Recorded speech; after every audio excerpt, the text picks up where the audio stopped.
All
right, man. Ladies and gentlemen, how's everybody doing this evening? I'm IWN, and we are live for your WWE 2022 Extreme Rules pay-per-view. Thank you guys for joining me here today. If you guys are new to the channel and you want to see more of my WWE AEW pay-per-view watch-alongs, even if you want to see more reviews on the channel, subscribe, turn on that bell for notifications, and hit that thumbs up on the stream. Let's get a lot of likes on the stream minimum, man. This is going to be one of the best hard-hitting pay-per-views that we haven't got in a long-ass time. I'm telling you right now. This is going to be a banger. Especially the fact that we got the Brawling Brutes versus Imperium. Oh, man, it's finna go down tonight, man. How you guys feel about Extreme Rules? Which match do you think is going to steal the show the most on this pay-per-view? Right now, I want your predictions. Which match is going to deliver? I'm going to give you guys my prediction on which match I think is going to deliver. I think the matches that are going to legitimately deliver are Seth Rollins versus Matt Riddle and the Brawling Brutes versus Imperium. I think those are the two matches that are going to steal the show in this pay-per-view tonight. I don't really see any other matches stealing the show outside of those two matches. I don't think nobody's interested in Logan Paul versus Roman Reigns. I don't understand why you would have Logan Paul as Roman Reigns' opponent. I mean, I don't think it makes sense. I mean, he's not even a WWE superstar. He's a celebrity. It doesn't make sense at all. It really doesn't. They're showing Matt Riddle and Seth Rollins on the screen. We got Daniel Cormier as the special guest referee for this match. We got Liv Morgan versus Ronda Rousey.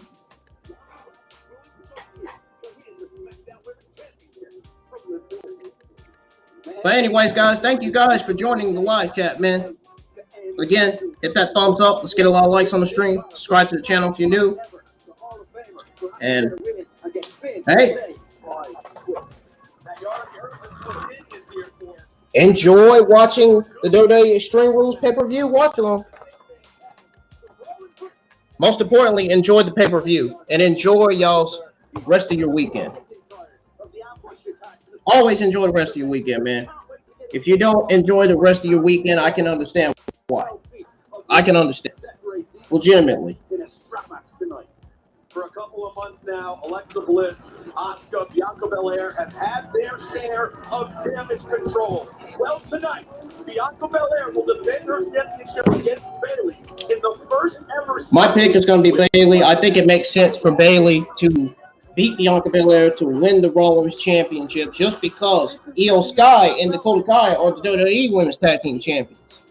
It only makes legitimate sense for Bayley to beat Bianca Belair. Plus, Bianca Belair's run as Raw Women's Champion hasn't really been all that good. You know what I'm saying? So, I could see Bayley defeating Bianca Belair to become the new Raw Women's Champion. It's the right move, it's the right creative decision, and most importantly, it's the right direction. It would be one of the best, one of the greatest creative decisions that WWE's ever come up with, having Bayley dethrone Bianca Belair to win that Raw Women's Championship.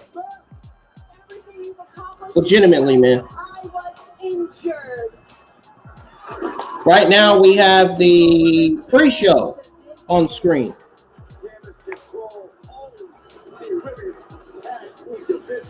The Extreme Rules hasn't started yet, guys. The pay-per-view is on, but the show hasn't actually started yet. This is like the Extreme Rules preview.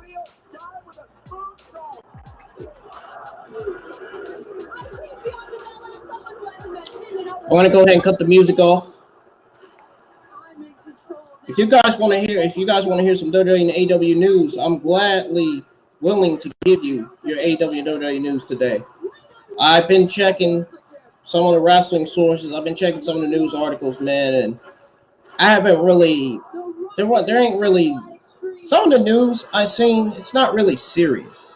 It's not really serious news, but it's not the best news either.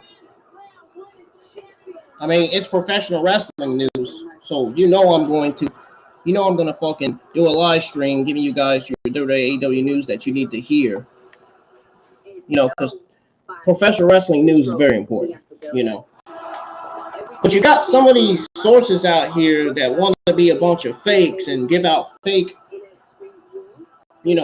claims and fake news and stuff, you know. I don't know. Just doesn't do any good.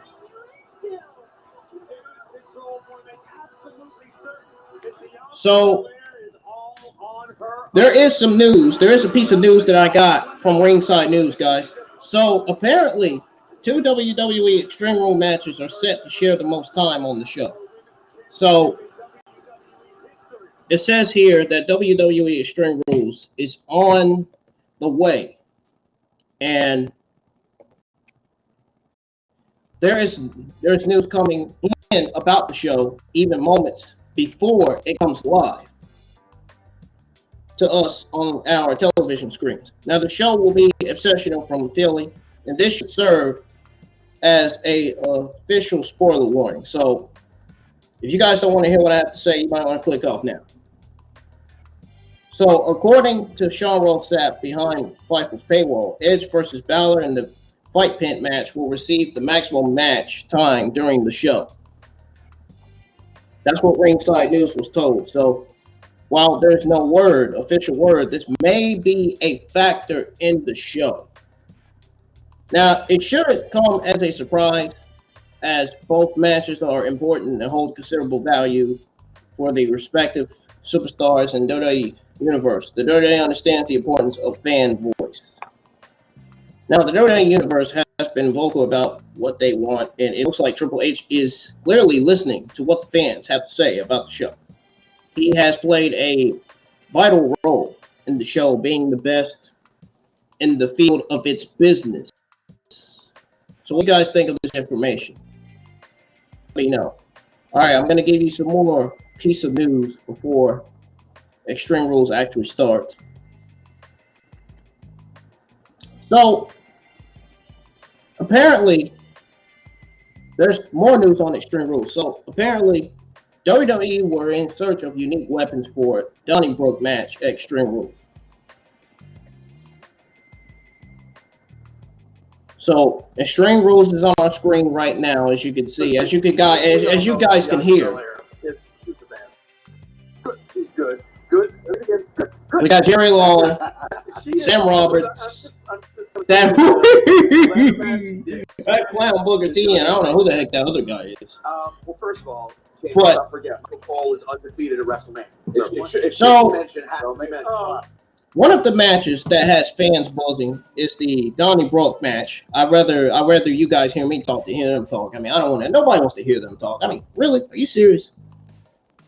So one of the matches that has fans buzzing is the Donnybrook match featuring the Brawling Brutes and Imperium. So given the highly physical encounters that has taken place between these two teams in the past, fans expect another brutal match. Oh, and by the way, I hope you guys enjoyed my new intro, because that new intro was made by me. That new intro you guys saw just moments before the stream started. Before it actually went to my webcam stream or screen. Sean Ross Sapp of Fightful has reported behind his paywall that WWE is on the search for some unique weapons to make this match more interesting. Weapons like wooden bars, whiskey barrels, and armed suits could be featured in the match.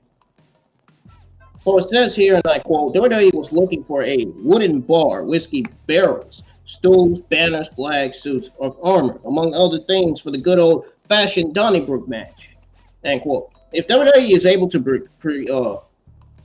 procure all the above mentioned weapons, this match could quickly turn chaotic, given the nature of the participants involved in it. If anything, WWE Extreme Rules is certainly heavy on the gimmick matches. They've always been for years. I mean, that's nothing new to me. That should be nothing new to y'all either. That should be no surprise to anybody. That's a WWE AEW wrestling fan. So what is y'all's take on WWE's choice of weapons for the good old-fashioned Donnybrook match? Let me know. Let me know in the live chats right now, guys. And the live chats are open. You guys can communicate with each other if you want to. You don't have to. I would love for my live chats to go. I would love for everybody to comment in the live chat. Talk to me, man, at least. So I'm going to give you guys a little bit more WWE AEW news. I think, you know what? I have an idea. I'll tell you what. I got an idea, folks. So I'm going to give you all the news coming out of today and yesterday, since right now on screen we have the Extreme Rules pre-show. I'm sure you would rather hear me talk than hear Booker T, that stupid clown Booker T, Jared Lawler, and Sam Roberts.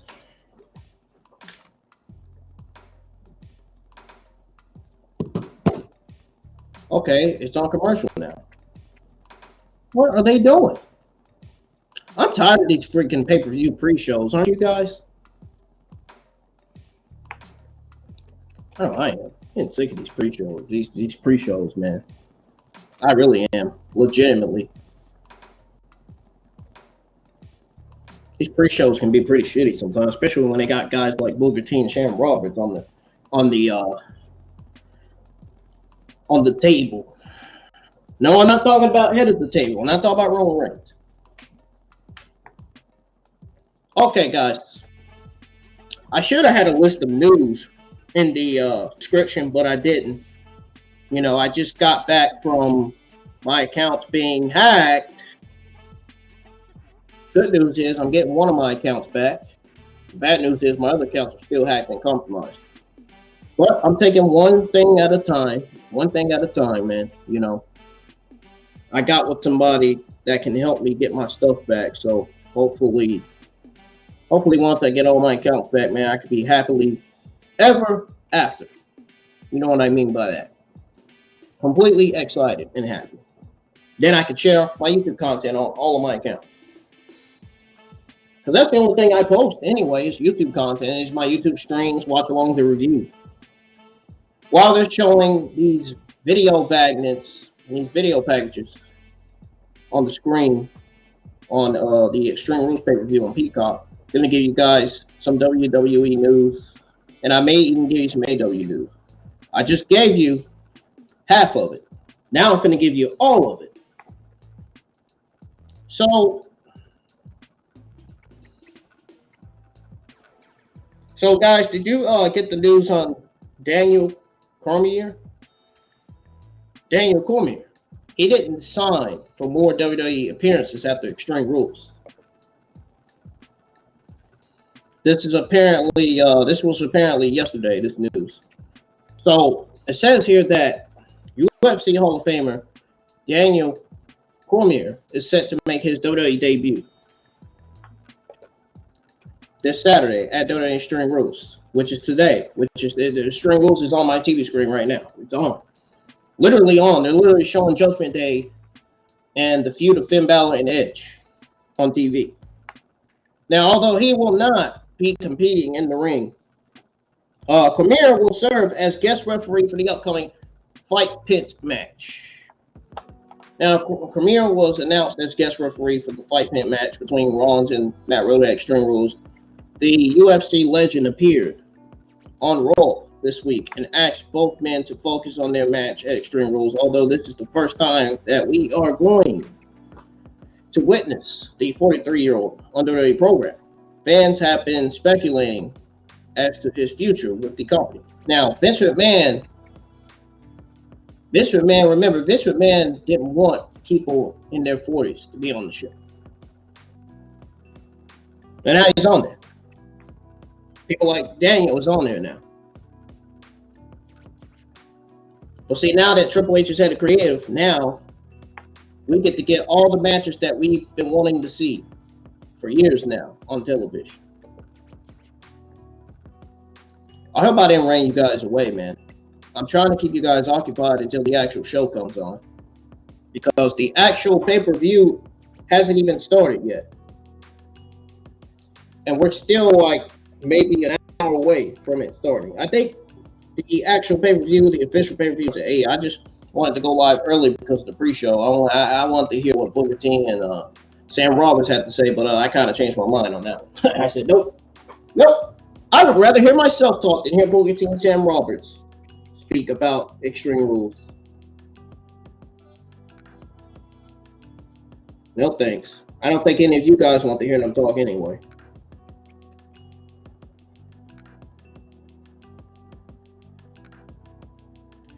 Oh, man. Well, guys, I wasn't lying when I said I was going to be live for Extreme Rules. I'm here, man. I'm here, and I'm ready. I'm ready for the show to start. We got the kickoff right now. The pre-show. Jeez, I'll be glad when it starts. Got to be sitting up here waiting for hours for the thing to start, and we got to hear Booker T and Sam Roberts talk all day. Man, come on. You're serious? We want to see the actual show, man. Give us the actual show. The actual pay-per-view. Please. I don't want to be waiting until no freaking 8 o'clock p.m. Heck, my audience though already went away because we still got the kickoff show, because the kickoff show on the screen. That's why they ran away. Ain't because of me. The audience didn't run away because of me. It's because of the kickoff show. I think everybody that was watching my stream was thinking that the pay-per-view was actually going to start, but they started off with the kickoff show, which I don't like this decision at all. I mean, nobody cares about Booker T or Sam Roberts. I mean, come on. You serious? You really think anybody that's watching this stream wants to hear Booker T and Sam Roberts talk? Obviously, the answer is no. That's why I muted the TV in the first place. And I'm going to have it muted until we start seeing all the matches that are booked for this pay-per-view. And I'm going to finish giving out some news until the actual pay-per-view starts. I wonder what's going to start off. I wonder what's going to actually kick off Extreme Rules. So I got a question for you guys. Which match do you think is going to start first? Edge versus Finn Balor, Seth Rollins versus Matt Riddle, Karrion Kross versus Drew McIntyre, or Roman Reigns versus Logan Paul, or Bayley versus Bianca Belair? Which one?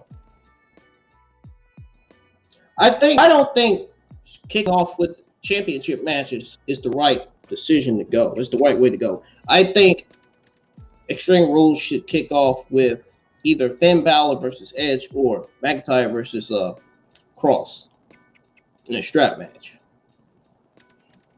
That's what I think. Get the boring matches over with. Let's see the actual matches that's going to steal the show, like Seth Rollins versus Matt Riddle and the Brawling Brutes versus Imperium.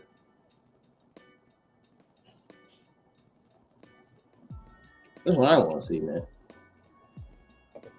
Okay, I'm changing the freaking music. This music is annoying. All right, guys. Well, Booker T, Sam Roberts, and Jerry the King Lawler are talking on the kickoff show. I'm gonna finish giving you guys some WWE news here. I should have did a WWE AEW Friday news live stream, or actually, I should have did a WWE AEW Saturday afternoon news live stream, but I didn't. Because I'm trying to, like I said, I'm trying to get my accounts back and stuff. Don't worry, I'm slowly working on doing that. I got somebody. I hooked up with somebody to help me get my stuff back, and hopefully, man, I'll be right back to freaking posting all of my new YouTube watch alongs and reviews that I'm live with on Facebook and Instagram. I can't get Twitter back. I blew that. I blew that off the roof. You know what I mean by that? In other words, I pretty much broke the rules on Twitter. You know, it's sad that I can't get my Twitter account back because of the WWE things in the community that I was arguing with. They were shitting all over AEW. But you know what? Looking back at it now, I can see why some of the WWE fans are actually shitting on AEW. Some of the shows are not good. I ain't gonna lie to you. Same goes for WWE. Some shows on WWE television are great. Some shows on WWE television are not great. Some shows on AEW television are great. Some shows on AEW television are not great. You're not gonna always have the best episodes. You're not gonna always have the best shows, right, written or produced like how they should be, you know. Sometimes you gotta take some of the stuff with a grain of salt, and that's what I do. I don't freaking come on here and be like, man, you know what? Vince and Bruce can go, you know what? I'm not talking. I am glad that Vince retired, and I am glad that Bruce is getting fired, if he isn't already fired. I mean, they've really, really, really embarrassed WWE. Released all 200 plus talent for absolutely no reason whatsoever. Oh, bucket card. That's why, right? Yeah, right. Give me a break. It was more than just budget cuts, folks. They released Keith Lee from the company because he was overweighted. In their eyes, he was nothing more than like a fat slob. In their eyes. Same reason why they released Bray Wyatt. Same reason why they legitimately released what's his name? Samoa Joe.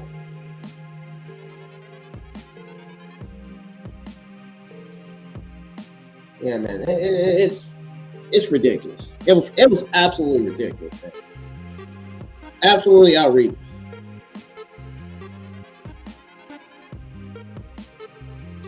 So I'm gonna tell you guys a little bit about Smackdown last night, while we are still graciously waiting for Extreme Rules to come on, or waiting for Extreme Rules to start, rather.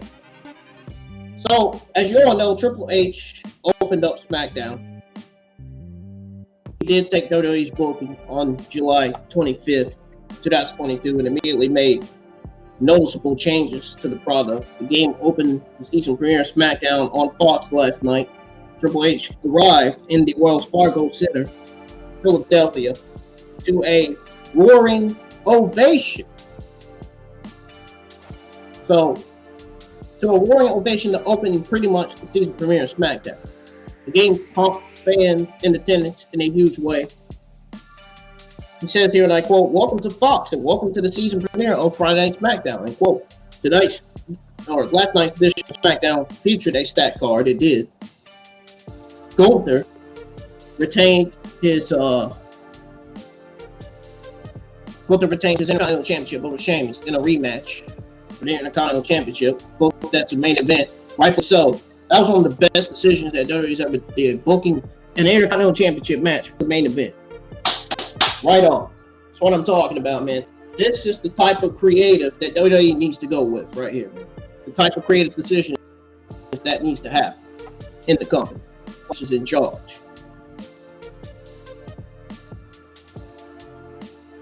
So what is y'all's take on this story, man? Let me know. Okay. So WWE dropped the insane "Let Me In" QR code during Smackdown. I don't know if you guys got that news, and I don't know if any of the wrestling sources or podcasters told you this. See, me, I give you news for free, guys. I don't sit there and say, hey, if you want me to give you news, you got to send me in the super chats. You got to send in super chats of $15 or $29. No. I give you news for free. Legitimately. Even Jesse, not Jesse, but even JD gives you news for free. There are some podcasts, some YouTube, some wrestling YouTube content creators that give you news for free legitimately. And I'm one of them. It says that WWE has been piquing fans' interest in their weekly shows with repetitive QR code teases. So fans believe that the tease are hinting at the return of Bray Wyatt. I think we are actually going to see the return of Bray Wyatt tonight on the Extreme Rules pay-per-view. They are currently showing the video package of this Ronda Rousey and Liv Morgan rivalry right now, currently. I'm sure nobody wants to hear that, I'm sure. I don't know if you don't. If you do, good on you. But if you don't, I don't blame you. But the company dropped another major Bray Wyatt tease during Smackdown. So the latest QR code tease featured Huskus, one of the characters from Bray Wyatt's Firefly Funhouse. What is interesting about the latest tease is that the video features a voice repeatedly saying, "Let me in! Let me in!" Ow! Hit my knee. As previously reported, Bray Wyatt's WWE theme, "Let Me In," was put back on Spotify earlier during the day. Good. I love that. Let me in. Makes me want to say that on my game streams when I'm playing WWE 2K22, showcasing some of the superstars that was put in the DLC on the game. I never did a 2K22 stream in probably over 2 months. I'm going to stream WWE 2K22 probably soon. Not yet, though. Not right now. So the WWE fans believe that Bray Wyatt will actually return to the WWE at Extreme Rules tonight. I think he is as well. We'll see. Bray Wyatt has one of the best creative minds in all of professional wrestling. How can you release somebody like that? I think Bray Wyatt needs to come back as the Fiend because the Fiend was completely wasted and buried ever since the Fiend made his character debut. Ever since Bray Wyatt made his new gimmick debut in the WWE. Ever since he made his debut as the Fiend, man, he was just automatically completely wasted and buried right at the beginning. It wasn't right. It wasn't right. I think he needs to come back as the Fiend, and I think he needs to get a major push in the company.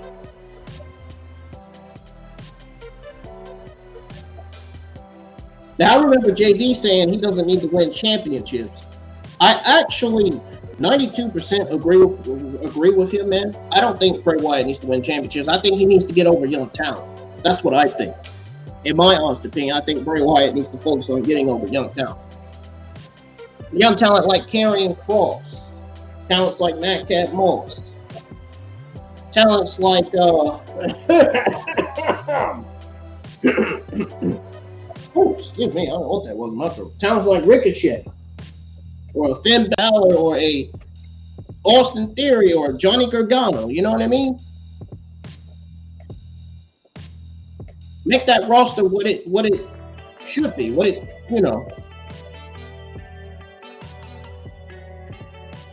I think bringing Bray Wyatt back is really going to boost up the viewership and the ratings. He has some of the greatest merchandise in the WWE shop. He did when he was the Fiend. So, what is y'all's take on the story on WWE dropping an insane "Let Me In" QR code during SmackDown last night? Let me know. We do have a spoiler for tonight's Extreme Rules. It says here that Liv Morgan will defend her WWE SmackDown Women's Championship against Ronda Rousey. I love when JD says that shit. It's a bit funny. Ronda Rousey. I love when I say it because it makes people laugh sometimes. In an Extreme Rules match tonight, and WWE might have spoiled the outcome of the match during SmackDown. So WWE aired a video package for a future edition of SmackDown last night, and the company announced that Liv Morgan, Drew McIntyre, and the Usos will be featured on the show, which they were, rightfully so. So what's interesting is that WWE referred both Liv Morgan and the Usos as champions heading into the December the 2nd edition of SmackDown in Brooklyn, New York. Of course. Oh my God. If that's not a spoiler to you all, then I don't know what the hell else to freaking tell you, man. If that is legitimately not a spoiler to anybody. Legitimately, man. If it's not, man, I don't know what else to say. I don't know what else to come up with, man. I don't know what else. I don't know what answer I have. You know, the card is always subject to change after all. So, I mean, hey, I don't book the matches. WWE does. These real and fake podcasters don't book the match. WWE does. These wrestling sources in the community don't book the matches. WWE does. WWE and creative. So, WWE booked an undisputed WWE Tag Team Championship match between defending champions, the Usos and the Street Profits for SmackDown and Brooklyn. So, SmackDown, they already got a SmackDown lined up for December 2nd, looks like. Oh, man. I wonder if that edition of SmackDown is going to deliver or not. I guess we'll see going into December, which is in about 1 or 2 months. Because next month is November, so. What's y'all's take on this story, man? Your take on this possible spoiler for WWE Extreme Rules? Let me know.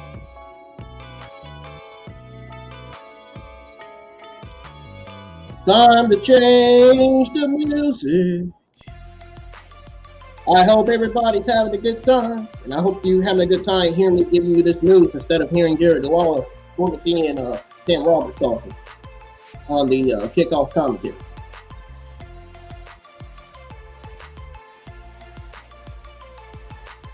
So, there's those of you that are wondering what's slated for next Friday's SmackDown. Well, I got some news on that. So, apparently, LA Knight will be making his in-ring debut, and more was announced and booked for SmackDown. So LA Knight had solid matches against the likes of Cameron Grimes and Braun Breaker in NXT. Vince McMahon had different plans for him on the main roster. And pretty much with Vince long gone from WWE, Knight will finally make his in-ring debut next week at SmackDown. LA Knight will square off against Marseille. No, I'm just joking. LA Knight will square off against Mansoor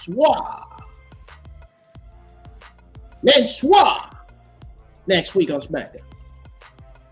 I'll be glad when my mom gets it done putting. I'll be glad when that pizza gets done, man. I'm ready to tear that shit up, man. I'm telling you, I'm ready to smash on that. Anyways, the match was booked after Knight attacked Maximum Male Models. Yes, Knight turns babyface, finally announcing the return of his NXT gimmick in the process. Yes, and one of my titles for one of my reviews, I did title it for one of my reviews in one of my live streams. I did title it LA Knight. LA Knight is will soon go back to his NXT character gimmick or something like that.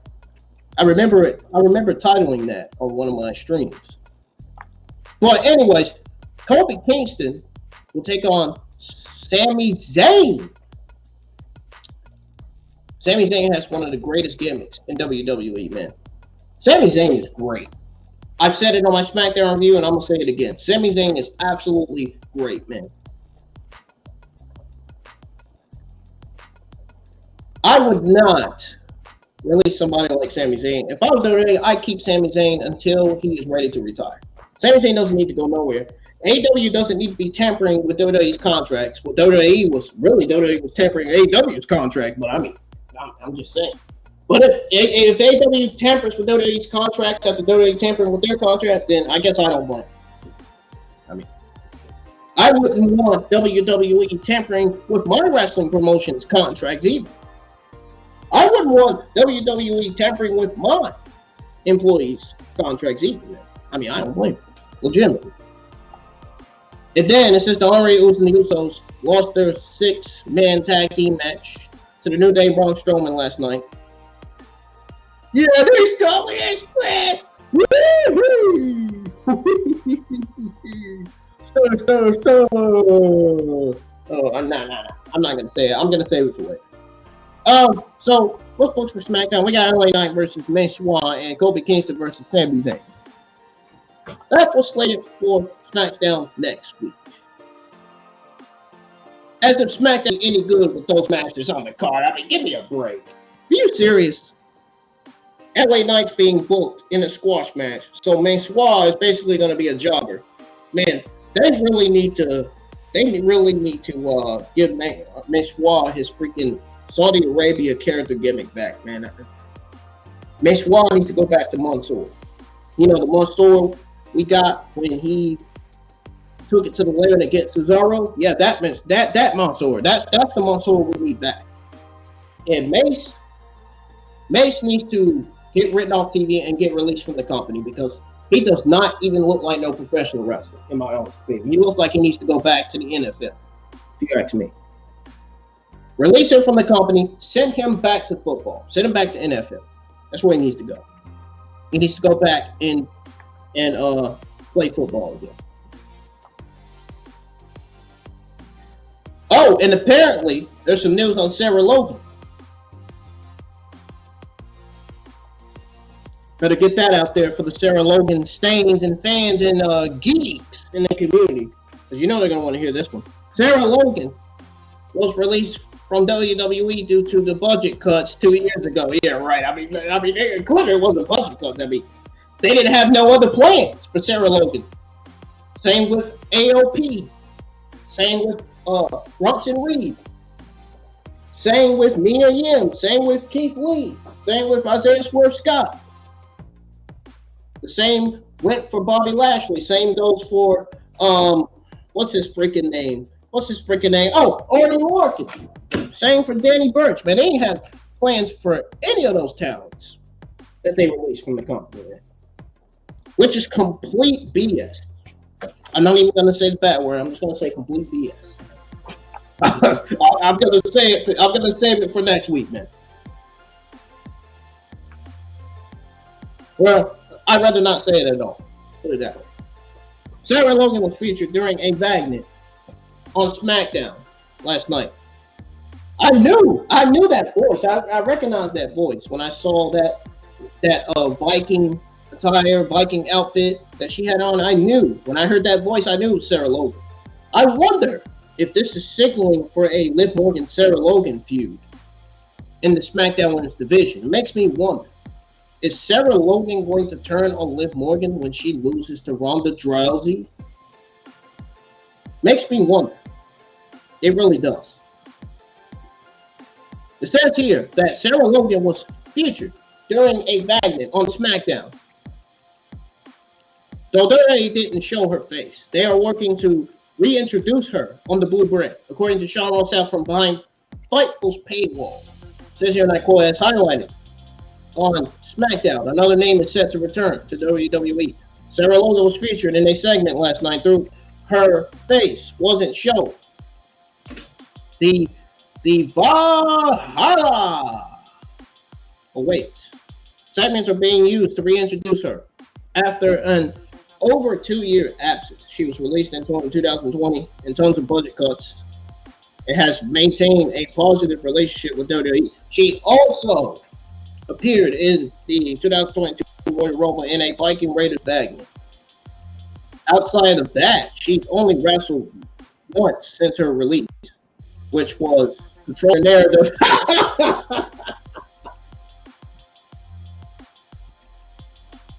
More like control your promotion, because your shit garbage. Now that Braun Strowman's gone.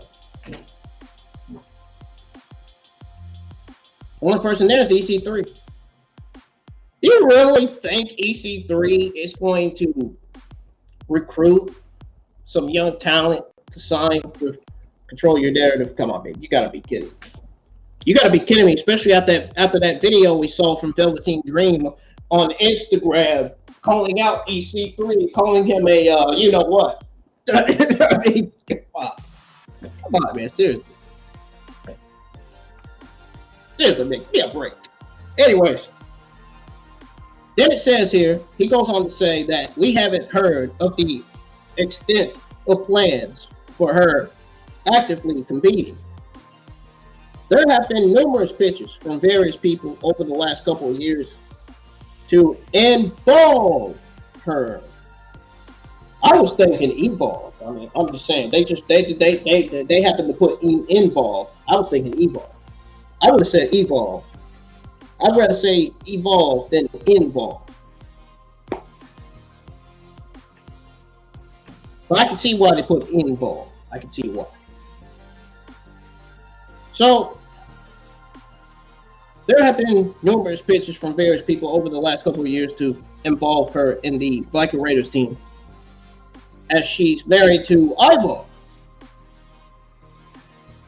You know, the one that the cringe females on TV have a crush on.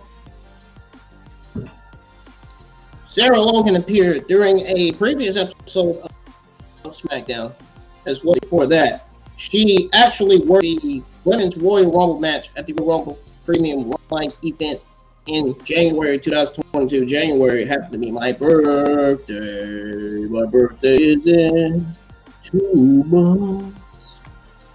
What's y'all take on this story? Let me know. I think we are 10 15 minutes away from Extreme Rules. I think Extreme Rules will be coming on in about, or the Extreme Rules will start. It's on, but it will start in about at least 10 or 15 minutes.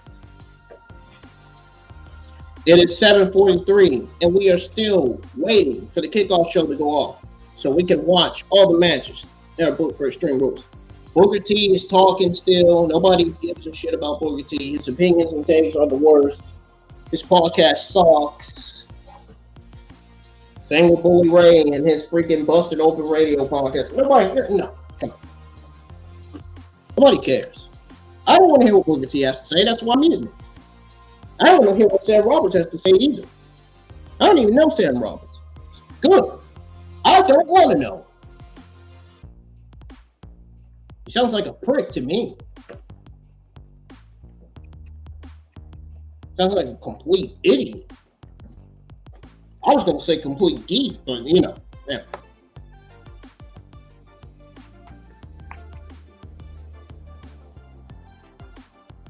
So there's some news on Vince McMahon. I mean, nobody cares. Nobody's going to care to hear that. I'm not reading it. There's some news on him, though. I'm not going to go over it. I don't care. Oh, another QR code tease, guys. Listen up.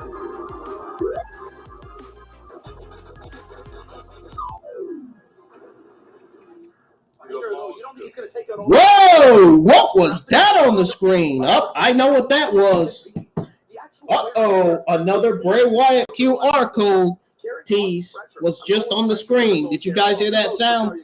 That was Bray Wyatt's QR code tease video thing on the screen. Oh my goodness, I'm not kidding, because I literally just saw it. It literally just popped up on my screen and said, If he loses to Karrion Kross in this match, I think Drew would be out of that picture.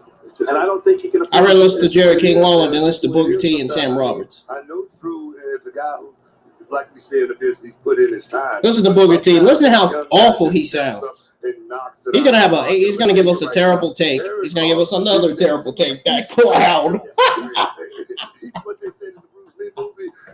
Oh man, get Booker T off the kickoff show, man. Seriously, bro. Get him out. Get him out. Fellas, did you see SmackDown last night? Yeah. IC title, Gunther, Sheamus. Oh God, who is this? Who is this new commentator? The good old-fashioned Donnybrook. It's the Brawling Route against Imperium here on the kickoff show.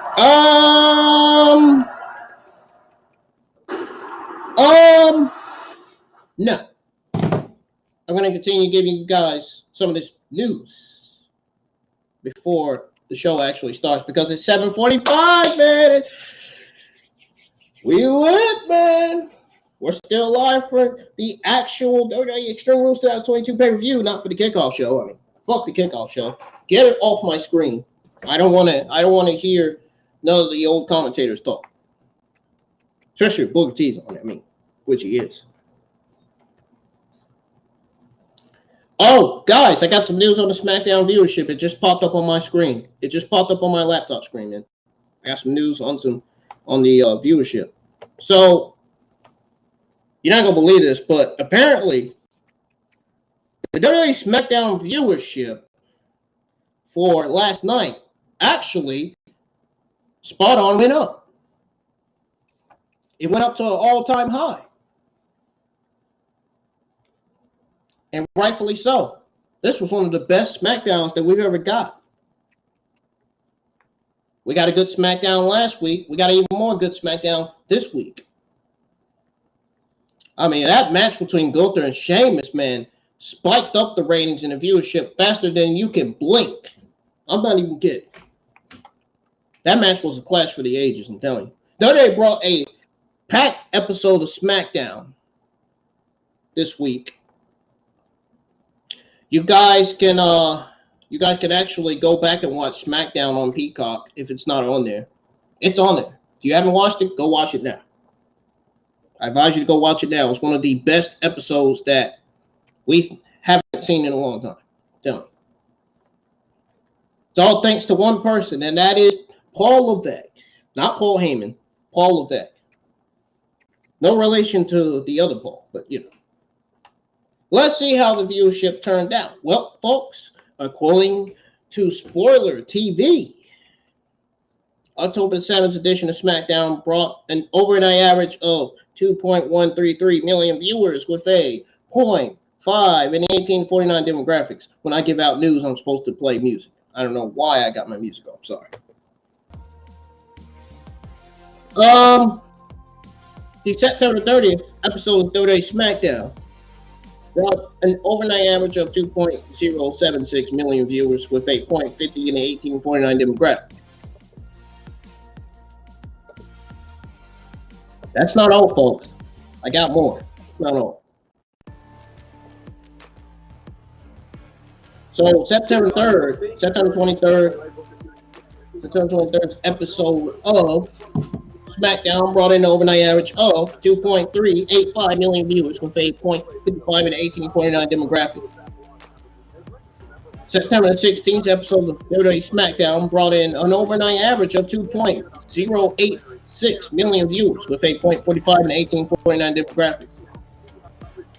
The September 9th episode of SmackDown brought in an overnight average of 2.217 million viewers with a 0.5 and 1849 demographic.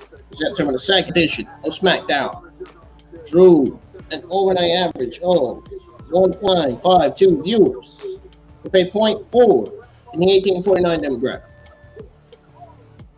This was a pre-taped episode prior to WWE Clash at the Castle.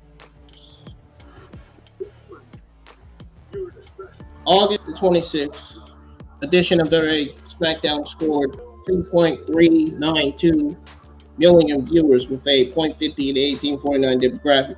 SmackDown was pre-empted in Charlotte, Portland, New Orleans, and Las Vegas. for preseason football, NFL games. Said that last week. Said that the week before last.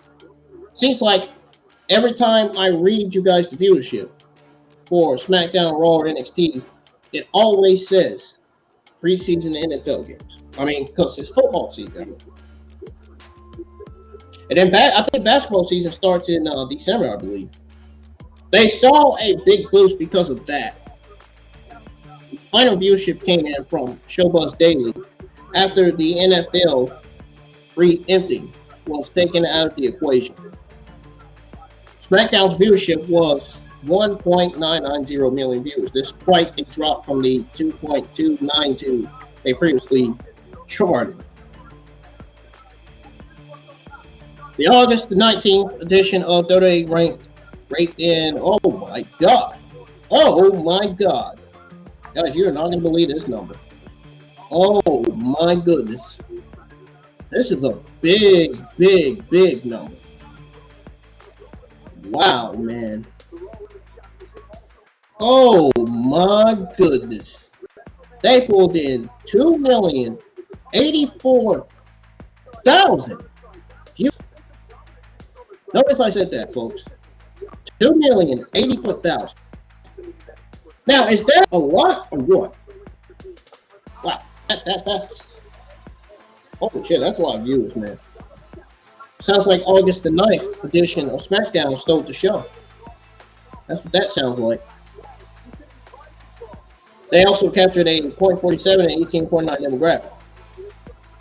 August the 12th episode of SmackDown brought in an overnight audience of 2.431 million viewers with a .45 and 18.9 demographic. August 5th episode of WWE Friday Night SmackDown brought in an overnight average of 1.983 million views with a .5 Indie Treasure, 18.9 demographic. The cage is already up, hanging. I see it on the screen. They was just now showing it. So I'm guessing the Fight Pit match is kicking off Extreme Rules, just like I thought. You know, we don't need no championship matches kicking off Extreme Rules. I don't think that creatively makes sense to me. I really don't. If you think that makes sense, you got to be a complete ignorant. Something, man. Something. You got to be. Something's got to be wrong with your brain at that point, man. I don't think championship matches should kick off any pay-per-views, honestly. Now, if it's all championship matches, then I can understand. But if it's only like 2, 3, or 4 championship matches and 2 regular matches, I have the regular matches kick off the pay-per-view, and then have the championship matches. You know what I mean? It just solely, it just creatively makes sense, man. It's the right direction, the right move, the right decision, man. Legitimate. You know? So, the 29th episode of WWE SmackDown brought an overnight average of 2.06 million views with a .4 and 18.49 demographic. July 22nd episode SmackDown brought in 2.166 million viewers with a .55 and 18.49 demographic. July the 8th episode of SmackDown brought in an overnight average of 2.0245 million viewers with a .4 and 18.49 demographic. The July 1st episode of WWE SmackDown brought a viewership of, oh my God, we got another one, another big number. Oh my goodness, man. Look how freaking long the viewership numbers are for this one, man. Guess what this one is, guys? 2,142,000. Wow. Wow, man. Legitimately, 2,142,000 with a .5 and 18.9 demographic. That's a lot. That's a lot, man. Holy smokes, man. Seriously. Guys, it's okay. I haven't wasted my, I did not waste my batteries on my laptop. I still got 80%. Not top 1%, but 80%. I legitimately got 80%, man. We're good to go. I already had both my devices charged up. They're charged up and ready, man. I think I'm live with the Extreme Rules 2022 watch along, man. I'm ready. I'm waiting on them. I'm waiting on the actual pay-per-view to start, man. And I'm sure you guys just watching the stream are too. Well, I hope my YouTube moderators are in the chat. I hope Stone Cold, Hassan, and Jocko, all my moderators, I hope you guys are here tonight. Moderate the chat, make sure nobody says anything negative. If they do, you guys know to get them the fuck out of my chat.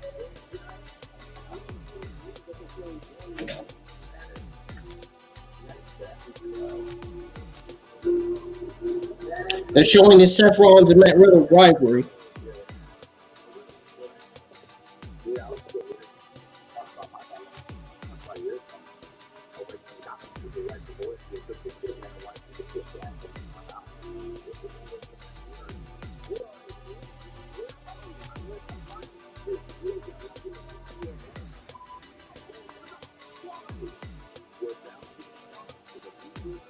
This Seth Rollins and Matt Riddle rivalry was one of the best feuds on Monday Night Raw, man. You gotta admit. This match is going to steal the show. The ratings, I think the Extreme Rules is going to get a big viewership, big ratings number after this is over. I wonder what the Extreme Rules viewership ratings number is going to be tomorrow. They're going to be up. I bet you it's going to be up. I don't think it's going to go down. I really don't. I really don't think the viewership of Extreme Rules is going to go down. I think it's going to go to an all-time high. It's going to increase instead of decrease. Because I think last year's Extreme Rules decreased. Am I right? I might be wrong. I know.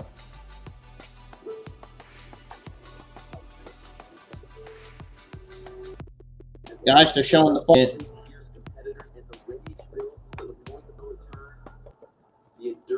Are you guys excited for Extreme Rules? We got 3 minutes before it comes on, man. Okay, so check this out. There were some last-minute possible spoilers for a WWE Extreme Rules review. So, WWE Extreme Rules is taking place in 3 minutes. It will begin at 8 p.m. And the fans could be more excited about it as well. I hope you guys are watching and excited about it, because I know you bet your ass I am. I am absolutely excited and overjoyed, man. I can't wait. I can't wait. It's been an hour now. The show should already be starting, in my honest opinion. I mean, we've been sitting here waiting for how long? That's why I hate these kickoff shows, man. That's why I wish they would start the pay-per-views right away, like they did with NXT versus NXT UK Worlds Collide, man. You know what I'm saying? That way we won't have to wait until the show actually starts. Why do we have to get kickoff shows and pre-shows until, you know, I guess that's just to tease us a little bit. To clickbait us, I think. I mean, let's be honest. Not trying to sound rude or nothing.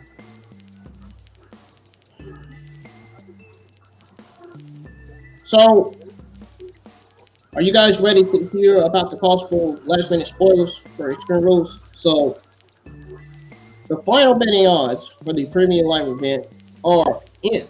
They were in. So,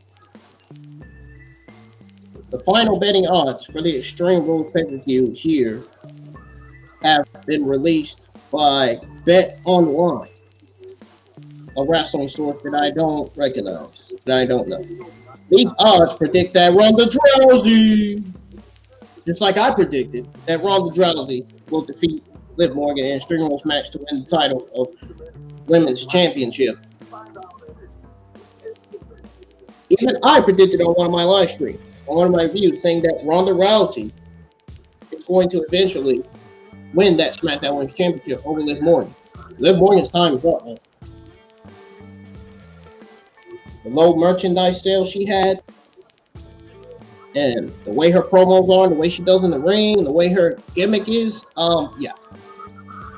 It's time to get that title to Ronda Rousey so we can start the Ronda Rousey Shayna Baszler feud going forward in the SmackDown Women's division. You don't need Charlotte Flair back. We don't need to be bringing her back. No. We want the Shayna Baszler Ronda Rousey feud.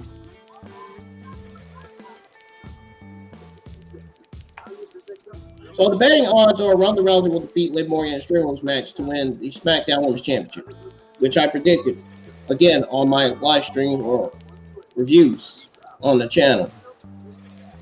So in the Fight Pit match, Matt Riddle is the clear favorite to defeat Seth Rollins. The favorite is indicated by a minus in these odds, whereas the underdog is indicated by a plus. The following are the odds for the game at the Wells Fargo Center in Philadelphia. So Liv Morgan has a plus 180. Ronda Rousey has a minus 260. Bianca Belair has a minus 160. Bayley has a plus 120. Seth Rollins has a plus 500.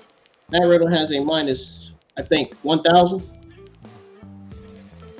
Kross has a minus 400. Drew McIntyre has a plus 250. And then Edge has a 120. Finn Balor has a 100 or minus 160. The Brawling Brutes have a plus 120. And Imperium has a minus 160. These are quite a few spoiler matches in their lineup. Fans will also keep their eyes peeled for Bray Wyatt. Obviously, I'm keeping my eyes peeled. I'm sure JD is too. And I'm sure everybody in the wrestling community is. You guys that's watching the chat are as well. It's going to be very exciting. Guys, I'm getting ready to warn you right now. Heads up. Extreme Rules is on. Here we go. I'm finna put this TV on full blast. So be prepared. Extreme Rules is on, man. Here we go, guys, with WWE Extreme Rules 2022 pay-per-view.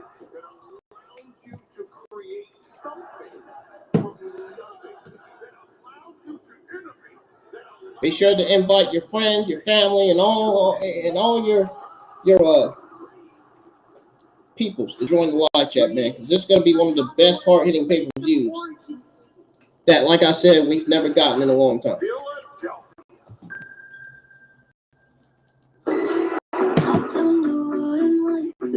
Here we go. We're showing all the magic that's going to be produced and written on this pay-per-view.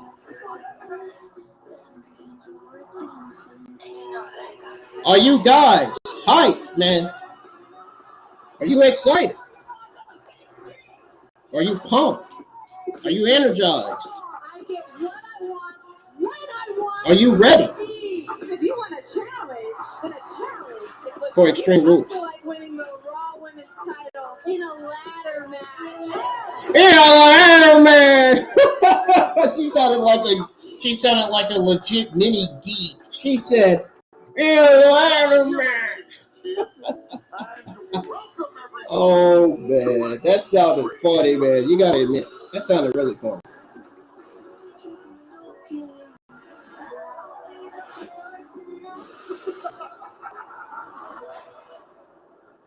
Guys, hit that thumbs up.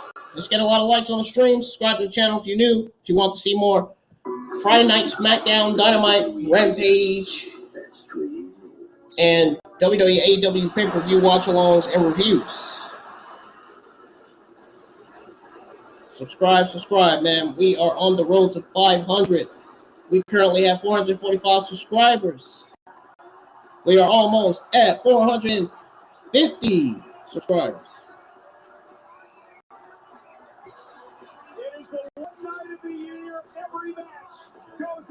Here it is, guys.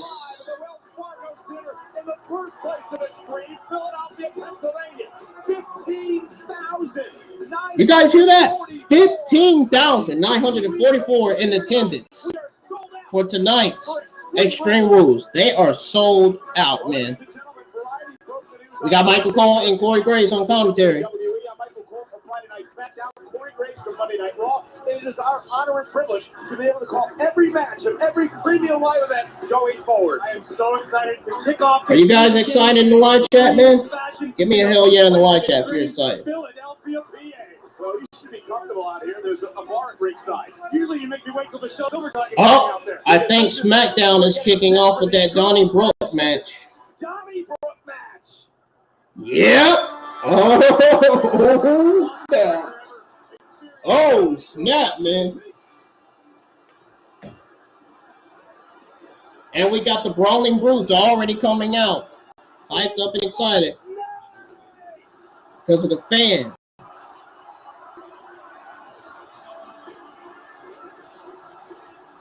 Yeah, say it again, Michael Cole. It's Friday night.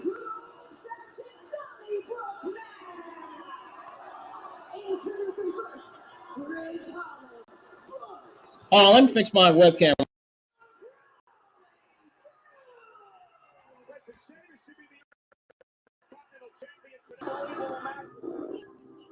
Uh-oh.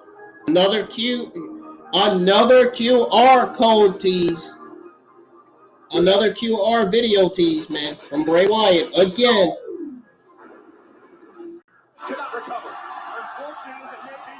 Bray Wyatt with the mind games again, man. The rules are the rules. The ring general, still the champion. But tonight, adult-fashioned Donnybrook plays right into the hands of these three savages, the Brawling Brutes. Only one other, good old-fashioned Donnybrook match in WWE history, and Sheamus was in it. Are we going to get that Imperium entrance? They're not going to give us that thing. They're not going to give us that theme song. No, they're not. Watch this. I told you. What did I tell you? Gunther's smiling. He knows. He thought the fans were going to be hyped for that theme song. Nope. Not happening today. Not today. Imperium says, nope, not today, WWE Universe. I'm not going to give you that theme music that you want to hear.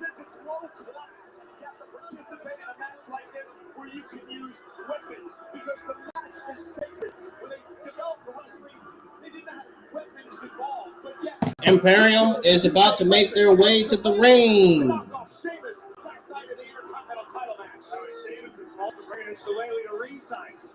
Get ready to change the Imperium may be at a disadvantage because, like you mentioned, they're all known for their meticulous preparation, particularly that. Get ready to change the tickets here.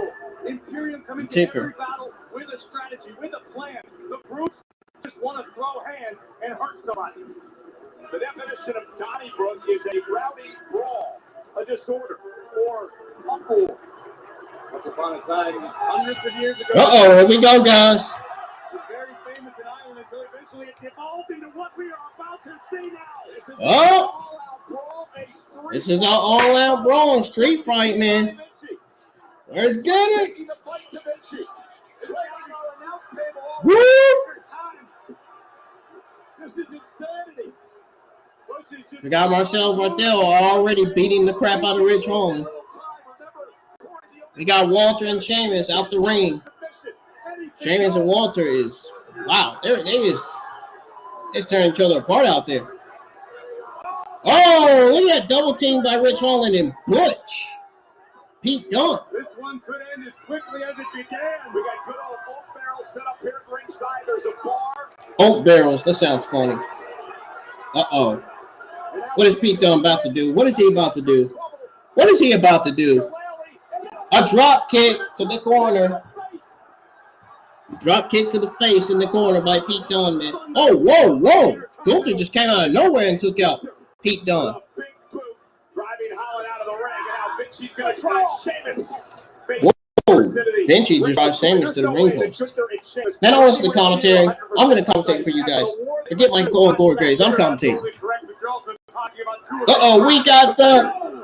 Oh, I thought it was good. Oh, yeah, look. The double team of Marcel Barthel and Fabian Heiner, known as Vinci. Giovanni Vinci, man.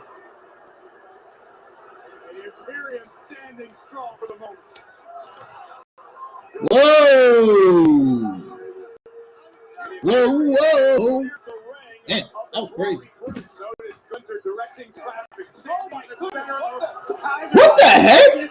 What are they throwing? What are they throwing, man?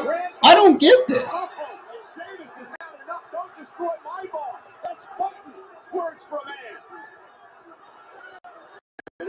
You guys can comment in the live chat anytime you want. The live chat is open for conversation or communication. How many of you is watching Extreme Rules right now? Comment a hand emoji. Comment this hand emoji if you're watching Extreme Rules. 3-on-1 affair with the Celtic Warrior. They're sending. Oh, they sent Sheamus. They sent Sheamus to the steps. I tried to get his name right. I kind of failed, but you know, we all fail, man. They is beating the crap out of Butch. Oh, whoa. Yeah, because of Walter's weight, man. Sheamus' chest still welted up after the vicious chops by Gunther last night. This has been all Imperium, Corey. Oh!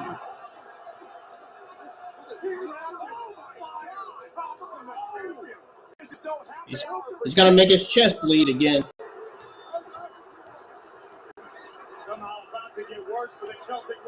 It sure is. Oh man. But that sucks. But look at Sheamus' chest, Corey. I mean, there's bumps from last night, there's bumps from moments ago. Yep. Sheamus is going to be wearing the wounds of this battle for weeks to come. Yeah. And now Holland and Butch are back in the fight, but it's 3-on-2. Sheamus is lifeless out here at ringside. Woo! What in the world? We got Marcel Bardell stomping on Pete Dunne. Hassan, how you doing, man? Seems like you're always the only one that comments in the live chat, man. For some reason. Vinci. I just hope there aren't no trolls or bots watching. Imperium. Well, there won't be any of that because all my moderators seem to be here now. So one of them is Hassan. Hassan is here. Now I need all my other moderators in the chat. If we have all my other moderators in the chat, we'll be good. We got Marcel Martel and Giovanni stomping on Pete Dunne again. Second time in a row I've seen him do that. Rich Holland got a hold to Marcel Martel's ankle. Oh man, he's picking up both Giovanni and Kaiser. Wow, look at the power Rich Holland, dude. Doesn't he remind you of Madcap Moss on Smackdown, man?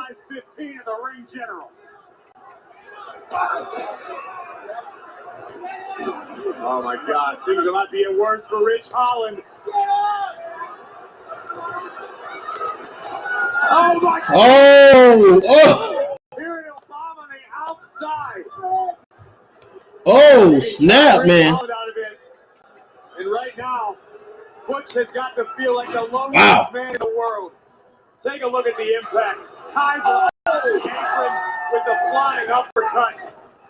Something Cesaro does on AEW.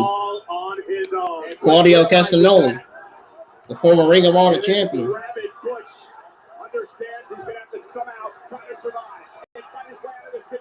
Butch fighting for his life, man. Trying. Didn't work. Nah. You're not going to put them down that easily. Overwhelming Butch. Well, the Brutes haven't had really any opportunity, Corey, to go on any type of offense here. Surprisingly, guys, it is October the 8th, 2022. It is currently 8:14 p.m. Eastern here in the United States.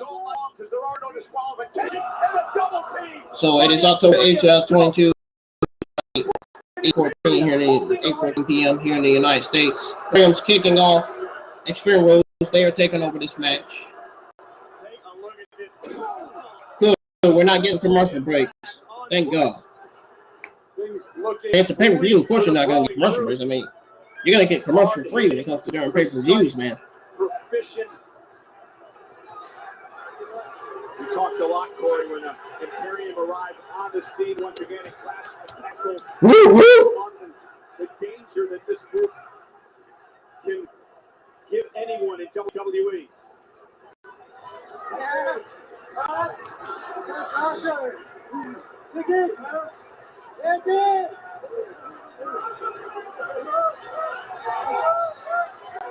Whoa!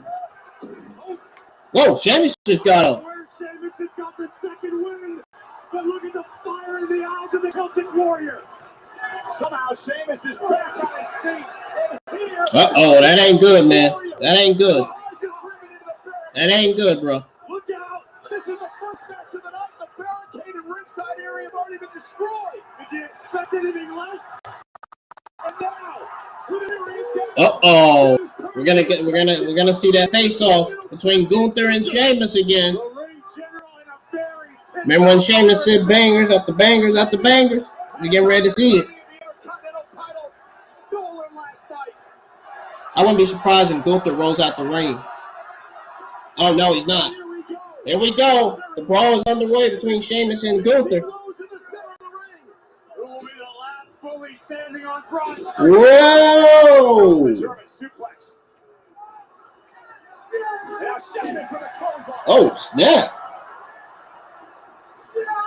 And a Celtic Warrior who understands how close he was to winning the Intercontinental Championship last night. Planting Gunther. Damn. And that's what's fueling Sheamus tonight, Cole. Disappointment.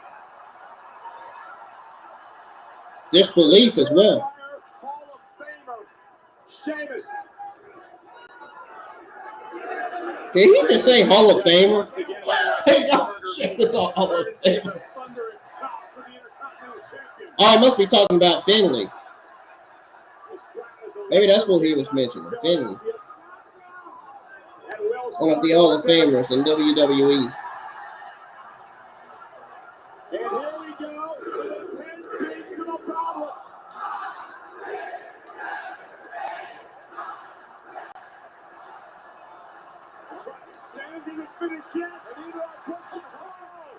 Uh-oh, we got Butch and Rich Holland doing it with Sheamus, man. A brawling brute barrage for the ring general. And with Sheamus. Uh-oh, Sheamus got Gunther picked up, man. What is he getting ready to do? What's he getting ready to do? The white nose? Yep, that's what I figured. Could this be Sheamus's night? I figured he was going to do the white nose, man. Legitimately figured he was going to do that.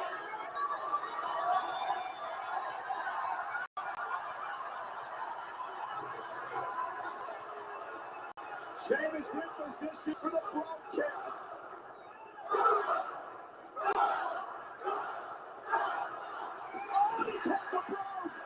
That's gonna do it. Cover by Sheamus. Whoa! Giovanni just came from the top rope and just broke up the pin with a dive. Oh, man. And look at Rich Holland now.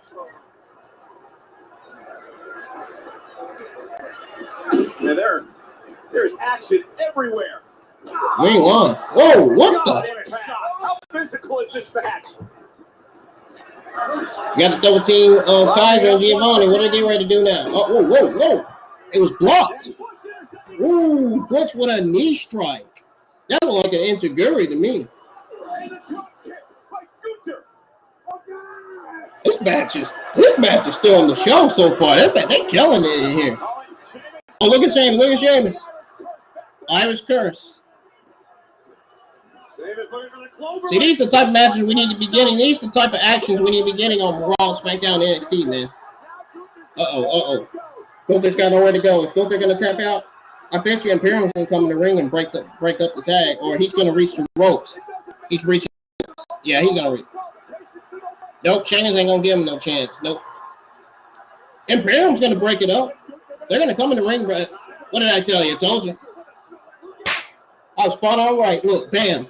I told you they was going to break it up. I've heard a broken back. Oh! Pete Dunne and Rich Holland just pulled Kaiser. From Kaiser pinning Sheamus. This is boom, solid wood across the. Kaiser hit Sheamus in the back with his own shillelagh, or whatever the heck it's called. It sounds like I said shillelagh. I don't sound like I said. Or the nene. I don't know, man.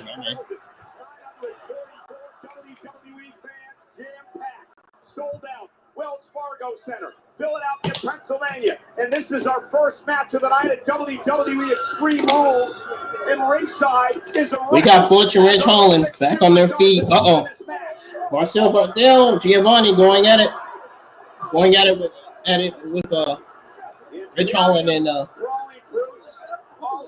look at him. Oh, whoa. Sheamus and Gunther face to face again.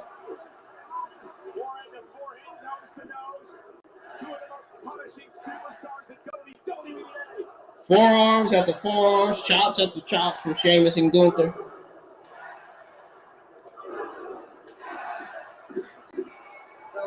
Hell of a banger, man. It's like they're on the same level. They're evenly matched, Sheamus and Gunther. On the same level of, as far as in-ring skills and speed goes. As far as chemistry goes, they're on the same level. You know Sheamus and Gunther has great chemistry in the ring, especially after I seen this match for the first time. Especially after we all seen the match for the first time between Sheamus and Gunther. Whoa! Crossbody from Vinci. Roll kick from Sheamus to Gunther.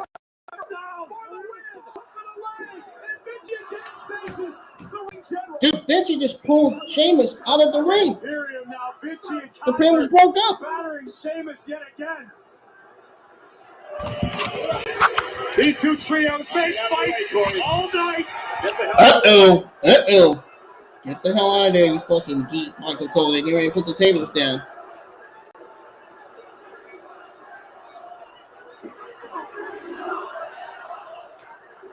The Imperium is cleared off our announce table. Oh my goodness. What are they about to do? What are they planning, man?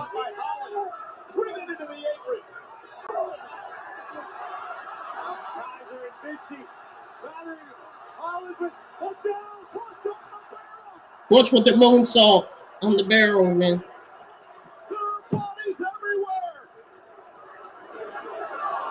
This good old-fashioned Donnybrook certainly living up to its namesake. Yeah, you got that right. It's a disaster area here at ringside. What's up the top of the barrels? Meanwhile, Gunther claims he doesn't want to use weapons, but now he's used weapons for 2 straight nights. We caught you empty-handed, Mr. Gunther. You got caught, man. We knew you were trying to use weapons in the ring. Then you tried to claim you wasn't going to use them. Now you're using them. That's like telling somebody in the hood. That's like telling somebody saying, you didn't even say you hood. You didn't even claim you hood. That's what it sounds like. What more can Imperium do to the Brawling Brutes in this matchup?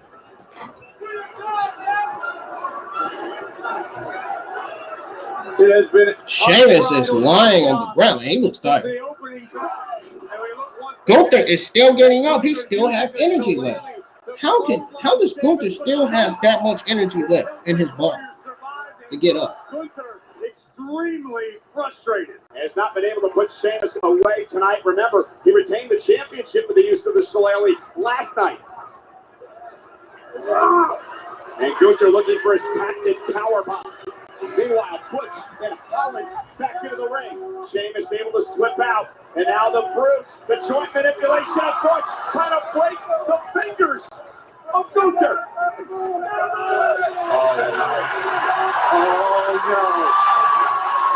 Oh, I know what Sheamus is about to do. He's using this shillelagh on Gunther. Oh! One must go up and one must go down. Oh, okay. Who the hell's going to win this thing? I don't know if anyone's going to win this thing. This is about survival. This is almost like a street fight on a freaking highway. Highway 71. Race to Imperium with the shillelaghs. I don't know, man. I'm trying. I'm trying to entertain you guys. Trying to make you laugh. Seems like I'm failing. Look out. Whoa! Sheamus is about to do the. Oh, what? Dude, is he about to do the?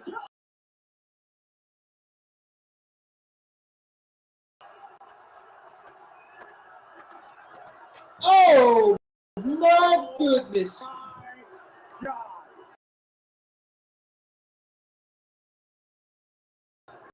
The Celtic Kross, the table. Oh my goodness, man! And now Vinci.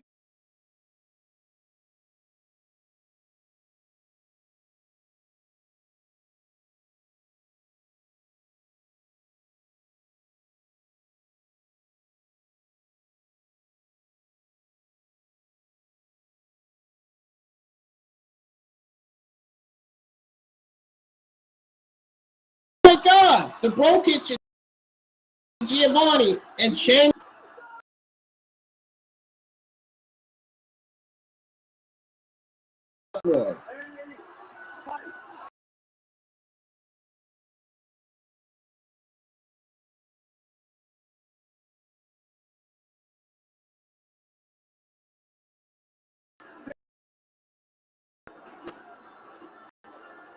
Hold on, guys. I'm not sure what's going on here. I'm about to unplug my webcam for a second. Whoa, man. That was a good freaking match right there, man. Shit, man. Guys, I had to unplug my webcam for a second. I don't know what's going on.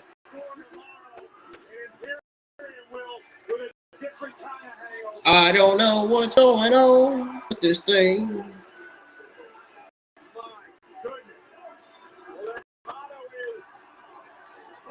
What match we gonna get next?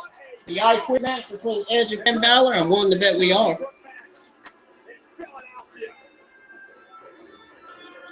And what a match. Wow. You guys can hear the volume, right? See? There's proof. There's your proof that I'm actually watching Extreme Rules on Peacock on my TV screen.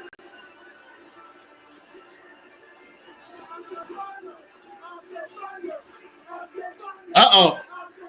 Sheamus. Sheamus saying that thing he says on Twitter. Banger! At the banger! At the banger! I guess that's their saying now in the Brawling Brutes faction. What a banger that match was, man. That was so much of a banger that I may put myself in danger now. Well, I did put myself in danger by getting hacked and personalized. If only I had a ranger to help me get my accounts back, man. That'd be great. Look, we got Rotex the Ranger on TV, man, with his hat on. No, I'm joking. What is this? I don't know what commercial that was. That was cringe. That commercial was cringe, man. I don't know what that was. Oh, man.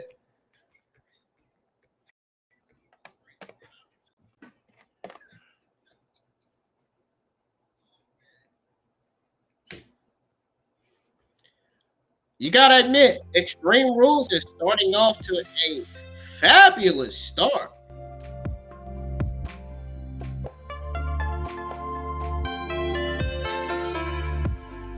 What is y'all's thoughts on the Donnybrook good old-fashioned 3-on-3 tornado tag team match that we got on Extreme Rules?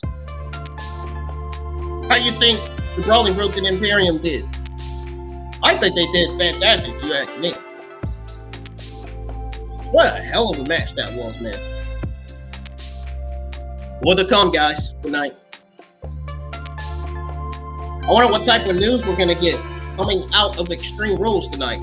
I may just go ahead and do a thumbnail for the WWE AEW Saturday Night News live stream. I may go live for my WWE AEW Saturday Night News live stream. I may just go ahead and do a thumbnail in the background for it right now. I may just go ahead and start on it while I'm at it.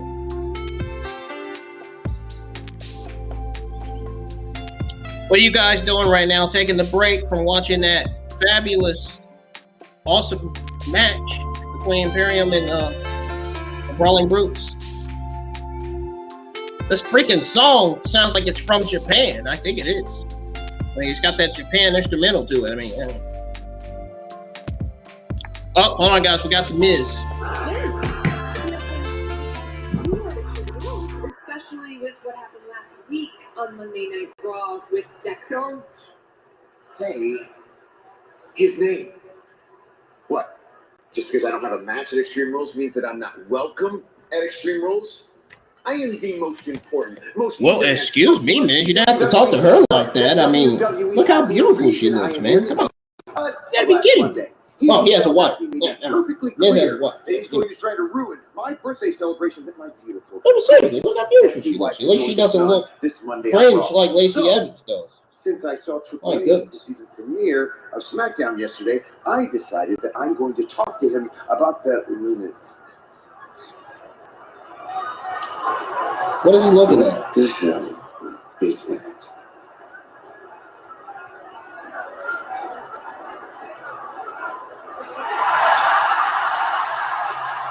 What the? What is that? What do you do? You give me this shirt. You were or you want Look to how cringe this over freaking like orange 10,000 monster looks on $6. TV, man.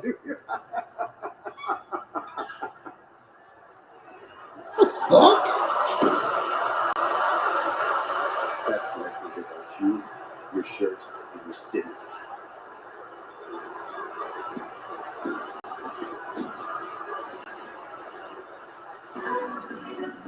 Pretty didn't deserve that.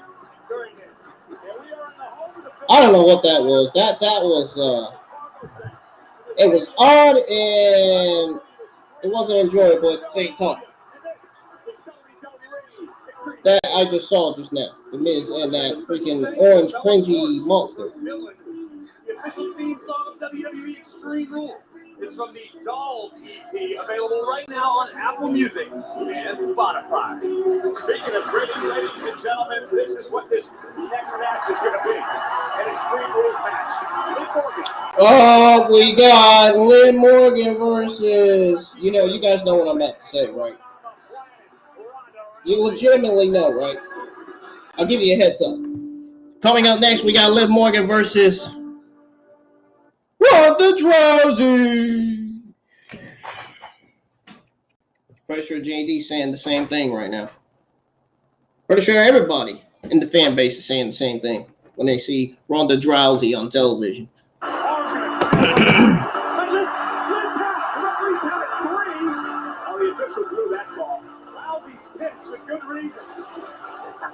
Hey, I don't blame her, man. I mean, why would you let Liv Morgan tap and then still give her the win? That didn't make sense. If you guys think that's called storytelling, then we got a problem. We got a problem. Seriously. Legit problem. Let's see if Fargo there wants to come down or not. I'm literally the only person on this planet to defeat you twice. So when I defend my championship against you, Liv Morgan got a sexy voice. in Extreme Rules match. I don't think I actually liked what I said, though. It's your funeral. You gotta know when you're out of your depth. Well, this is Ronda Rousey we're talking about. Ronda Rousey in Extreme. Ronda Rousey. No, Ronda Rousey. Not Rousey. Rousey. Any woman. She's still drowsy. She still is. I am going to be here with Liv Morgan, and I'm wrong. Nothing's changed. I've been the underdog my whole entire life. Liv Morgan does not have the killer instinct needed to beat Ronda Rousey in an Extreme Rules match. Maybe she does. Now, Ronda Rousey is going to completely destroy Liv Morgan in this match, and it's going to become the new SmackDown Women's Champion. It's going to happen whether the Liv Morgan fans and Stings like it or not. I mean, they got to accept defeat here.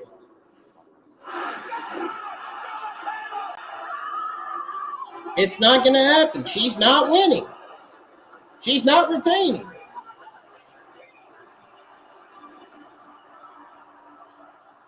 I'm sorry. I'm a Liv Morgan fan myself. I know what Liv Morgan does. She does need to work on her promos.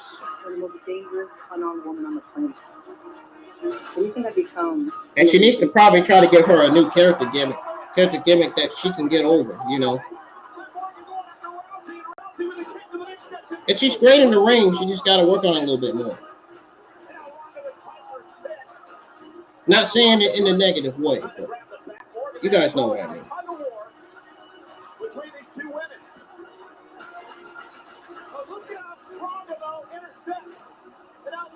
They're showing this Ronda Rousey, Liv Morgan rivalry on screen.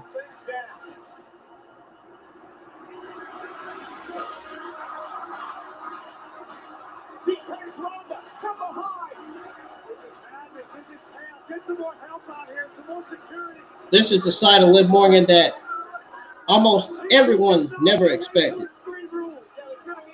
This is the side of Morgan no one expected, no one seen coming. Liv Morgan looked cringe looking up the sky like that. She said, it was funny. Unhinged. Cringe unhinged.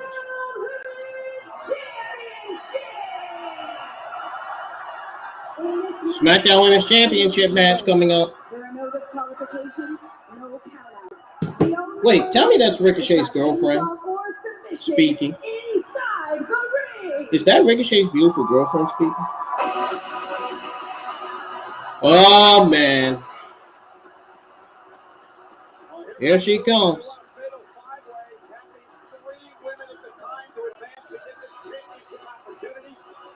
Ronda Rousey. Ronda Rousey.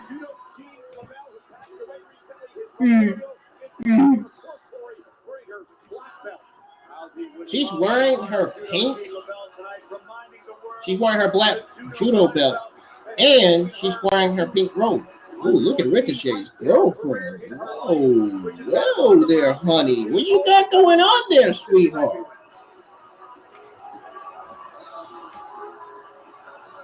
Man, you're lucky to have Ricochet, I'll tell you that much. Or should I say Ricochet's actually lucky? Ricochet's actually lucky he has one. We got the Ends Halloween movie with Michael Myers and his mom in it. So it's going to be Michael Myers versus his mom in that movie, pretty much. Really worried about the fate of Michael Myers, Cole. Almost as worried as I am about Liv Morgan and her... I was going to say the same thing. I really was. They need to give Liv Morgan her other theme song back.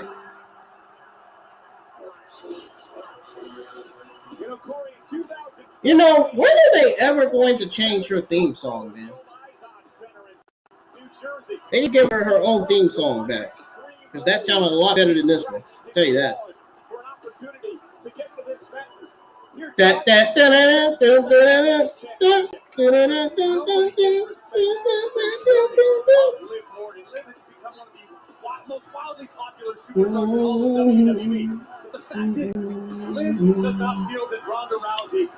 Ronda Rousey and Liv Morgan are matching gear for some reason. She's wearing black. Liv Morgan's wearing black, but she's wearing green and purple. Ronda wore pink, green, and white.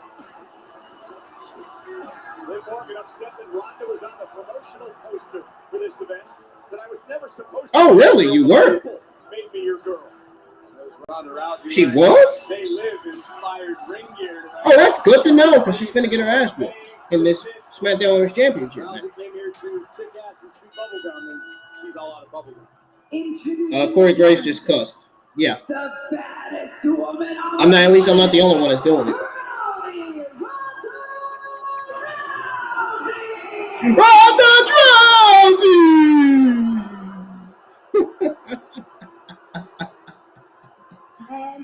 Oh, man. From Elmwood Park, New Jersey, she is the Smackdown. Don't you put that in Ronda Rousey's face, I'm telling you now.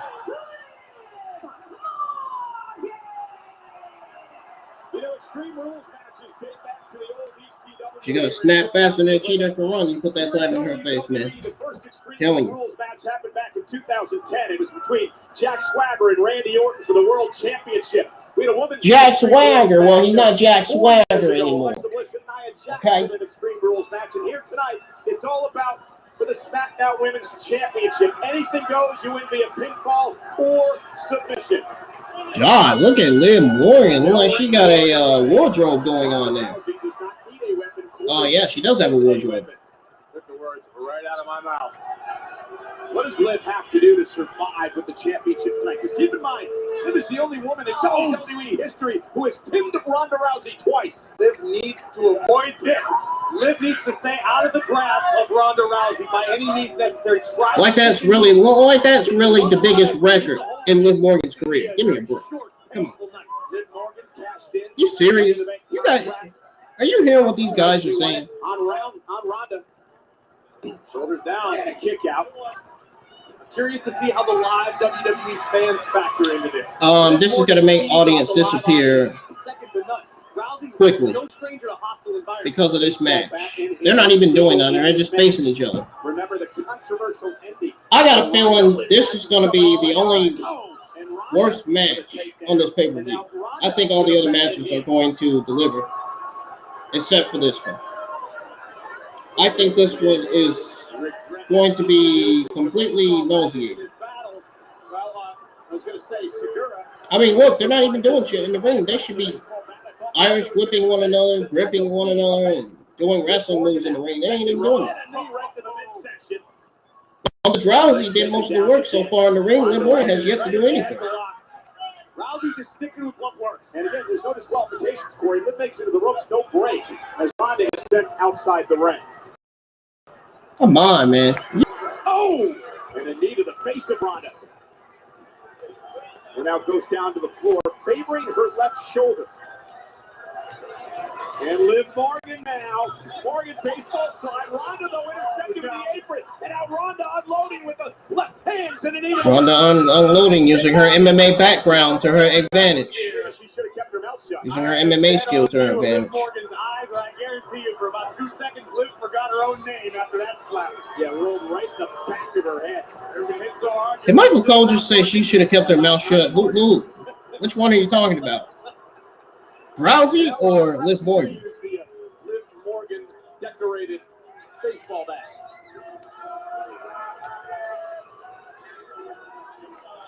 Ronda mocking the fact. One of the fans in the arena just said Ronda Rousey. Oh my God, that's ice cold. And now Liv may have found herself an opening. Using the fire extinguisher to her advantage. Ronda though with a Piper's kick. Man, what a nasty landing. Morgan landed high on her neck and shoulder and is immediately clutching. Wow. That didn't even do nothing. And what's scary about that, Corey, is Morgan now comes off the stage. He's got a broken wrist. Bryce Howard-like swing by Ronda Rousey. Bryce Harper, Ryan Howard, exactly. Ronda Rousey just hit Liv Morgan with that bat. Liv Morgan's own bat, man. That looks like Alexa Bliss's bat. The thing is, Corey, Liv thought she turned this match around when she used the fire extinguisher. It didn't happen. I think all Liv did was delay the inevitable.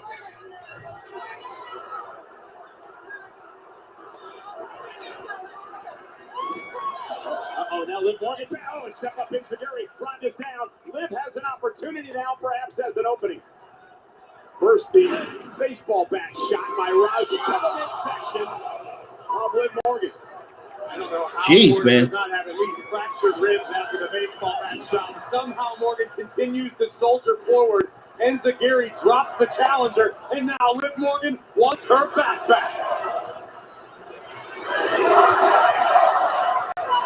And it's out the fans, making attention known. As Liv tees off with a baseball bat. And Liv Morgan now with the upper hand on Rousey momentarily uses the key to her advantage, temporarily blinding Liv and now using her black belt as a weapon. Preview of what we'll get later on this. Wow. We have an official strap match.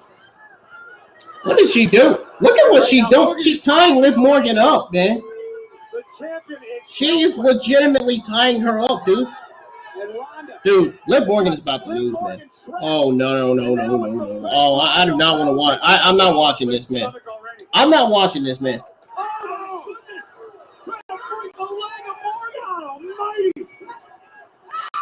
Oh, now Ronda driven into the apron.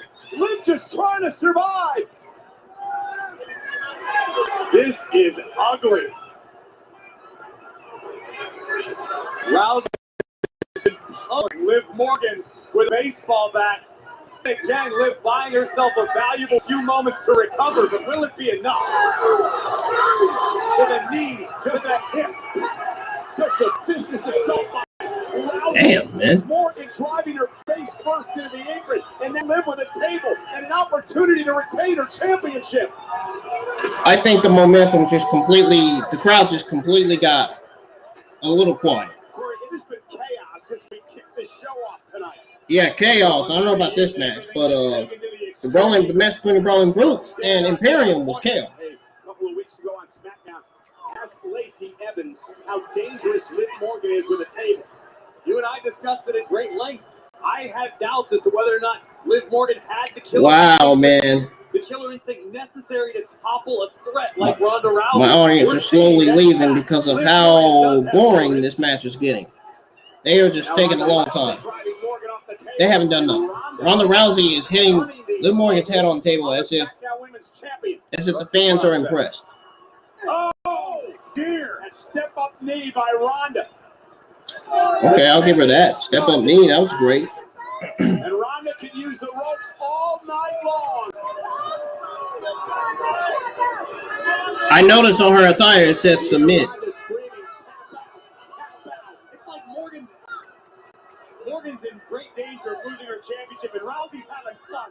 Ronda Rousey is enjoying the hell out of herself right now. Well, you know, the champion was the underdog coming into this matchup, no doubt about it, especially with the Extreme Rules stipulation. And this was Liv Morgan's request. Exactly.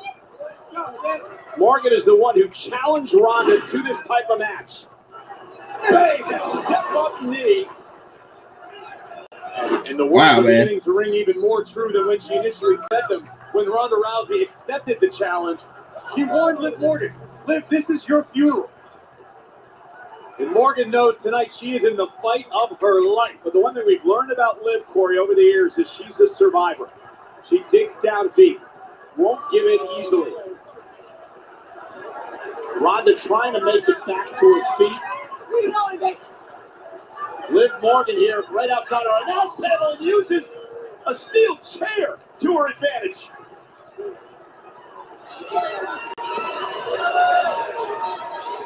What does Liv have in mind now? Ronda just dragging her body back into the ring. These women have punished each other throughout this matchup. Ronda, Morgan with the chair knocked out of the ring. Ronda, however, with Liv on her shoulders, Liv able to... Yeah, the fans are booing this match. No question about it. Oh, it left Morgan right to the spine. I think Rousey did her best to prevent whatever Morgan was looking for. The first one... Guys, what do you think of this Liv Morgan Ronda Rousey match for the Smackdown Women's Championship so far? It would have been more effective if the chair had stayed there, which was Liv's initial intention. But nonetheless, into the post, cover to retain the championship. Not that too. Well, I find that more often than not in this business, when it comes to furniture, the furniture rarely cooperates. Hey, the bar was destroyed in the first match about a minute in. And now let's go Liv chance. Begin here in Philadelphia. Being number one in the Extreme Rules, and now Liv Morgan, who says she didn't have a killer instinct, Graves. Obviously, Morgan's still feeling the effects of all the damage she's taken thus far. Not really getting full extension on the chair shots, but still. Oh, and Ronda, code red, cover now by Liv to retain, and Ronda at two. Maybe a Van Morganator. Rousey may be out. I'm ready for this match to be over. This is getting boring. Trying to figure out how to This shit's getting boring, man. I told you guys this may very well be one of the only worst matches on this pay-per-view, And it's proven to be just that. This match is fucking awful. It is boring. Liv Morgan needs to go back to the Performance Center and work on her skills a little bit. Morgan defended against Rousey. Really, Aaliyah is the one that needs to go back to the Performance Center. Something agonizing to do to Ronda Rousey, but in all this time Liv is taking to set up the table, Ronda has time to recover. Whether it just be catch her breath, whether she's able to get the blood flowing back through her extremities, Liv is spending a lot of time setting up this table. Ronda just trying to make it back to her feet. Suddenly, Morgan has taken control. Open hand strike to the midsection of Rowdy Ronda Rousey, and Liv about to make the climb. Liv Morgan is green for this moment. She's green for this opportunity. Morgan now up top. Ronda's in trouble. Laying prone on the table. Morgan on the top rope. Oh my God. Through the table. Morgan looking to retain the championship in a third pinfall over Ronda Rousey, who kicks out a two. Are you kidding me? And now Ronda Rousey quickly turning things around. Morgan got caught. Morgan's getting up. Morgan's getting up. Liv doing her best to prevent the armbar from being applied. Yeah, Liv, both hands clasped, now trying to fight her way out of this. And Liv Morgan now. Guys, I know why you're leaving. The match is boring. I know, man. Don't worry, they're gonna show the good matches. Whoa! Liv Morgan just powerbombed Ronda Rousey, but that was barely a powerbomb, man. The armbar has not been effective. And now I know you guys are getting tired of hearing commentating this match. I am too, man. I'm ready for this match to be over. That's why half of the audience left. Yeah, thanks, Extreme Rules. Now my audience have left because of this boring match between Liv Morgan and Ronda Rousey. Great. Yeah, thanks, man. Thanks a lot, man. I had 6 people in here. Thanks a lot, man. I think Rousey made the adjustment. Yeah, she's looking for. Is that a biceps crusher? Is Morgan even? Whoa! A bicep crusher. Morgan's fading. Morgan's fading. What the heck? Ronda Rousey is using a table to crush Morgan's neck. What the fuck? Ronda cheated, bro. Ronda Rousey cheated, bro. Did you guys see that? Am I the only one that seen that? Am I the only one that just saw that Ronda Rousey cheated? I told you Ronda Rousey would become the new SmackDown Women's Champion.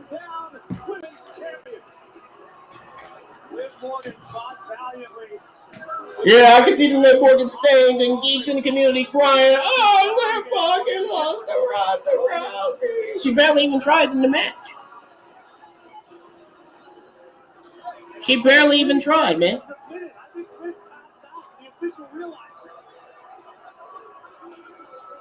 She barely even tried, man. I'll give Liv Morgan a little credit. She did somewhat try a little bit, but yeah. The win goes to Ronda Rousey. This senton from the top through the table very nearly ended Ronda's threat.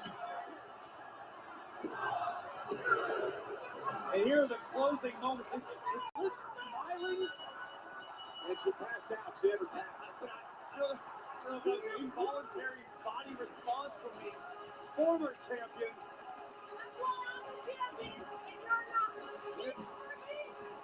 I don't know what to make of this. Liv Morgan just lost the championship and she's smiling.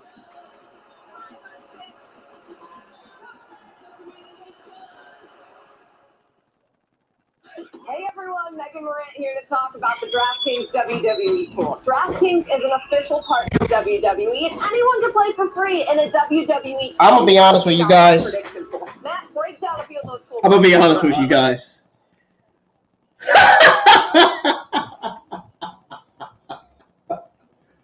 Oh man, this match sucked so bad. This was absolutely terrible.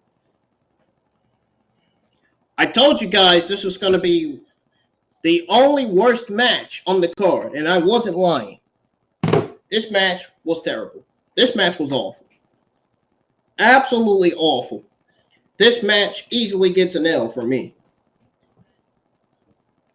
That Brawling Bruce versus Imperium match was better than the Smackdown Women's Championship match that we just got between Liv Morgan and Ronda Rousey. That match was terrible. Oh my God, that match was so bad, bro. It was so bad that my audience left the live chat. That's how freaking embarrassing and bad and awful that match was. Guys, I'll be right back, man. I'm going to put my water bottle in the refrigerator. I'll be back. Don't go nowhere, man. We got a few more matches on the String Rules card. We got Finn Balor versus Edge to look forward to. Kross versus Drew McIntyre. Bianca Belair versus Bayley for Raw Women's Championship. And then we got Roman Reigns versus Logan Paul. I'll be right back, guys. Don't go anywhere.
Ladies and gentlemen, I'm back. I hope you guys are enjoying your time here with me in the live chat, man. Coming up next, we got Drew McIntyre versus Karrion Kross. Extreme Rules is back on my screen. So don't forget to hit the thumbs up, subscribe to the channel if you do. Here we go with Drew McIntyre versus Karrion Kross, guys. Opportunity tends to lend itself. Oh my God! From behind, McIntyre attacks. Karrion Kross is back. Tuesday has arrived, and the clock is ticking. Drew McIntyre. Clock is ticking for not only Drew McIntyre but for Roman Reigns as well. They chose you. There's no shoe. McIntyre. Bayley. Karrion Kross has been described as a calculated lunatic who wants to reset the current timeline. And Karrion Kross, the clock jacket, McIntyre's fading. Tuesday has arrived for the Scottish Warrior. Actions, consequences. You are not going to like the consequences of your actions.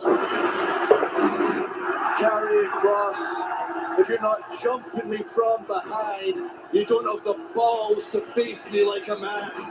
Rollins said, step up to Drew McIntyre and I'm going to make you a promise right now. I thought he was going to say grow a set of balls instead of you got the balls, Kross said.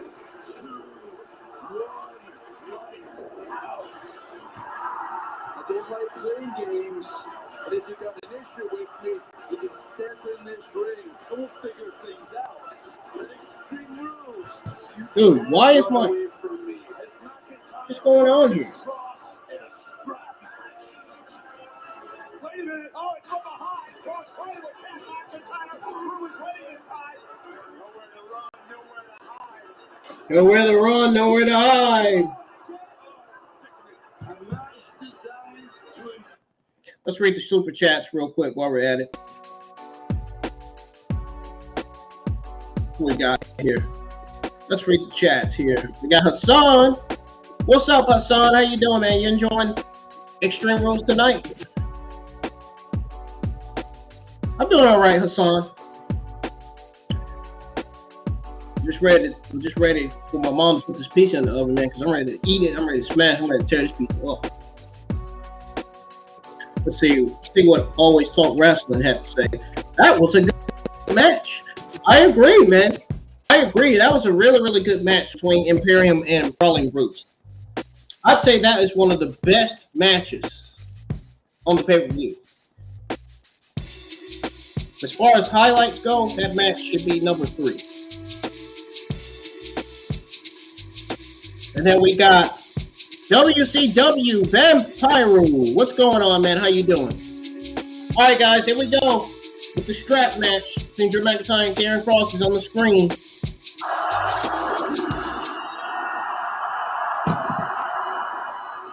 I hope you guys are enjoying Extreme Rules as much as I am.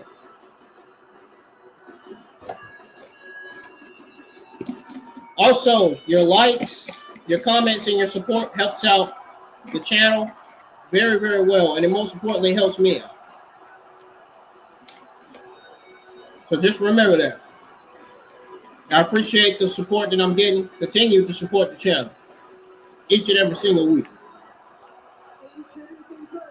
Even if you're not here.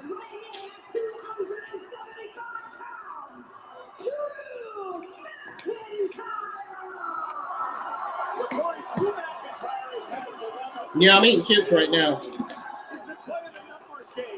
Got Drew McIntyre making his way to the ring. Look at that long sword, man.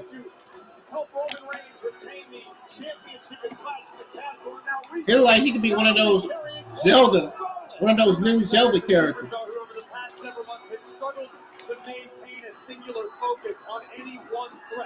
Feels like he could be the next Link on Zelda. Back down from a fight. McIntyre will never make an excuse. But Drew, no shortage of enemies these days.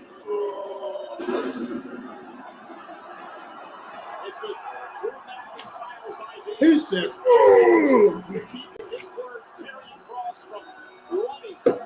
sounds like Super Bowl from Dragon Ball Z Verse 2. With that roar sound. There was a Kross distraction as well at Clash at the Castle that didn't help McIntyre's chances against Roman Reigns as well. There's the arrival of Solo Sikoa. That wound still has not healed for McIntyre. But Drew ready for yet another fight, another challenge, another opponent, another battle. Here comes one of the greatest entrances in all of WWE. Is Bray Wyatt going to debut after this match between Karrion Kross and Drew McIntyre? Will we see Bray Wyatt feud with Karrion Kross? I hope to God. I hope to God we do. I want to see that. That is something I want to see. The Fiend Bray Wyatt feuding with Karrion Kross in this state, man? Yeah. Bray Wyatt versus Karrion Kross, take my money. Take my money, man. The Fiend Bray Wyatt versus Karrion Kross, man. Take my money any day of the week. We got the beautiful, lovely Scarlett making her way to the ring. The wife of Karrion Kross.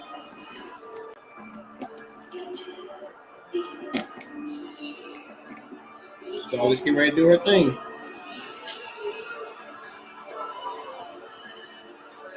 I don't think I want to be in the ring with her when she's doing that. It makes Karrion Kross look dangerous.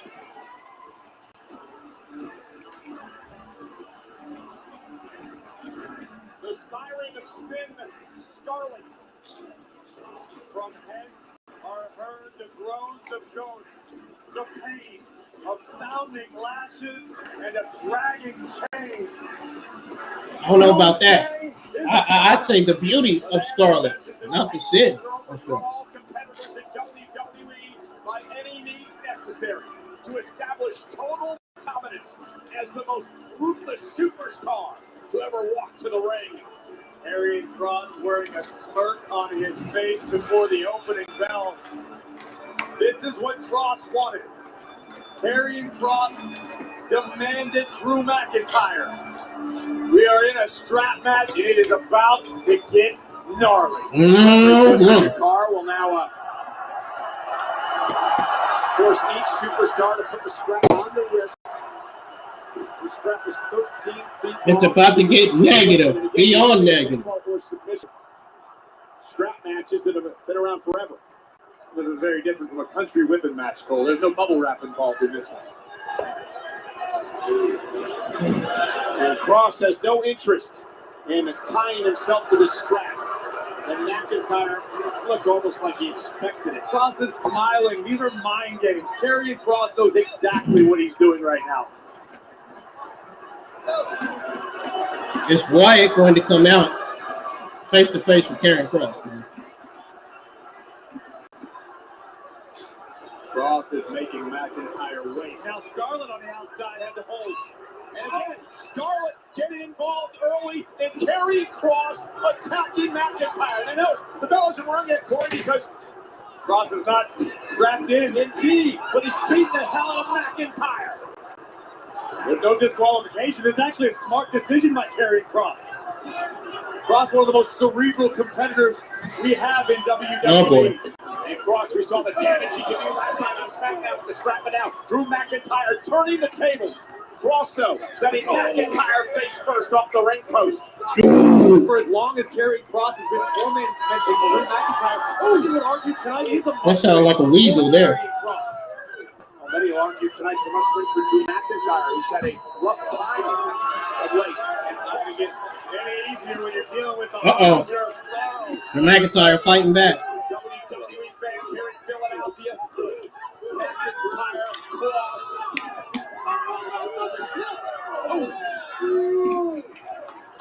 I look like Goldberg in that suit.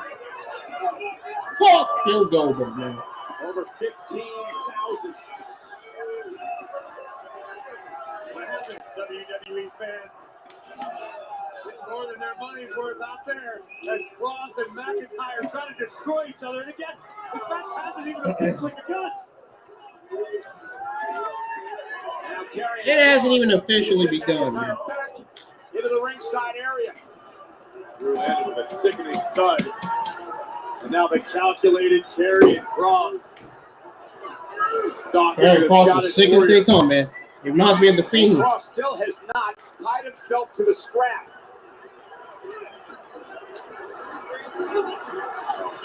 Oh no. And Kross looking to suplex McIntyre into the straps. McIntyre turns it around with a suplex of his own. I would have did damage to the knee. And McIntyre now driving Karrion Kross. Oh! Run out table face first. Using everything. The vibe of this show just went completely down. To try to neutralize Karrion Kross. I mean, the first match was great. Second match was terrible. The third match so far, Ring post face first. somewhat. And don't forget the damage Kross did to McIntyre last night on SmackDown, however, with the strap, Corey. Oh, dear. And now McIntyre lifting Kross. What is that McIntyre about to do? What is he doing? What is he about to do? McIntyre driving Kross spine first onto the apron. And a visceral growl from the Scottish Warrior, who's finally wrestled away control of this situation from Karrion Kross. Excuse me. And now McIntyre is going to place the strap around the wrist of Kross. Nowhere to run. You guys enjoying this match so far between Drew McIntyre and Karrion Kross? Drew McIntyre has Kross where he wants. Oh, match just started. Oh, look at that. Match wasn't even started yet because Karrion Kross jumped Drew McIntyre. Whoa, Drew McIntyre is whooping. Karrion Kross is floating around like SpongeBob. Oh, snap, man. Because he know that hurts, man. He knows it. That's his own place in history with the scrap match tonight. Oh! Oh, my God. Oh, the sickening sound. Oh, again! Oh, right across the back of Karrion's neck. Did Drew McIntyre just say, fall and pray for me, big? Karrion Kross asked for this, pushing McIntyre week after week. Can he just say, fall and pray for me, big?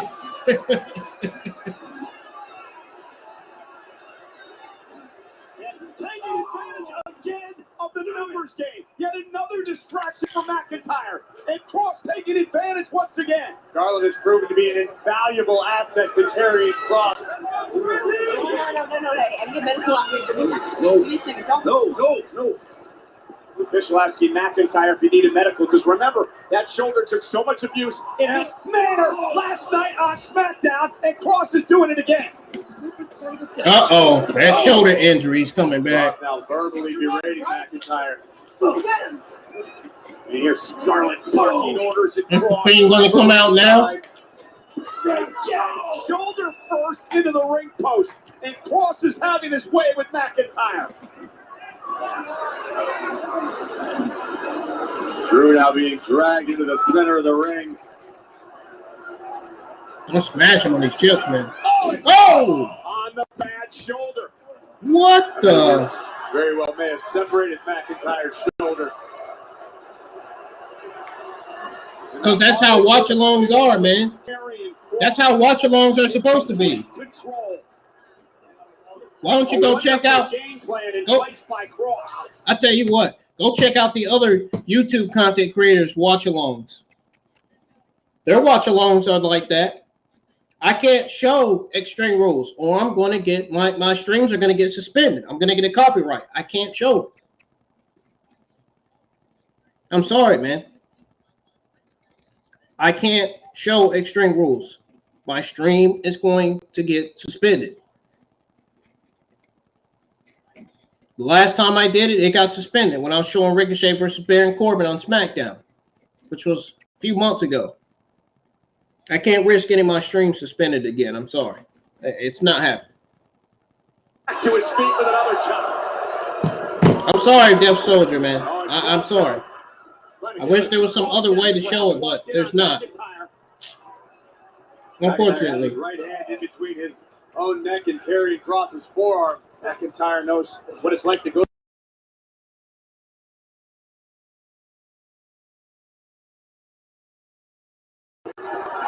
The sadistic smile washing over the face of Scarlett on the outside.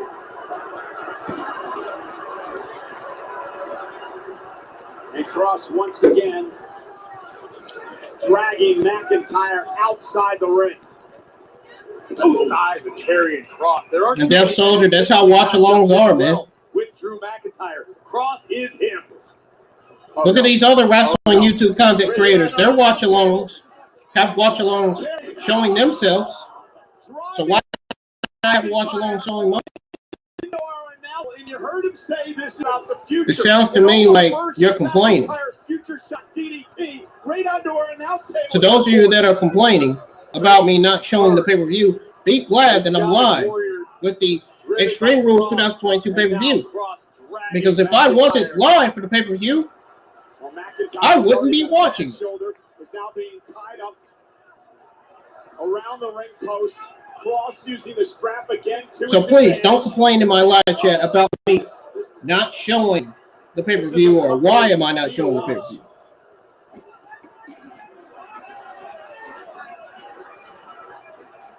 I don't need that tonight. I'm enjoying myself, and everybody else is watching is enjoying themselves too. They're enjoying listening to the action, listening to commentary. Aaron Kross is spanking Drew McIntyre behind his back. Look at the damage that Karrion Kross is doing, man.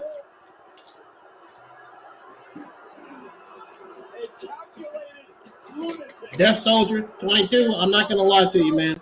I wish there was a way to show the Extreme Rules pay-per-view. They're live on YouTube, but I can't show it. Like I said, go to the other wrestling YouTube content creators' YouTube channels. Go check out their watch-alongs. Their wrestling watch-alongs are just the same as mine. More noticeable is the WWE Universe here in Philadelphia has fallen silent. silent. A hush has come over the Wells Fargo Center. You got YouTube content wrestling creators like Wrestling Gibbs. They're live with their watch-alongs. They got cameras of themselves showing. You got Tino's Time live with his Extreme Rules watch-along. He's got a camera of himself showing.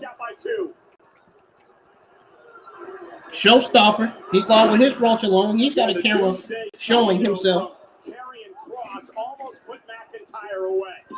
Showing Extreme Rules would be a copyright. YouTube content creators like me cannot afford to get copyrights. I'm sorry. I'm doing what YouTube is telling me to do. I'm following the procedures. I'm not breaking the rules like I did on Twitter. I'm not doing it. I'm not doing it, man. I'm sorry. I'm just not. But again, how much more of this can McIntyre take? You can go watch if you want to. If you don't want to be here, go watch some other wrestling YouTube content creators Extreme Rules watch along. Kross can't believe it. McIntyre now looking to rally. McIntyre. If you want to be here and stay here and listen to the action and commentary, then do that. Now fired up with a belly-to-belly throw. I hate when somebody comes in my chat complaining, asking me, why are we just watching you? More time it passes, the less we're on the Clearly you have an audio. You don't have to watch me. You can listen to the commentary and the action. And finally, for the first time tonight, McIntyre lets a smile cross his face. Drew onto the future shot DDT. Kross just too powerful, bulldozing Drew into the corner. Now Kross lifting up. I mean, there is a volume for a reason. You don't necessarily have to watch. You don't have to watch. You can listen to it and not watch it. You can even watch it and listen to it. See the difference there? Almost sounds the same, right? Everyone talking about WWE Extreme Rules tonight. The one night a year that all matches are some sort of extreme. Already, Ronda Rousey has won the Smackdown Women's Championship in an Extreme Rules match. Sheamus and the Brutes with the good old-fashioned Donnybrook match. Yeah, get the fuck out of my chat, man. If you're gonna be like that, get out. Get out. Bye-bye. Everybody else here is listening to the action and commentary, and you're over here coming in my live chats complaining, asking me, why are we just watching you? Like, dude, if you don't like what I do on the channel, if you don't like what you see, if you don't like watching my reviews or watch-alongs, you can kindly get the fuck out of my chat. It's that simple. Are you kidding me? You want to McIntyre as well. Those are two sick, sadistic sons of guns. Let everybody else enjoy their time here in the live chat with me instead of you coming in the chat complaining about me not showing the Extreme Rules on the TV screen. Come on.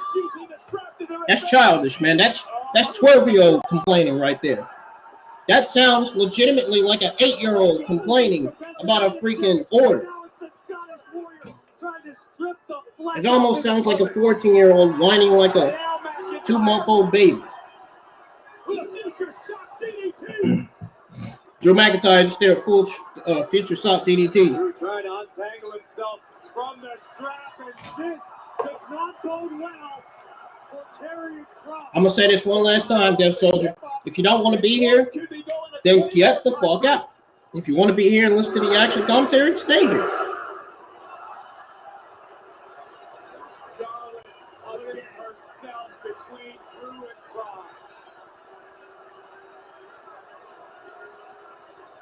Let me tell you something, Dev Soldier.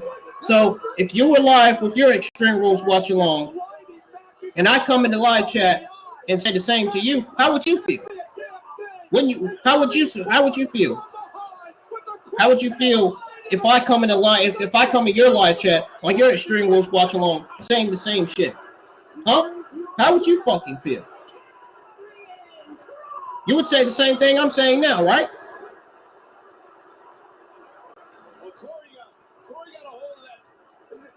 That's what I thought. That's what I thought. Yeah, get the fuck out of my chat, man. That's what I thought.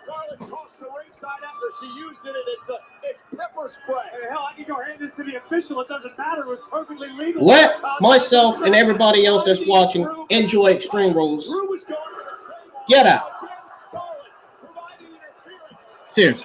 And then watch this. Pepper spray to the eyes of McIntyre. Karrion Kross would take I'm not gonna have some 12-year-old whining complainer in my chat with questions and useless, worthless, dumb answers. Drew McIntyre forced to fall and pray. Chosen one. This is what you wanted.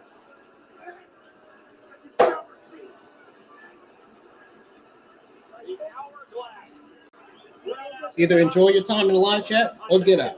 It's that simple. I'm not gonna say it anymore.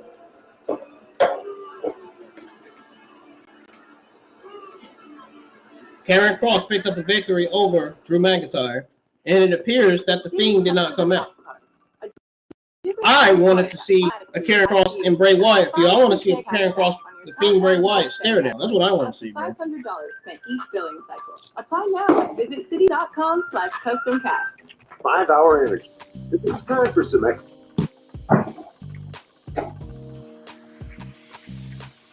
Ladies and gentlemen, I sincerely apologize for the stupid question that this YouTubing geek commented in the chat.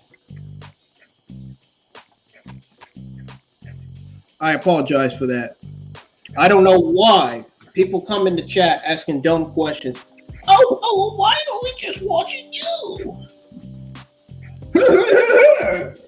Clearly, I can't show Extreme Rules on the TV screen, because if I do, I'm going to get a copyright, and then my stream is going to get permanently suspended.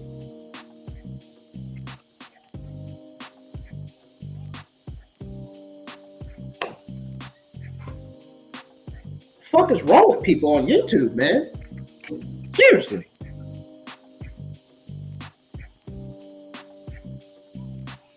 Think before you come in the live chat asking stupid, worthless questions. That's a waste of me and everybody else's time here.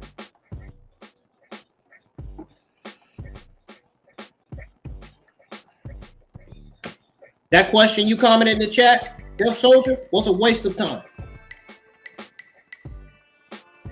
You could try and comment that question in all the other YouTube content creators' live chats if you want. They're going to say the exact same thing I just said. If you comment that question in all of the YouTube content creators' live chats, they're going to say the same thing I said. Legitimately.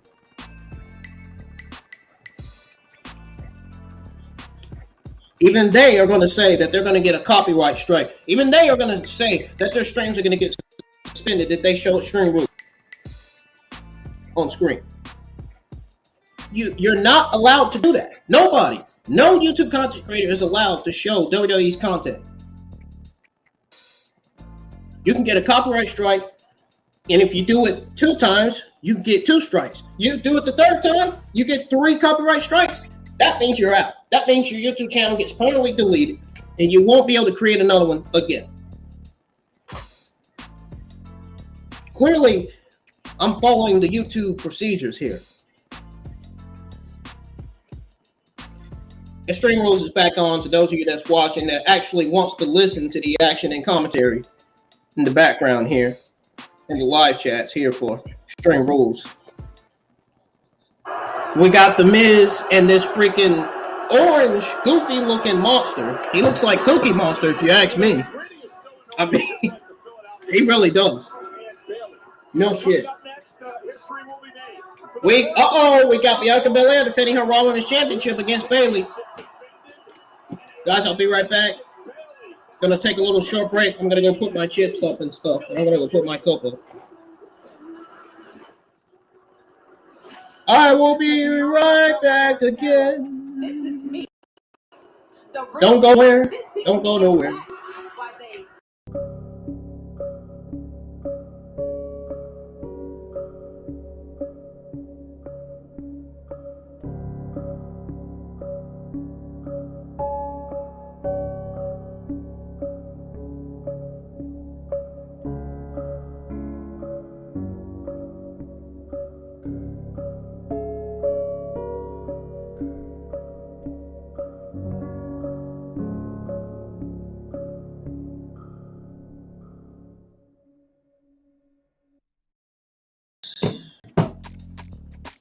You're right. We are back.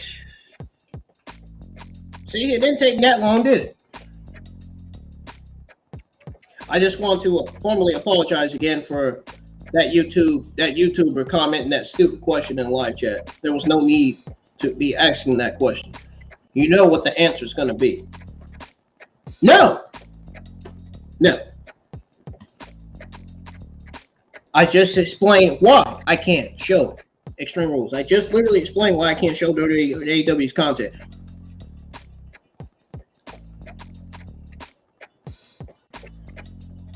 The other YouTube content creators, they can't do it either. Or they're going to get a copyright strike, or they're going to get their streams permanently suspended. I'm not the only one that can't show WWE's content on the streams, on the channel. I'm legitimately not the only wrestling YouTube content creator, man. Guys, my pick for this match is Bayley. It only makes sense for Bayley to dethrone Bianca Belair to become the new Raw Women's Champion, since Dakota Kai and Io Sky are already the WWE Women's Tag Team Champions. They should have already been WWE Women's Tag Team Champions 2 months ago. But here they are, the Women's Tag Team Champions.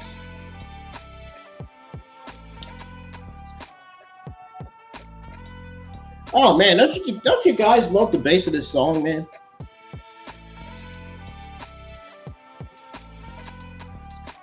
I love this, man. Guys, they're showing a video of Bayley and Bianca Belair hopping up their Raw Women's Championship match. That's coming up next. Matter of fact, I'm getting ready to. Here we go, guys. Bianca Belair versus Bayley is happening right now on Extreme Rules pay-per-view on WWE Peacock. And retrieve the Raw Women's Championship. Oh, this is a ladder match between Bayley and Belair. I didn't know that. I thought it was going to be a Raw Women's Championship singles match. This is a ladder match for the Raw Women's Championship. I'm surprised. It's all about making history. She was involved in the first ever. We got Bayley getting ready to make her way to the ring. She's 380 days as a Smackdown Women's Champion. She was the first one. I'm surprised they're not playing that Damage Control entrance music. We got the rage, we got the sage, or whatever they be saying.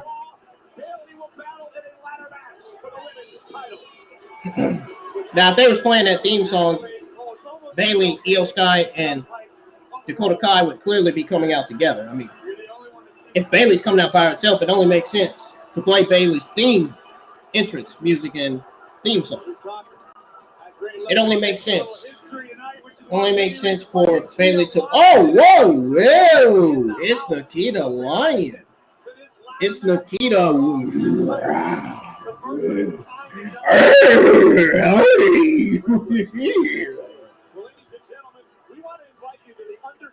Hey, ignore that, man. Ignore that. I don't know what that was. I don't know what that was about, though. If you think for 1 second that I was doing the Omos impression, like what JD does on his Monday Night Raw reviews, you got another thing coming. Sold out in Philadelphia last night. An incredible show. You do not want to miss it. Bayley looking up at the task ahead of her. Notice, conspicuous by their absence, Io Sky and Dakota Kai, because Bayley said they did their part. They played their role. I want to beat Bianca fair and square.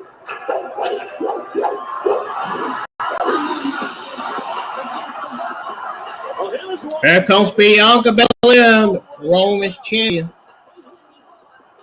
Her run has not been that good at all. I've said it like 2-3 times already on the stream.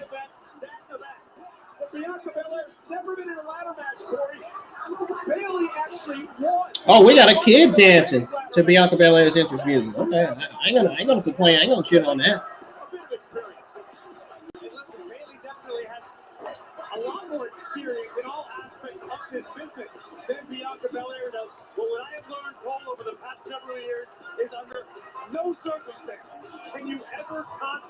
bet against Bianca Belair.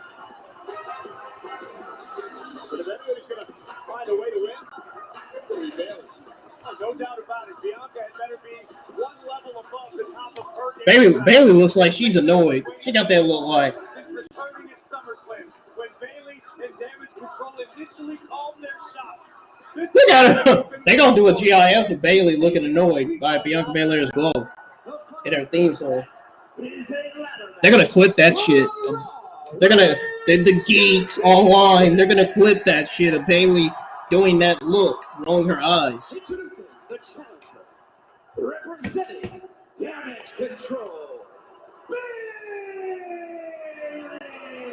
Oh, I can see, not only I can see the Liv Morgan stains and fans in the community crying, I'm going to see the Bianca Belair stains and geeks in the community crying. With Bianca Belair, what's something wrong with the championship to Bayley?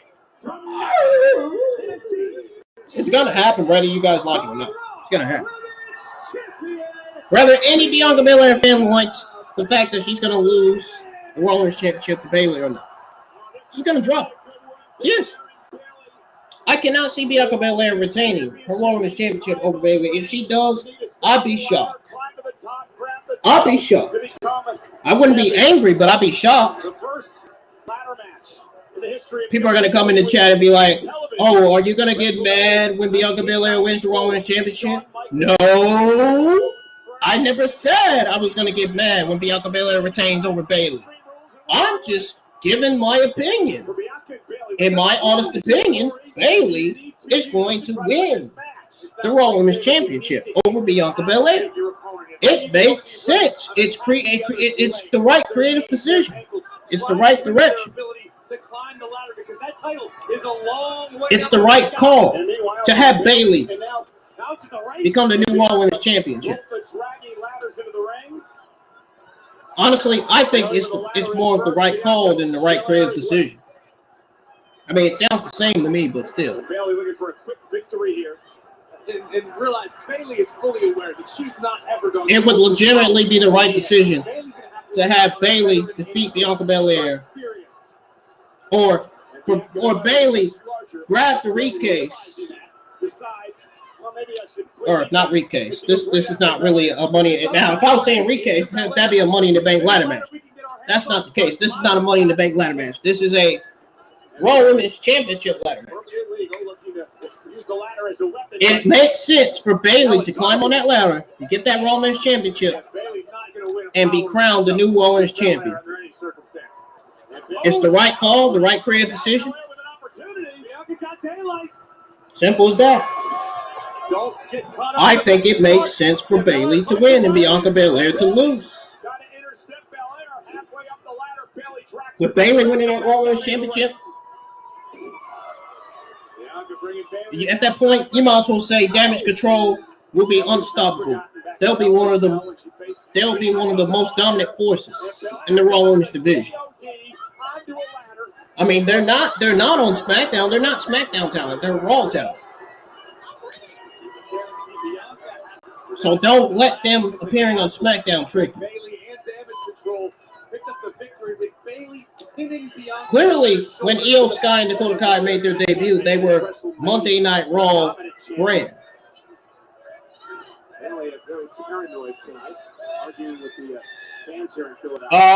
We got Bayley. What is this Bayley doing? What is this she doing?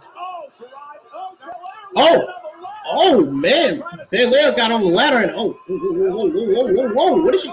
Bianca Belair going up there quick to get that Raw Women's Championship. Bayley said, we ain't having that. I'm pulling your ass down. What I'm seeing so far is Bianca realizes when it comes to strategy, maybe she's overmatched. Bianca realizes Bayley has been in this environment before. So Bianca's best bet is to capture the title just as quickly as she possibly can. Realize that the deeper this match goes, the more it may favor the challenger. Belair comes off the top rope again, trying to climb the ladder. And Bayley just trying to prevent her from getting up there and grabbing the championship. Whoa. And now Bayley. Oh! Whoa. This is definitely the strategy from Belair. Please tell me why the fans just got quiet when the match started. Don't let Bayley drag you into the deep Maybe that's end. because they've been watching JD's podcast, with JD saying that Damage Control hasn't really been, Bianca was very adept here tonight. And now I don't know, he hasn't really been on the roll that much. I mean, Bayley into the steal. I think Damage Control doing great, if you ask me. I mean, And now Belair. oh, look at Belair, look at Belair. Moonsault to Bayley on the ladder. Oh my God. Sandwich between the champion and a ladder. It's a big opportunity for Belair to capitalize. Oh my God.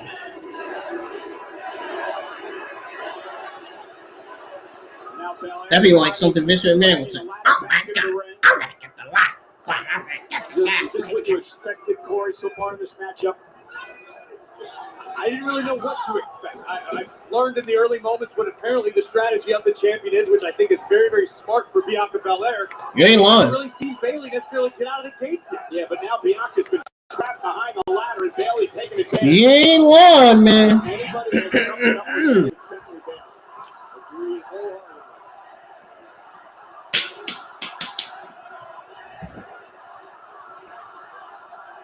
Bayley grabbing the ladder. What is she doing? Bayley, you better think about Bianca Belair first before you set that ladder down and try to go back up there to get that Raw Women's Championship. Oh, an elbow. Stunning Bianca. Whoa! Oh! She just did a Bayley just did a sunset flip, driving Bianca Belair to the ladder in the corner. You kidding me? How many female superstars have you seen doing that in a ladder match? How many? So far, I've seen none besides Bayley. Besides what Bayley just did. Genius, genius, genius, creative. Why Bayley, man? Bayley's great, man. Now she finally does, and now it's Bayley's opportunity. Same thing I said about Sami Zayn. Bayley has been a two-time Smackdown Women's Champion. Bianca Belair, as you see the view from high above the ring. I think Bayley needs a little You think more Bayley will be a experience. two-time Raw Women's Champion? On the ladder. Bayley Who's needs to say she throw can? a little more punishment to the champion before making the climb. I'm not going to say who's to say she can. I'm not going to say that. Tremendous amount of punishment. And a tremendous champion. I was getting ready to say, now, why would you knock the ladder down and then pick it back up? The furniture rarely cooperates, particularly ladders. Oh, it's right at the end of that ladder. That did not make sense. It looked like it didn't make sense, though. This great strategy by Bayley. Wear Bianca down. Oh, it's driving Oh! out of the ring. Bianca Belair got out the way. Bayley pushed the ladder out the ring. Veteran move by Bayley. That's a very, very veteran move by Bayley to stop Bianca Belair in her tracks. You gotta seize the moment.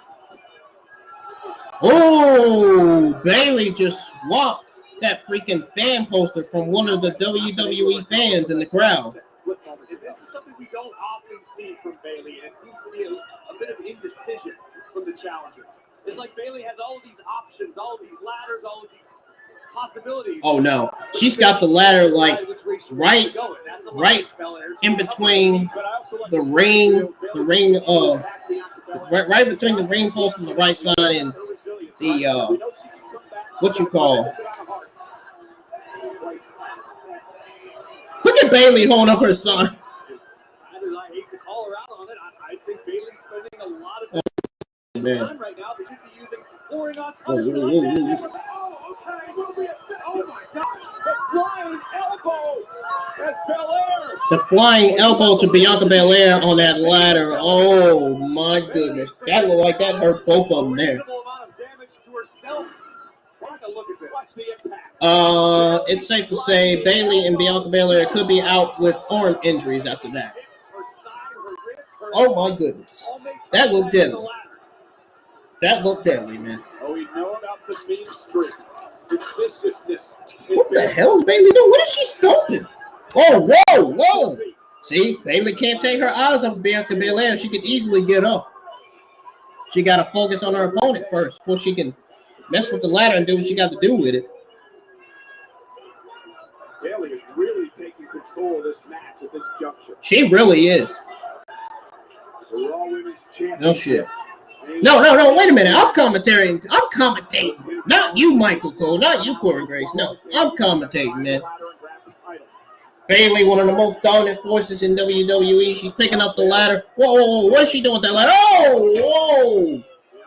The ladder broke when Bianca Belair rolled out the way. Bianca Belair with a kick to Bayley.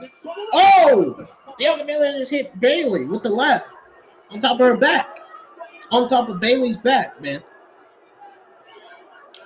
Hasn't Bayley had a back injury in the past? I don't know.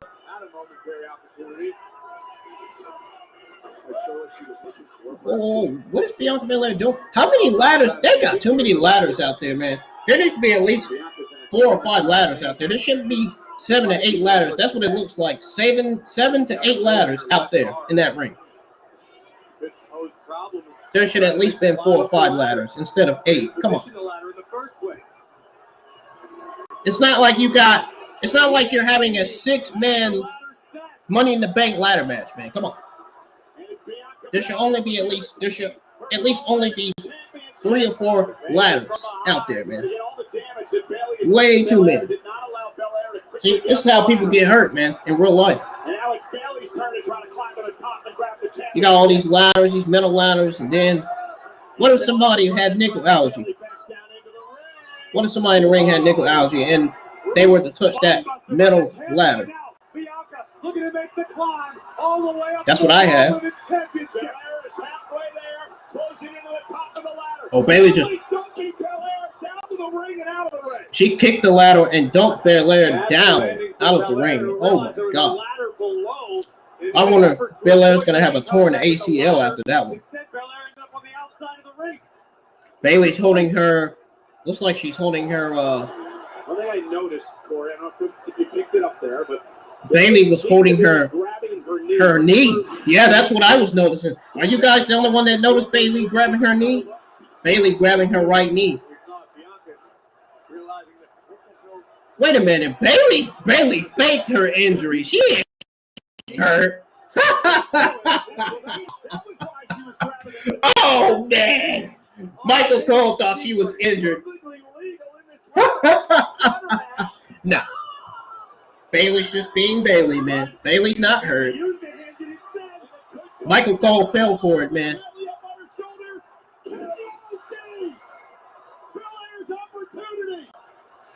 No, man. This would be one of the worst decisions in WWE, having Bianca Belair retain.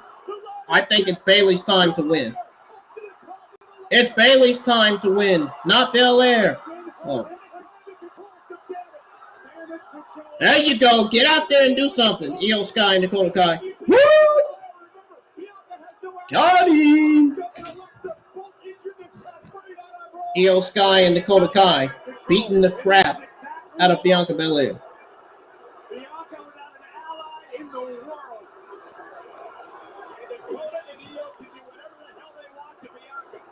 Yep, they sure can. Io Sky's getting ready to do the moonsault. Whoa. Bianca Belair blocked it. She reversed it. Uh-oh. Dakota Kai missed with a kick, and it hit Io Shirai. Bayley, something tells me Bayley's going to get back in there. Something tells me Bayley's going to get back.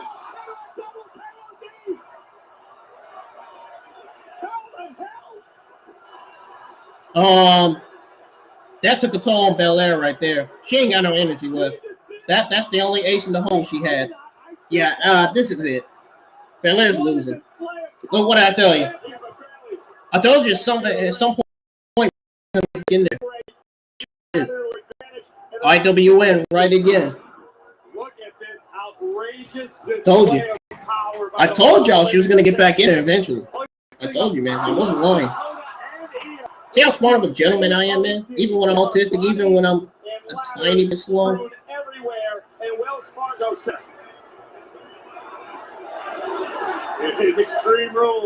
Bayley just put a ladder on the left side of the corner. What? What in the world is she doing? What is she doing? Oh, she got Belair in that corner, laying on that ladder, man. Oh, no. Rose plant.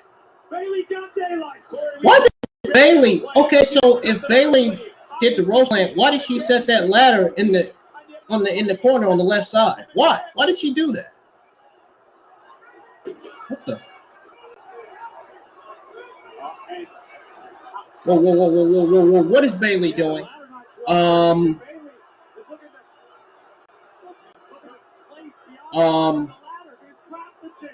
What in the world is Bayley about to do? Oh, no way. Are you telling me that Bayley is going to put that ladder on Belair while she's climbing on it to injure her? Oh, whoa, whoa, whoa. Bianca Belair's picking up the ladder. Bayley, get off of there. Get off of it.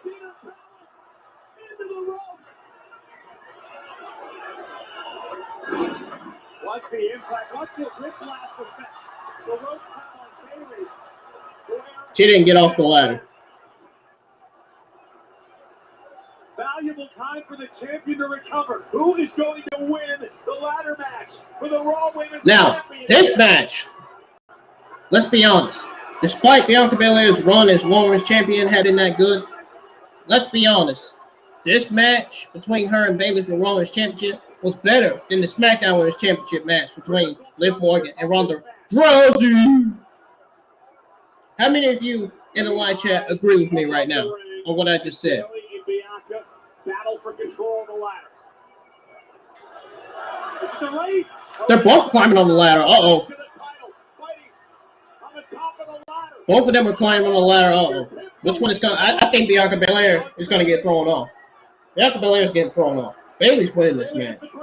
Bayley has Bianca's brain. WWE said that there were going to be title changes happening. They said there was going to be title changes happening. Look, we may see another one here. We're going to see another one here, man.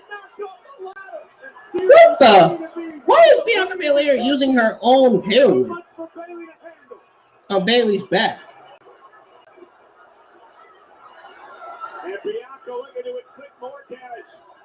Ooh, I see some blood on the ladder. Oh my God. I hope that's fake blood and not real.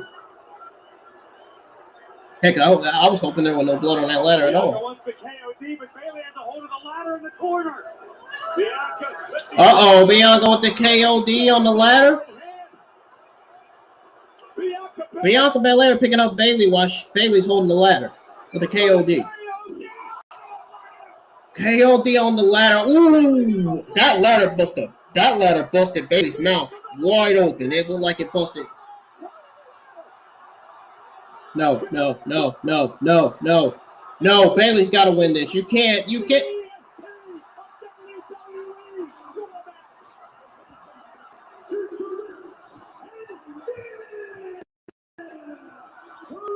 And here I thought Bayley was going to win. I bet the Bianca Belair stains and geeks in the community are going to come in my live chat.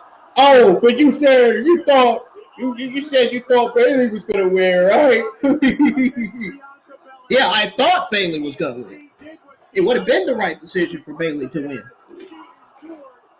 It should have been.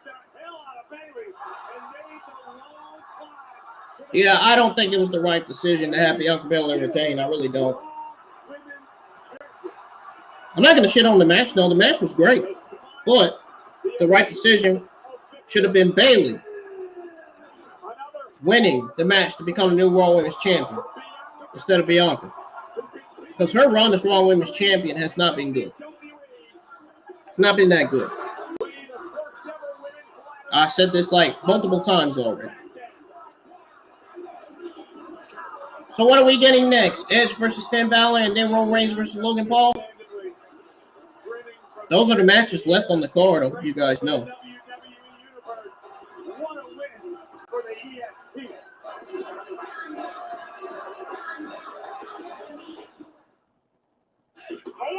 Man,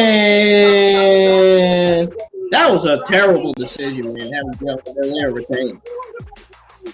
I ain't gonna lie to you. Wow, man.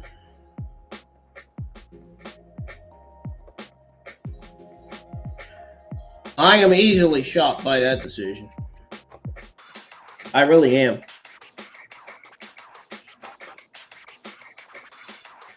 Oh, they just showed the return of Candice Ray on Monday Night Raw. And they showed half of it anyway. Guys, your thoughts on the Raw Women's Championship ladder match? Was it great? Did you guys enjoy it? I know I did. Guys, coming up next is Edge versus Finn Balor in an I Quit match. Finn Balor's not really going to quit. I think Edge is going to lose and he's going to quit. I think this is going to be Edge's last match. I just have that feeling. I just have that feeling that this match is more than likely Edge's last match. Don't you guys have that gut feeling too? I wouldn't be surprised if Edge versus Finn Balor goes to the main event. And it ends up being Edge losing to retire. For good. I still think Logan Paul versus Roman Reigns is going to be the main event. And I think they're still going to go with Finn Balor versus Edge. If Finn Balor versus Edge goes to the main event, then that will likely mean that Edge will lose and he will retire. If Edge versus Finn Balor in the I match is coming up next and it's not the main event, then that means Edge is not quitting yet. He's not retiring yet. There was a rumor going around saying that Edge is going to retire next year. It could be true. We don't know that yet. There was news on that too, on Edge and his creative direction.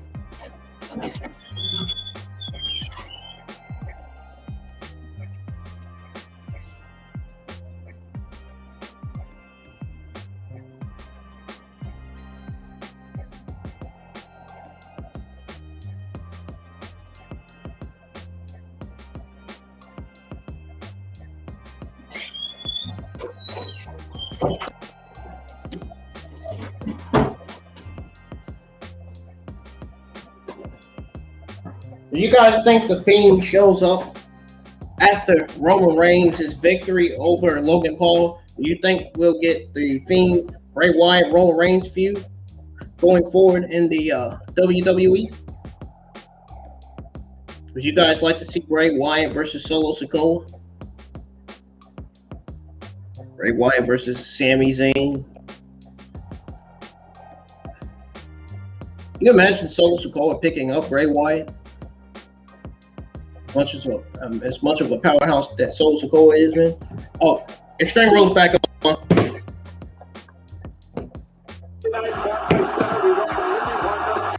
It says this season premiere, this Monday coming up, the season premiere is going to kick off with D-Generation X. 25th anniversary of D-Generation X.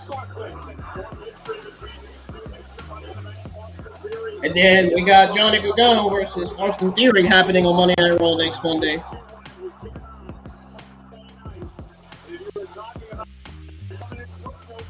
Oh, we got Bobby Lashley versus Seth Rollins. That's slated for Monday Night Raw as well.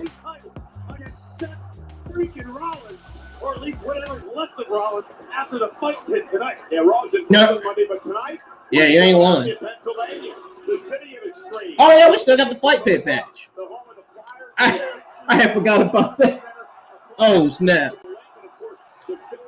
I could see them doing the I Quit match between Edge and Finn Balor first before all that.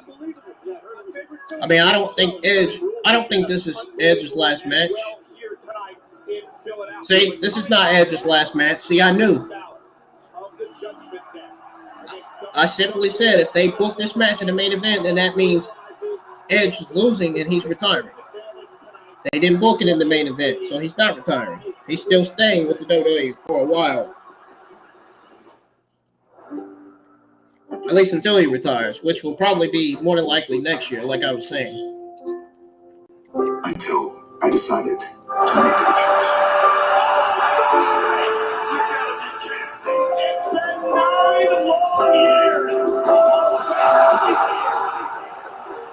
I bet Edge was emotional when he came back. He looked emotional. By the time that choice became a reality, I was 46, and it was difficult. But it brings me to Judgment Day. But they've made it more difficult. No matter how many times I beat them, they always come back. They always pick me apart, knock me down. And it's harder and harder to put the pieces back together to come back. We got Edge talking about Judgment Day. We got this video of Edge and Finn Balor hyping up their I Quit match. So I know what I have to do when my back's against the wall.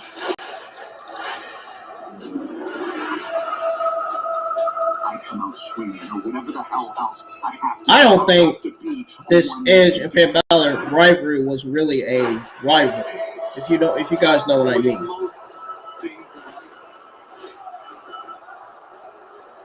This is more like a Rey Mysterio, Finn Balor type of feud. You know what I mean? It's more like the Mysterio. It's more like Rey Mysterio Judgment Day. When I'm looking at this match between Edge and Finn Balor, it's more like the Finn Balor. It's more like the Rey Mysterio Judgment Day feud. You think you know me?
Because I damn sure.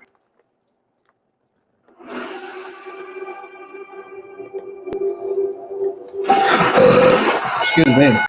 The following is an I Quit match. In this match, there are no pinfalls, no countouts, and no disqualifications. The only way to win is to make your opponent say the words, I quit! You think you know me?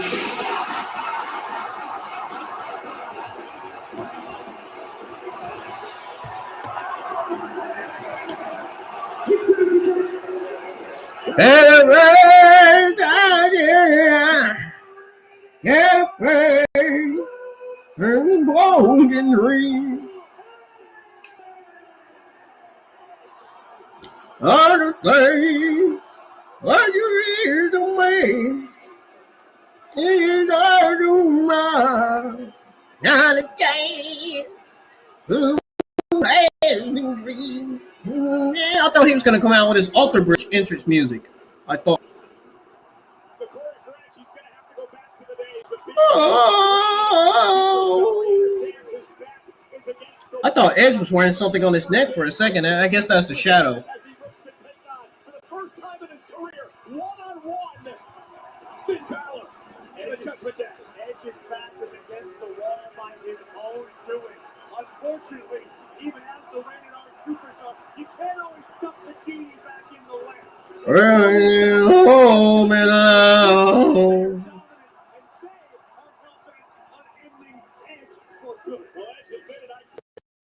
The Judgment Day and ended. He said, I'm stoked, I'm proud. My wife Beth and my kids don't want me to be here, but they understand it's something I have to do. It's in my blood. It's my life. And tonight, I look to end it all.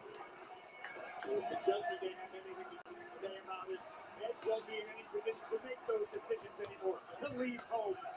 wife to leave his daughter because everything comes crashing down for Edge tonight.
Who quit 11 years ago because of a serious neck injury. However, Edge has returned, and he's looking to make Finn Balor utter those words tonight. It'll be a tall task even for the WWE Hall of Famer. Finn Balor, somewhat recently, took Roman Reigns to the limit. Finn Balor was the first ever Universal Champion and NXT Champion 2 times over. Finn Balor has been hitting home runs night after night after night for years. And if Balor wants to add ending Edge's career to his resume, Finn can do so tonight at 2. Bottom line is this: Finn Balor is in the ring with a man who has won Money in the Bank, 2 Royal Rumbles, a King of the Ring, tag titles, Intercontinental titles. We got Finn Balor versus Edge in a light quit match happening on my TV screen here at the Extreme Rules 2022 pay-per-view on Peacock. Did you guys think I was gone? Yeah, I was kind of quiet when I was watching Finn Balor's new entrance. Don't ask me why. I would love to hear Finn Balor's old theme music back.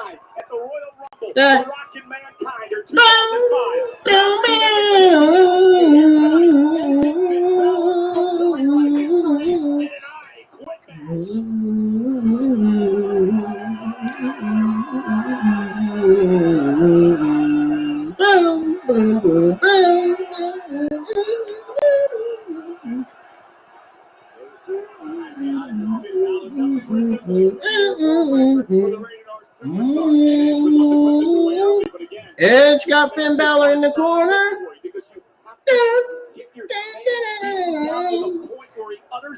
There, Finn Balor looked like he got poked in the eye when he was holding his hand like that.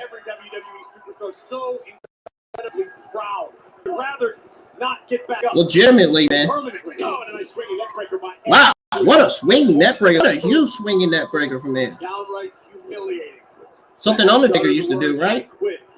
For the entire WWE universe. You think that was an homage to the Undertaker with that swinging neck breaker? Much like we've seen throughout the entire evening, Corey, you're not going to win this match by wrestling, right? It's not a wrestling match. It's not about grappling. It's about beating the hell out of your opponent. It's time to test the limits of your own sanity. You ever had a sick, demented thought that you were a bit embarrassed about? Now it's time to yeah, just glad we don't have a sick, demented Vince McMahon as chairman of WWE. And we have seen what Edge is capable of over the years. Look at this. This is perfectly legal.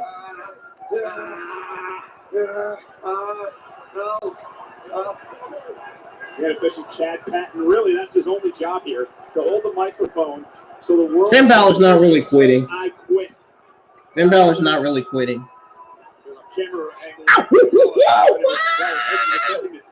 That scratch on my hand, man. That's why I was saying it like that. I was like,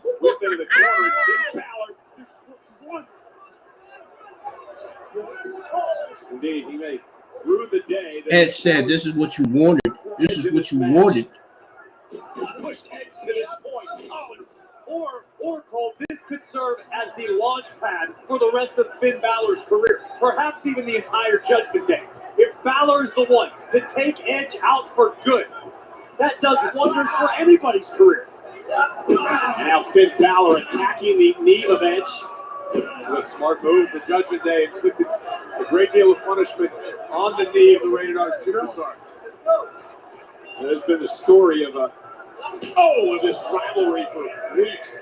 I don't think this is Edge's last match, man.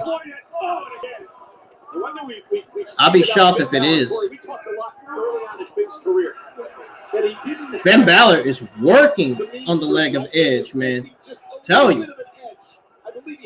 He is injuring it like crazy. I don't even know if Edge can even stand now or not. Finn Balor continuing to work on the leg. He's working on the angle now. The ankle. Oh, whoa, whoa. Edge is trying to get out of it. Nowadays, it's like Balor is finally again, continuing to punish Edge. I would argue this may be the best Finn Balor we've seen. Yeah, man. I knew this side of Finn Balor would come out. Yeah, that. It's the Prince in Balor. That's the Prince. He went back to his Prince character gimmick. That's what he went back to.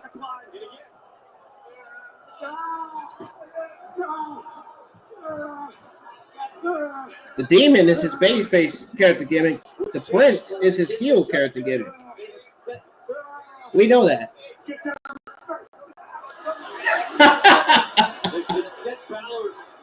He said, "Get that out of my face." Vince no longer concerned about signing autographs and taking selfies. Get that out of my face. Here to succeed and make the Judgment Day more dominant force it can be. And he's trying to reverse the figure four, roll onto his belly. That'll reverse the pressure to Finn Balor's legs. And that's what Edge does here. And now will Balor say, oh no. This is not looking good. This is not looking good. Trying to reverse back his way, and he does. Oh, he does. Oh, really? He does. Good for him.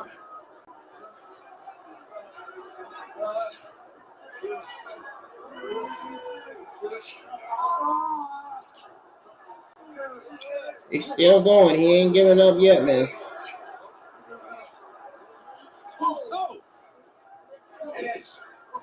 Fighting back, trying oh, to create snap. separation. It finally does, but the damage has been done to both men. I'd say more damage has been suffered by the Rated R Superstar, particularly the left leg of his that we mentioned the Judgment Day targeted weeks back. And Finn very wisely targeted tonight. Now, Balor using the apron. Oh! Whoa! Whoa! What is Finn Balor doing, man? Oh, he stomped on it. He's stomping on his back. And Finn Balor unloading on Edge.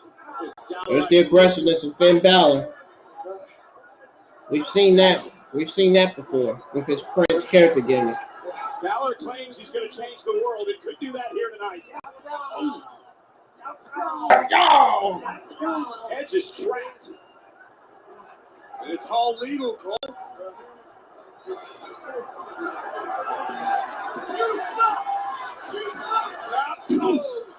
Oh, the fan said, "You suck! You suck!"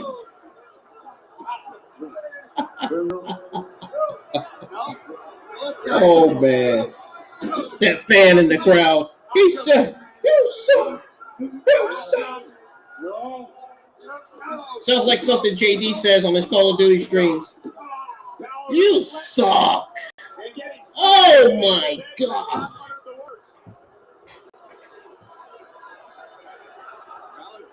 Even though I like the way JD says it better. You don't want to dribble Edge into unconsciousness because then Edge would be unable to say I quit.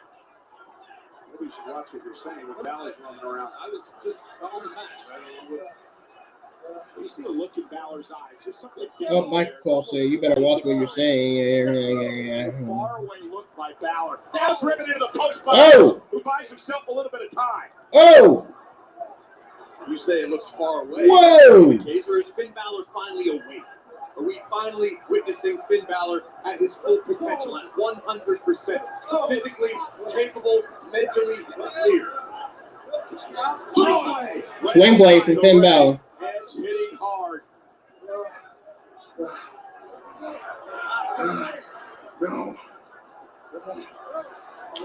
Guys, how you feel about this match between Finn Balor and Edge?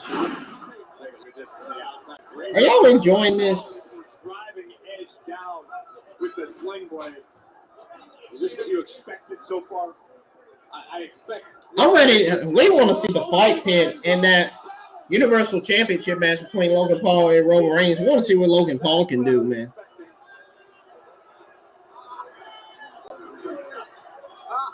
No.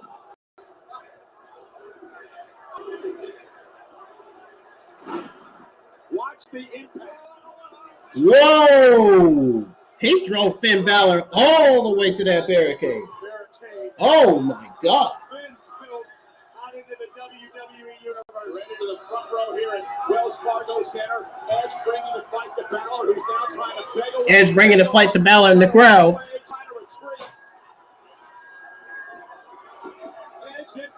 Finn Balor trying to retreat. Edge chasing Finn Balor down. Finn Balor is begging Edge for mercy. Edge is not going to fall for that.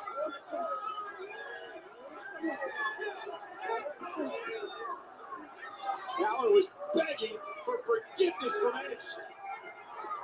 No.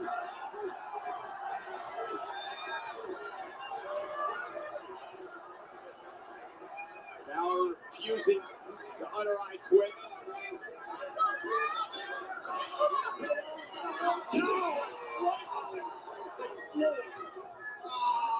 Suplex right on the floor. Oh my goodness. That looks like that hurts.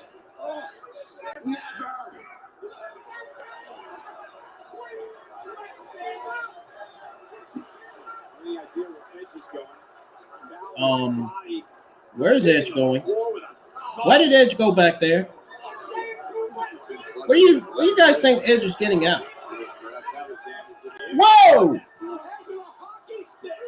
A hockey stick. Edge had a hockey stick in his hand.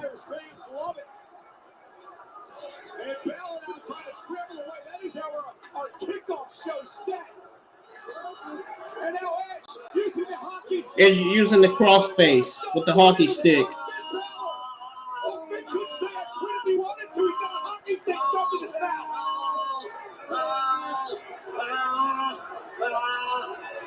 Finn Balor sounds like a bull.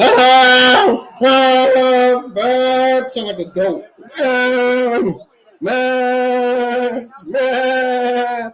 Like a sheep to me.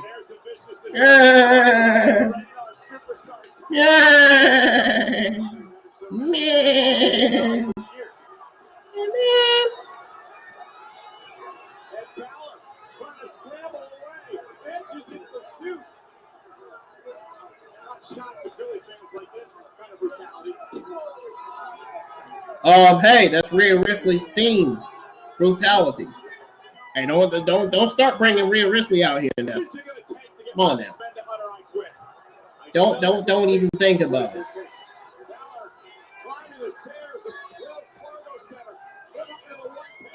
This is my brutality.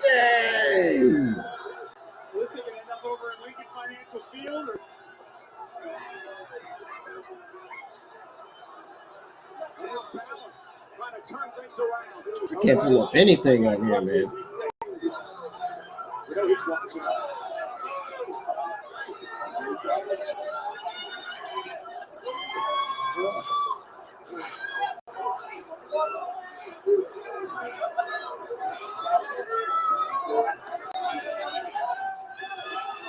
Edge refuses to say I quit. Back to his feet.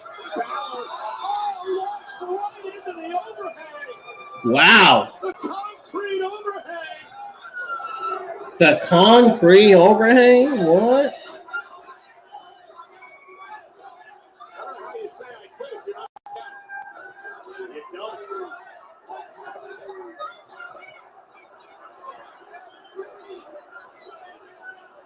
The amount of punishment both of these men have been through so far.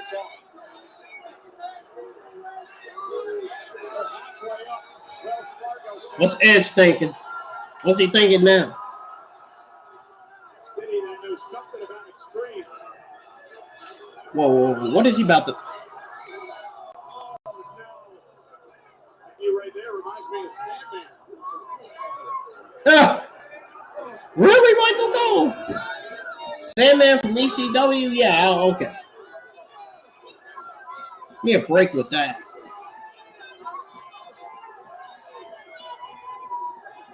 And Balor's slowly getting back up. Oh, he's back up now. Edge, you better run. Finn Balor's coming for you now. Edge's attire look like Edge's tights look like it's coming off of him.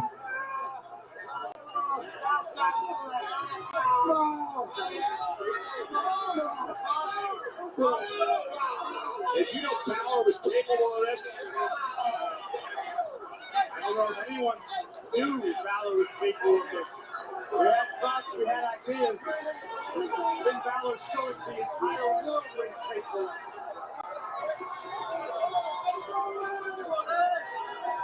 I believe the punishment finally started to catch up to Edge. What a shot, beer flying in Philly. Wow. Beer's going everywhere in Philly, man. Edge just got hit with a steel chair to the torso. Dang. It's getting wild here in Philly, man. We got 2 more matches after this. Oh, look at that chops. Chops to Edge. The scenic tour is now over. Let's hope everything stays ringside while we... The Prince is still up on his feet. Edge is still on the ground. May not be the only thing that's over. Edge may be over, like for good. Finn Balor wants to make absolutely. Wait, you mean to tell me? Wait, is WWE trying to make us clickbait and speculate that this is Edge's last match? Michael Cole said this could be it for good. What is he saying? Oh, right to the ribs of Edge. What do they mean by that? Please don't tell me Edge was teasing his retirement. 16,000 here in Philly. That's not what we want. That's not the last thing we want to hear. That's not the last thing any Edge fan or staying in the community want to hear. And at what point does this Hall of Famer's body just give up? Does Edge realize he has nothing left? That's the problem. That's what I'm concerned about, Cole. I think Edge's body may give up before he does. Edge is putting himself in a truly perilous situation. He's putting himself in a dangerous, furious situation. Man. And again, the rebellious Edge is just going to piss Finn off even more. Wow, guys, I just got news that WWE reviewed WrestleMania 40 logo before Extreme Rules. Oh, wow. We're going to go over that after the pay-per-view. We're going to go over the news on that. Don't quit.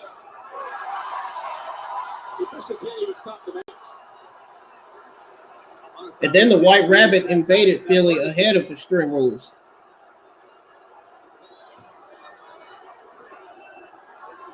Edge has always been the rebellious one, the renegade.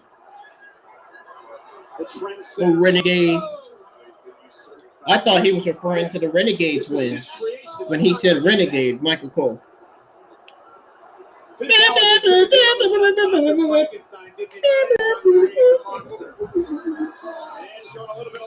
Hey, look! Am I not the only one that's noticing the chair is in the corner? The chair is sitting like this in the corner. In the corner of the room, man. No! I bet Kevin Dunn's taking pics. Taking pics of Finn Balor's, you know what? You know he is.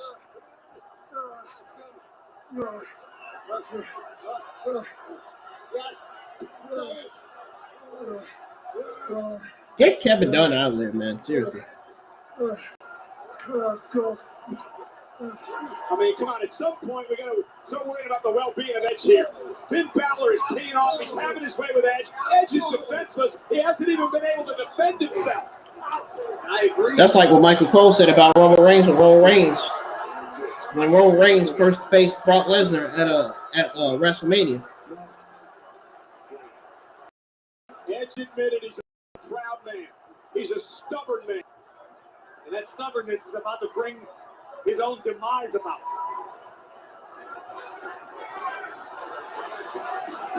And Edge and Balor sent into the chair. Edge sent Balor right into the chair. A bit of life.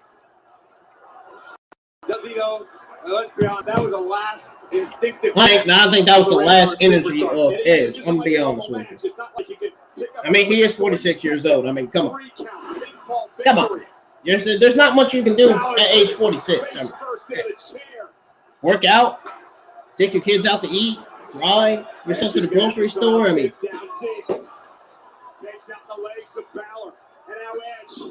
I wouldn't be wrestling at no age 46. Oh, hell This is what Edge no. means when he talks about having grit.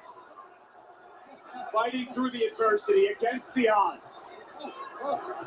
And now driving the steel chair into the knee of Balor. Perhaps this will force Balor to say, I quit.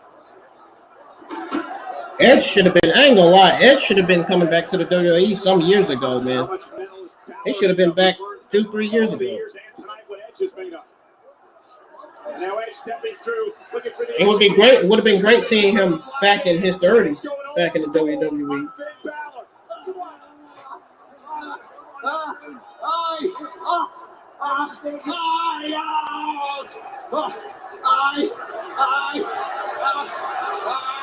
He's just teasing. He's just teasing. Baby and Priest to the Judgment Day, and Edge taking out Priest. Edge had to know this was coming. And look who's in tow. Priest to the outside, Finn over the top, and that's Dominic Mysterio momentarily saving Balor. A spear through Priest and Balor and Dominic. The entire Judgment Day was just brought down by a spear from Edge. Wow, what a spear from Edge to Judgment Day. Wow, what a massive spear, dude. Finn Balor, how the hell is Edge still doing this? I mean, Edge was in his prime 10, 15 years ago.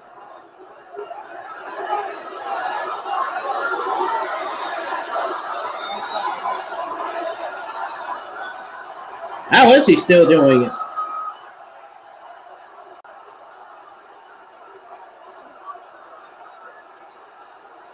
Balor has no clue where he is. Edge looking to, oh, and look to Rhea Ripley. Rhea Ripley with Rhea's handcuffs. Rhea trying to handcuff Edge. Rhea just handcuffed Edge to the top rope. The cunning, manipulative, that rich Rhea Ripley has handcuffed Edge to the top rope, and she's got the key. This is a move that many moons ago would have been right out of the Rated R Superstar's own playbook. And Edge is defenseless. Edge is helpless.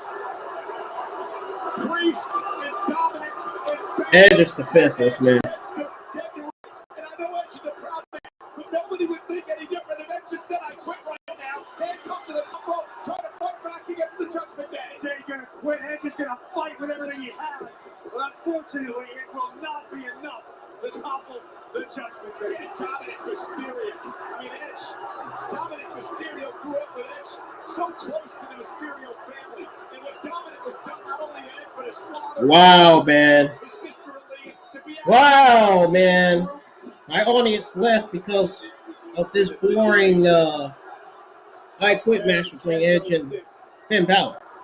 Edge is handcuffed. Balor with a smile on his face. Oh, Balor's got a stick. He's got a kendo stick in his hand. He's gonna wait a minute. That's a huge. That ain't no. Whoa, that is a huge kendo stick. Where did he get that giant thing from? Balor doesn't want to end this yet. No, he wants to punish Edge. He's punishing Edge. He's hitting him in the back as hard as he can. He ain't gonna quit, man. He's not gonna say it. He's not gonna say it. I dare him to say it. Ah, Rey Mysterio coming out.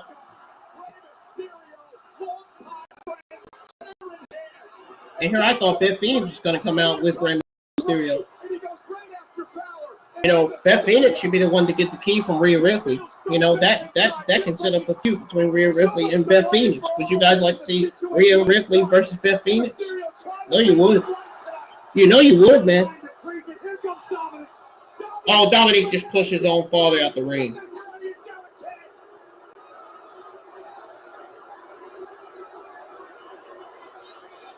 Somebody should smack that kid across the face.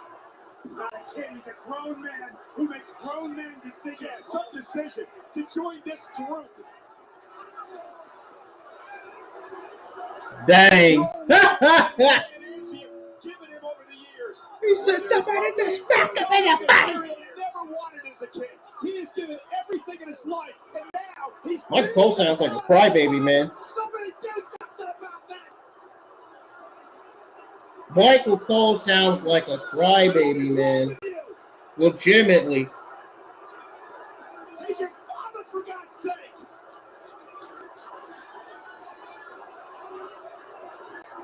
Meanwhile, back in the ring, Balor with a cane to the knee.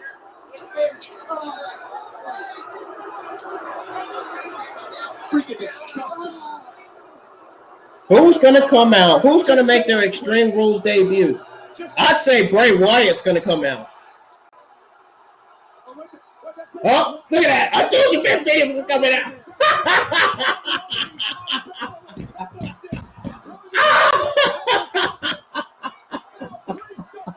I don't get it right again, bro. Oh, man. I mentioned Beth Phoenix's name in the live stream, and she came out. 15 minutes later, I mentioned Beth Phoenix's name. 15 minutes later, there she was. Can you imagine a feud? Can you imagine Rhea Ripley feuding with Beth Phoenix in the WWE? Man, that would be a dream match. That would be a good match. Beth Phoenix versus Rhea Ripley. Take my money, man. That would be one of the most powerfulest physical matches in women's wrestling history. Oh, man. Rhea Ripley and Beth Phoenix going at it. Uh-oh. It's really go down. It's really go down. Beth Phoenix to spear Rhea Ripley. I knew Beth Phoenix was coming out. I mentioned Beth Phoenix's name 10 minutes ago. 10 minutes later, bam, there she is coming out. Oh, my goodness. It's amazing how right I was again, man. It's amazing, man. It's amazing, man. See how smart of a gentleman I am, man? I'm not a geek, man. I ain't dumb. I ain't stupid, man. Oh, no. Oh, yeah, Dominique. You deserve it. You deserve it now. Oh, Dominique, you better get your ass handed to you now. And guess what? Rey Mysterio is about to come right in the ring and surround you, too.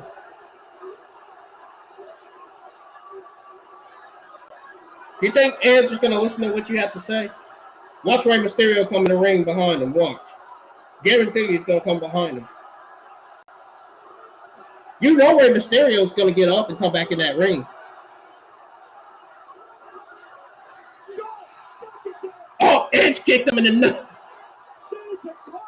Oh, find your Edge. Oh, snap. And Finn Balor just came in the ring. Oh, that's wild problem with a screen blade. I tell you.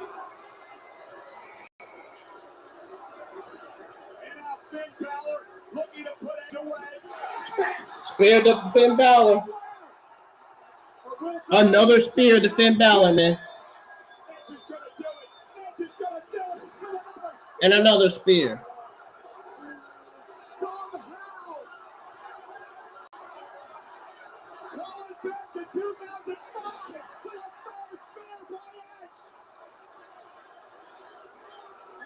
I think I know what Michael Cole's talking about because I was still around in 2005. I was still watching wrestling then.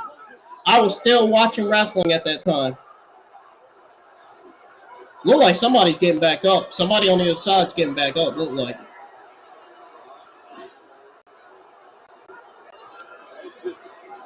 I could have sworn I just saw somebody on the other side get back up. Yeah, I knew it. See? I told you. From behind, blasting Phoenix. And Priest now. South of heaven. The choke slam by Priest. Oh, and Rhea Ripley, she took out Beck with brass knuckles. Yeah, Rey Mysterio's not gonna be able to get back up from this. Guys, you think the Fiend's gonna come out after this? You guys think the Fiend's coming out? No. I think the right time for the Fiend to come out is when Roman Reigns defeats Logan Paul. I think that's the only time when the Fiend Bray Wyatt should come out. This would be a moment if the Fiend actually came out and took care of Judgment Day and Finn Balor. Just gotta have broken ribs.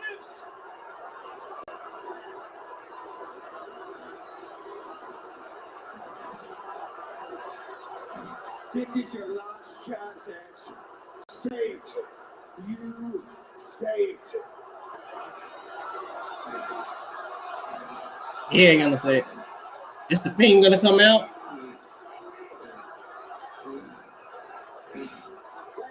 Oh my goodness, I cannot believe this. The courage of this man.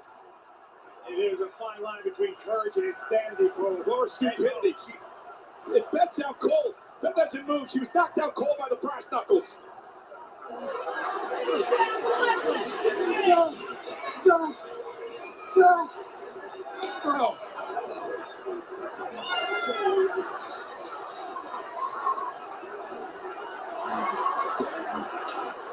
What is Rhea Ripley?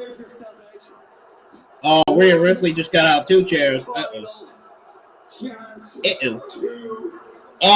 This is not looking good. Oh no. He's gonna make him say it now. Is the Fiend gonna come out, or is Edge gonna say I quit? Which one is it? Which one is it gonna be?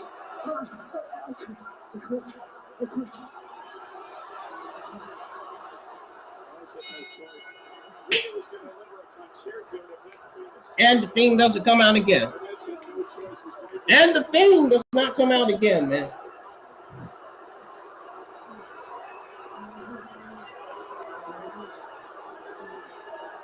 When is the Fiend going to come out? After Roman Reigns' match?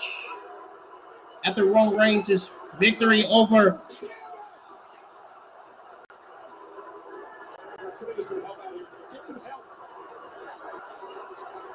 Where are the damn doctors?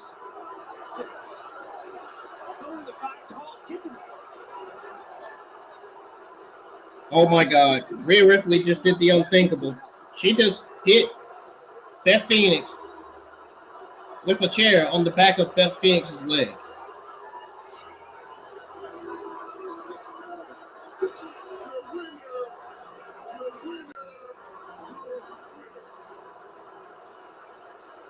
Beth Phoenix just got hit at the back of her neck with a chair. Beth Phoenix just got hit at the back of her neck with a chair. Rey Mysterio got up from that one. He hurried up and hightailed it to the ring. You notice how Rey Mysterio quickly went in the ring? He heard that. That woke him up. I bet that woke Rey Mysterio up, that chair shot. You see how quick Rey Mysterio went in that ring when he heard that?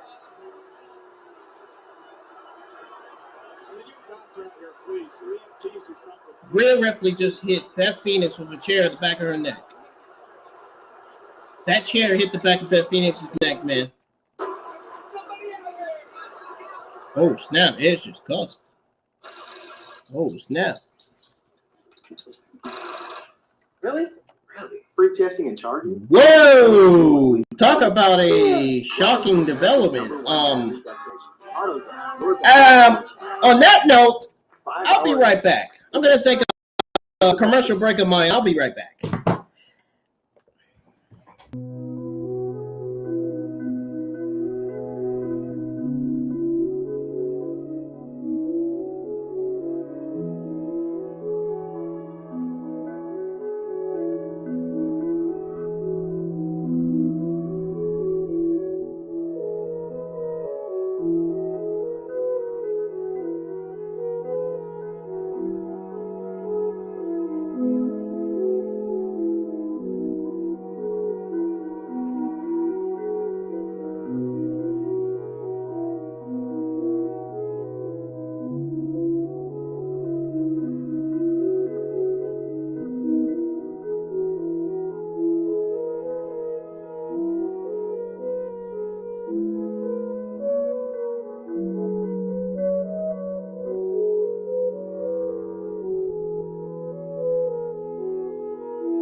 I'm back, guys. Extreme Rules is back on.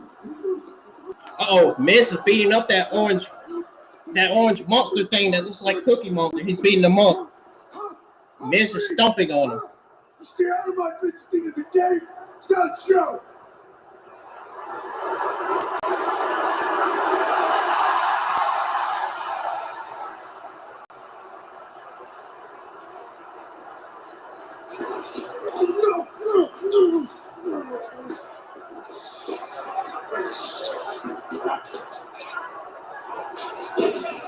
Uh-oh, Miz is getting put in the submission. Dexter Loomis just put the Miz in the submission. In his submission finisher.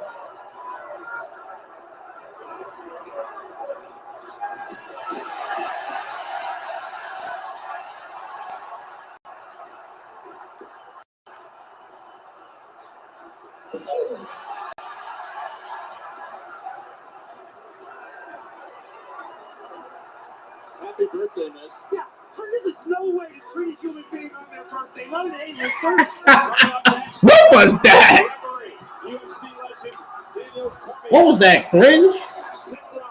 Yeah, I think that's what that was. Cringe.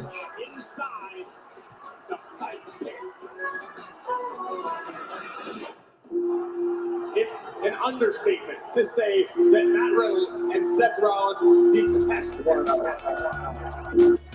Guys, Fight Pimp match is coming up. I want to give you guys a little bit of news that I just got. I'm going to go ahead and give you guys that news. They're reviewing WrestleMania 40 logo before Extreme Rules. So, it says here that the world of professional wrestling keeps changing, and so does the process of entertaining its fans. WWE still has WrestleMania 39 to get out of the way. Now, they already have Philly fans hyped for 40 in an attempt to captivate the WWE universe.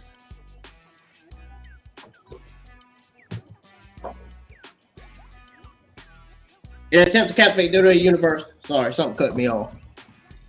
The company shared the logo for the grandest stage of them all, and it was done before WWE Extreme Rules. Fans are excited about the new logo. Ringside News, my sources can exclusively report that it has information about the show's creative. They received this information moments before the Extreme Rules show started. Moments before the Extreme Rules pay-per-view. The company is hyping the show as it takes WrestleMania 40 to Hollywood. The Immortal Show will see surprise entrances and some exemplary moments as it takes place in Hollywood. Sent to Ringside News. WWE was very happy about this review. So this is what they had to say. They said here, and I quote, prior to the start of tonight's Extreme Rules in Philadelphia, WWE Hall of Famer Jerry King on the team with the Philadelphia Eagles cheerleaders, the Philadelphia 76ers mascot Franklin to reveal the official WrestleMania 40 logo.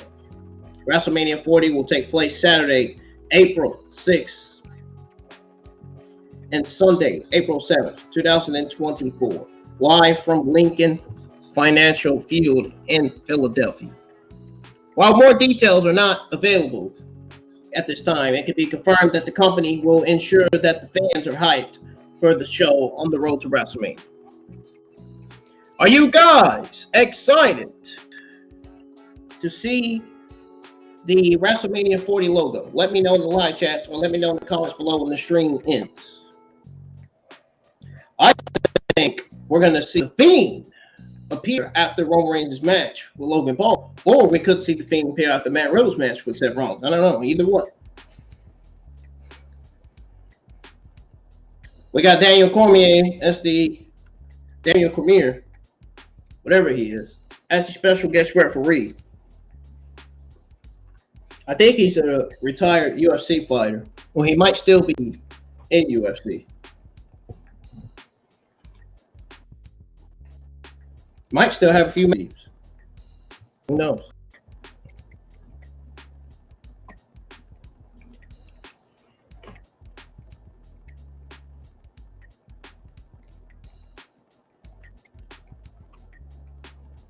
So it's just gonna. Oh, so always talk wrestling. You think it's gonna be a Fiend tease? I don't know, man. We'll have to see. I mean, Bray Wyatt's clearly not going to AEW. Here we go, guys, with the fight pin match between Seth Rollins and Matt Riddle. We got Daniel coming out. That special guest referee. A bigger fan of WWE than this man, the former UFC heavyweight, light heavyweight champion, the Hall of Famer, Daniel Cormier, who will be the referee for that tonight. Maybe a big WWE fan. He also happens to be the fattest man on the planet Earth. There's history with both of these men. All right, guys. So always talk wrestling thinks that neither will be the same again. Fiend tease. I don't know, man.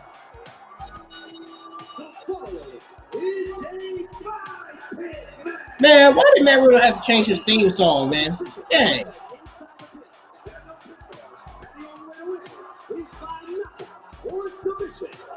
Introducing first, the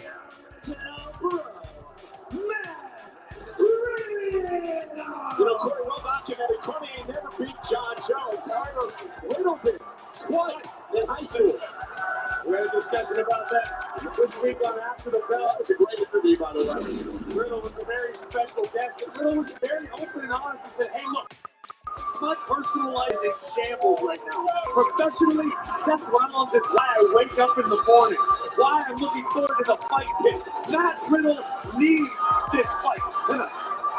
Man, get Matt Riddle's other theme song back. Dang, why do you gotta mess it up?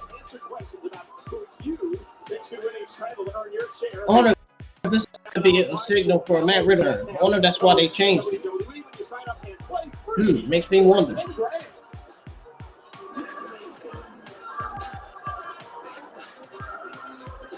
Notice there are no runs. And the fight pick nonsense, Riddle had a hand in development. In fact, his name's on the independents. He referred to it as a wrestling kumite. And then you see NXT champion Braun. Oh, NXT champion Braun Breaker's in the house. Uh-oh. Woo, woo.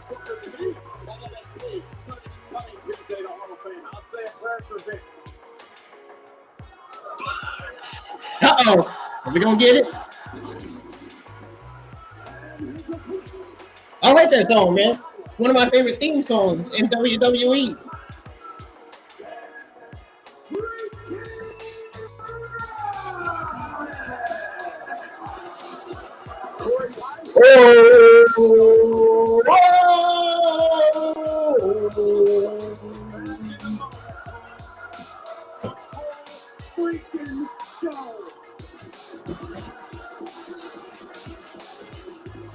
That's the theme song right there, man.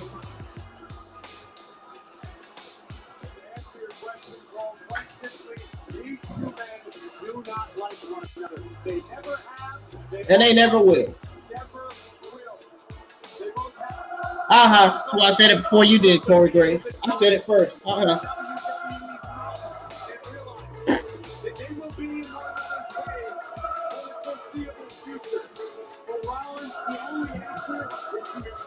Break down!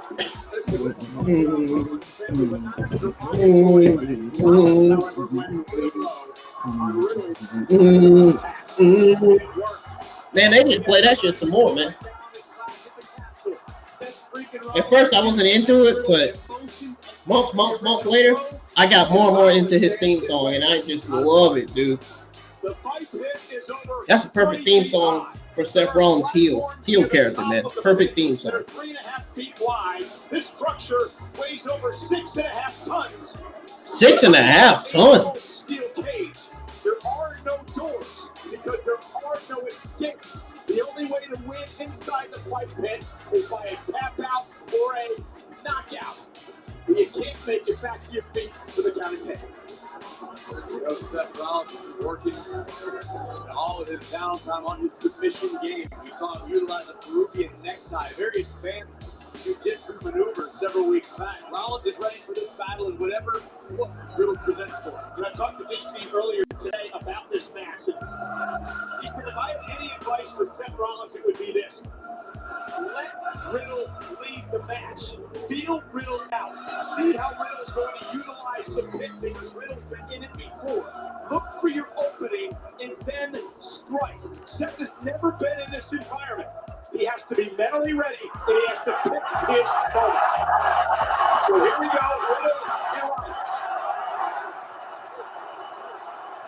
Here we go with Riddle and Rollins. There are no ropes. Will that be to the detriment of Rollins? Well, maybe. We know Seth Rollins is a superstar who is very comfortable on the top of the ropes. Oh, yeah. Oh, yeah. We know that. Defensive maneuvers. They were underway. Match is underway, man. Riddle and Rollins feeling out process. And again for Riddle, and you touched on it, Corey, he's got to keep emotions in check, right? Rollins makes He really does. did such a Yeah. good job, the Clash of the Castle, of pushing the button to the point Riddle lost control and made a mistake. What Rollins did and Clash of the Guys, Castle hit that was a thumbs up. masterclass on using your opponent's Let's get a lot more likes on the stream. I really appreciate it. Strikes by Riddle. You know, Rollins is out here with a very similar game plan. Anybody's invited to join the live chats Rollins is going to take DC and to join the stream for the Extreme Rules 2022 watch along. The Extreme Rules pay-per-view continues. Oh, it continues with another match. We have Seth Rollins versus Matt Riddle on the screen right now. A way to pull out the victory here tonight. Rollins does not want to get into a striking match with Riddle. Period, point blank, I'll tell you that much. And Riddle taking Rollins down. Mounting him. Riddle just took to Raw now. Rollins trying to create some separation back to his feet. Rollins has to stay on his feet in this match. Yeah, really, he does. Literally, legitimately has to. Riddle, That Riddle has a MMA background. Take a look at this. This is what made Riddle so better with his MMA background. That right there, the example. In the early moments, this fight pit looks like the right concept. You got to stay on. You got to stay on Riddle. Seth Rollins has to stay on Riddle, man. If he doesn't, Riddle is going to keep going. And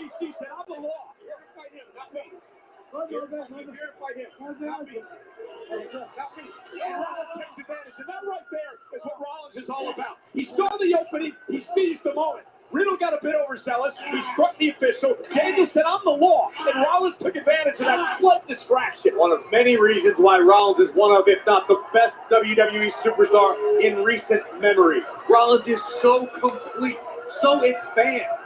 Whatever your game plan is, Rollins can flip it and use it against you. Open to the triangle. And Rollins able to power his way out of it. Riddle missed wildly. Whoa! Hey, everybody singing in the chat. Whoa!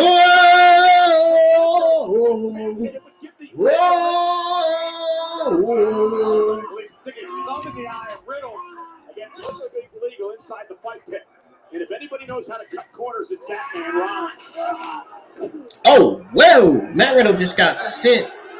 He just got sent all the way to the cage. Why is Matt Riddle wearing why is he wearing female fingernail polish? Why is he wearing fingernail polish?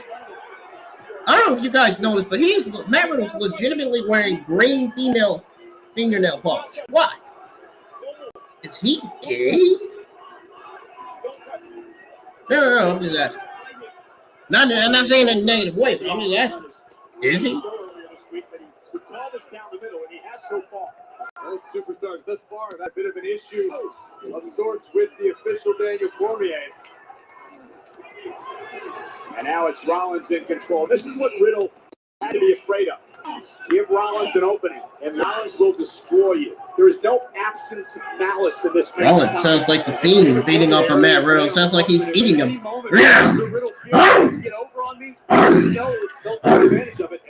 Sounds like he's eating Matt Riddle in the ring. Oh man, it's not like he's eating the hell out of Matt Riddle. He's eating with his claws, with his fingers. And a blow right to the back of the neck, driving Riddle down. He's got that. Seth Rollins got that blue Cookie Monster color on his title. Riddle has to answer the count of 10, or Rollins will win the fight pit.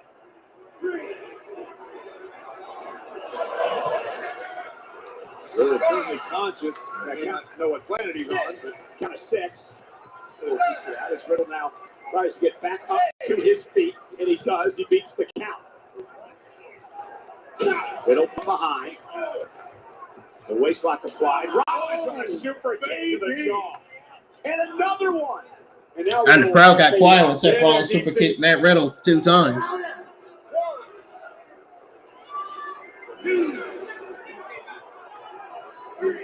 Cormier doing a wonderful job of keeping himself between both competitors, not allowing Rollins to have any advantage. We're at 6 almost. Count of 6. Riddle stirring. He's got it to 10 count. Rollins realized that he would, and smart move by Rollins, right back on the attack.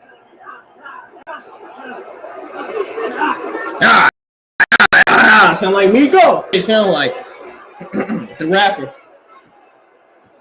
You're a loser, Quibble. You're a loser. You're always gonna be a loser. You understand me? Oh, he said you're always gonna be a loser. You understand me? Matt Riddle said. Oh, hit him in his chest. Riddle wanted to into the side of the cage. Oh. Rollins able to block. Rollins suplexed Matt Riddle on that cage. On the fence. What was Rollins looking at? Well, remember, escape will not win this. Oh, Rollins isn't trying to escape. And Rollins! RVD-like frog splash from the top of the pit there.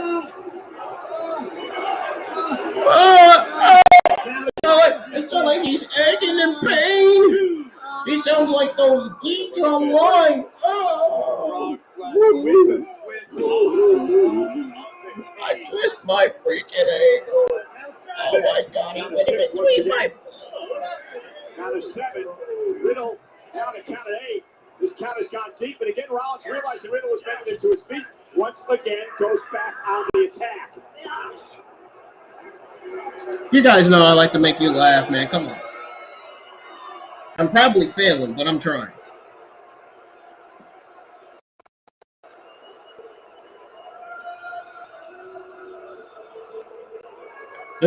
This crowd is booing Seth Rollins like crazy, man.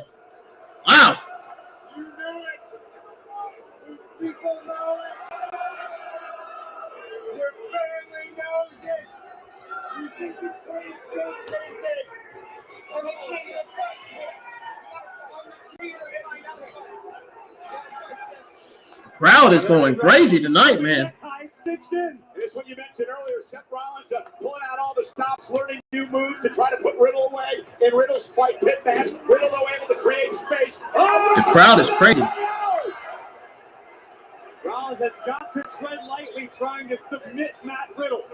Riddle is the genuine article. Riddle is the real crowd is deal. going crazy. And he's counter to everything. Absolutely, like he did here. Rollins able to land on his feet, but step right into an RKO. Right into an RKO, man. Right into a legitimately right into an RKO, man. Looking high above the fight pit. It has been quite the night. 15,944 the attendance. The special referee Daniel Cormier, the UFC legend, at a count of 8. Both men stirring. Rollins and Riddle now meet each other, and DC calls off the count. Oh man, why? Now I got that stuck in my head. Great. God dang it. See what y'all made me do, man. Right from Rollins, rock Riddle.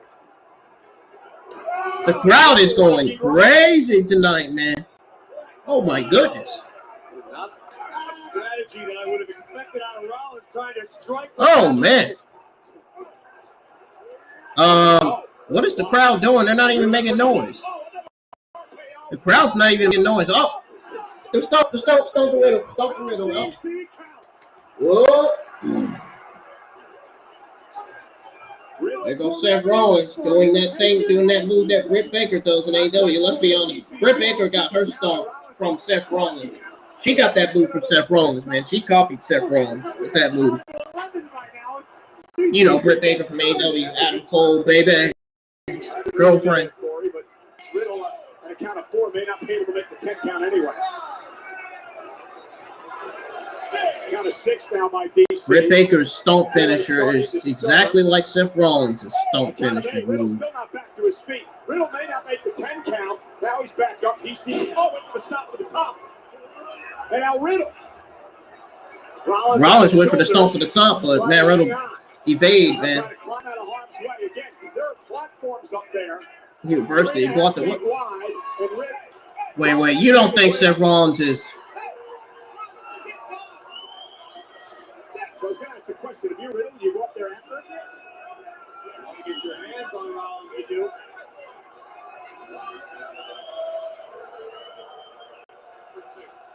Expertly played game of cat and mouse right now by Seth freaking Rollins. There's a reason he was named the architect years and years ago. Former 4-time world champion.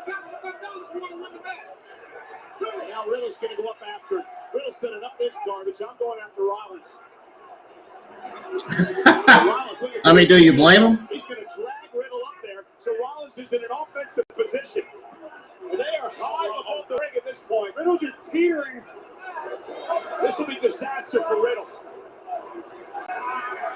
Rollins is biting Riddle's fingers.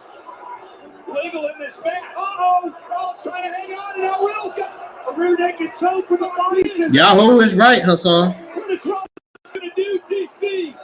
Tell him to climb up there, but I don't think that'll be wise. What are they getting ready to do? Well, the knockout or the submission has to take place inside the ring, no? Yes, it has to take place inside the ring. So whatever Rollins is going to do to one another on the platform above this structure.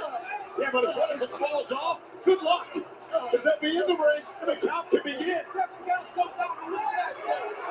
Rollins beat the hell out of Riddle.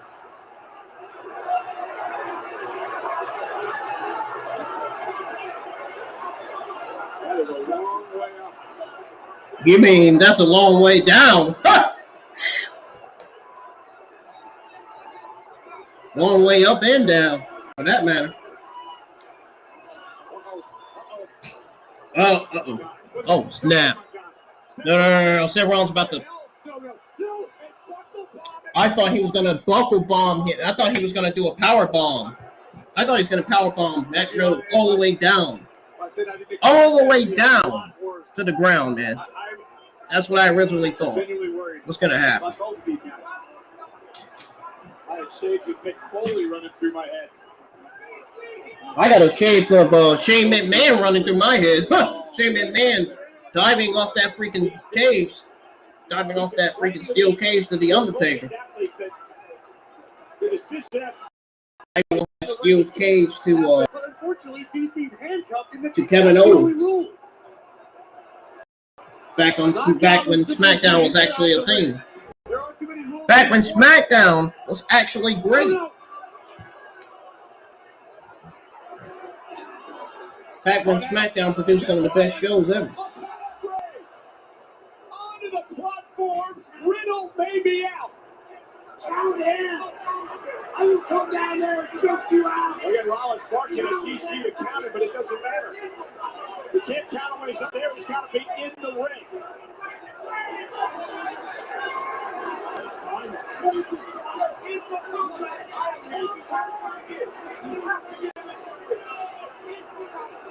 And DC explaining that rule to Seth Rollins. How this match goes, more feels like Squid Game. Like something catastrophic is going to happen to one of, if not both of these superstars. Rollins with Riddle in the place for the stop. Riddle able to side. Oh, Rollins teetering from up there and falling down to the mat. Thank God above.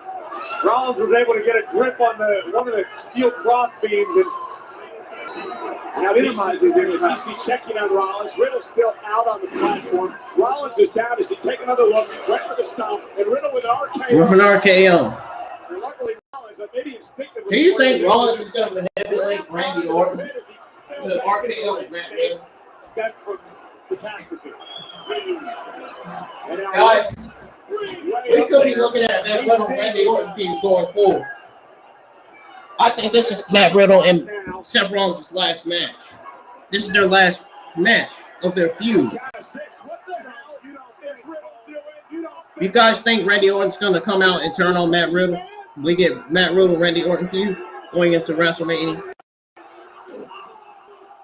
The flowing bro on Seth Rollins on top of the mat. Oh my God.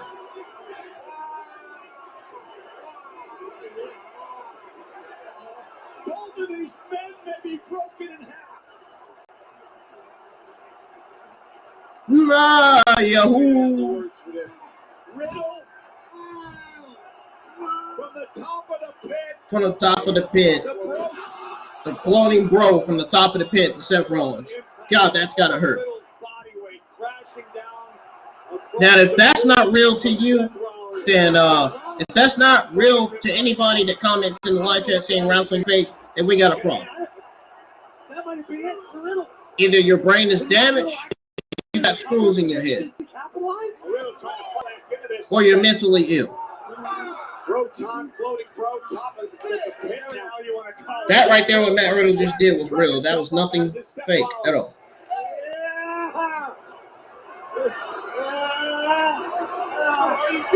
There's these, you got these trolls. You got all these geeks in the chat still saying that wrestling is fake.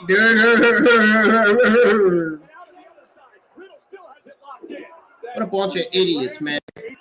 Saying that wrestling is fake. Wrestling is fake. That's the bots. The bots are the only ones that's saying that. The YouTube bots. The YouTube trolls and the shields. In the community. Rollins tapped out. Oh, snap. Rollins tapped out, bro.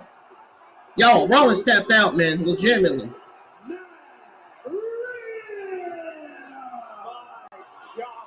Chill one, get the fuck out of my chat with that fucking poop emoji. So good for Riddle after how emotional. You are a freaking comedian, man. Wow, man. What a comedian Giovanni is, right, live chat? Giovanni is really, really funny. Real hilarious. Let's see the comment of poop emoji in the live chat. Yeah, you're a real funny guy, man. Like anybody cares about what you say in Spanish. English, bro. Bouncing Riddle left and right, but the original Pro able to maintain the triangle submission hold, and Rollins left with no choice but to tap out. I knew that was coming. I knew he was gonna say it. That's why I said it first before he did. You'll see the tap by Rollins. PC, the official, doing his job, getting in there. Daniel Cormier, thank you for being here tonight as part of the fight pit. Riddle with the victory on what has been an unbelievable Extreme Rules here in Philly, thanks to a 16,000 strong and everybody watching at home. Whoa! Whoa! Oh, the lights just went out, guys. The lights just went out. I'm not kidding. Really here, guys?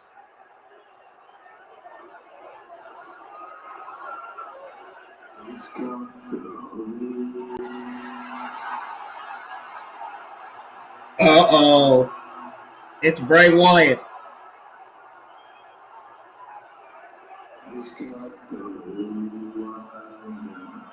Please tell me it's the Fiend and not Bray, and not the actual Bray Wyatt.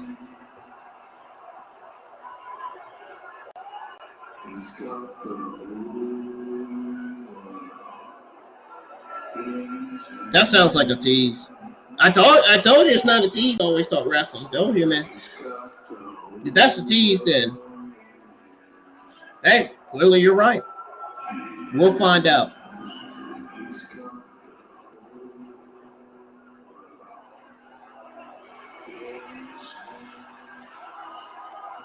Is that?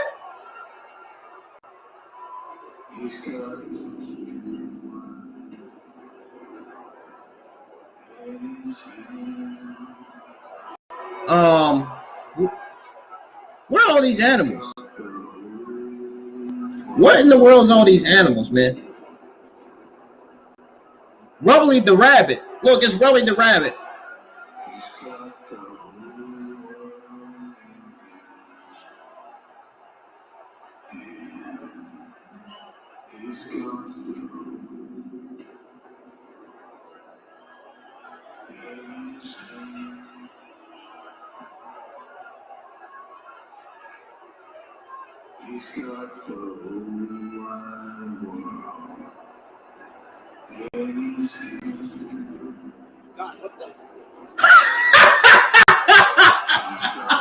What is that on the commentary table, man? Seriously, Bray Wyatt, stop playing around, dude.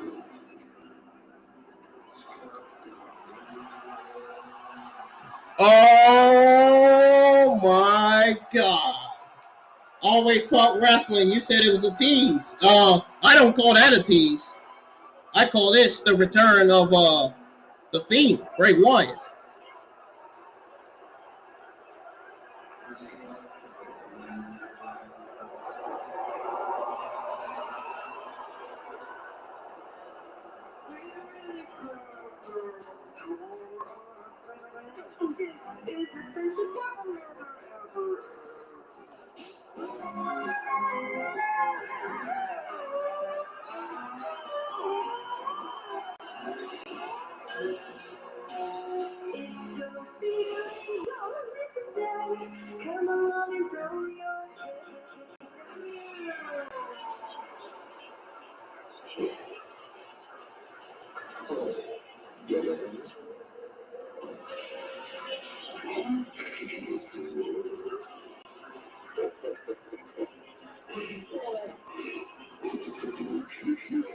What the hell?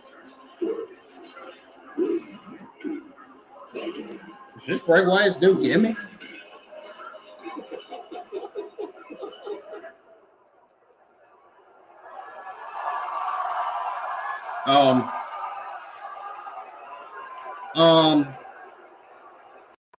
What is this we're about to witness here?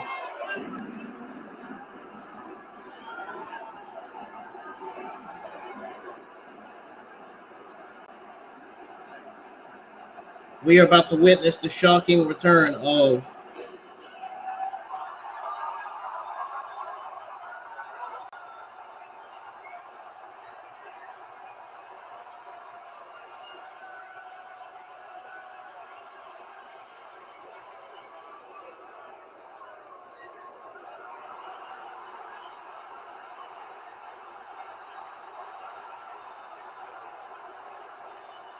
So we're not getting the Fiend.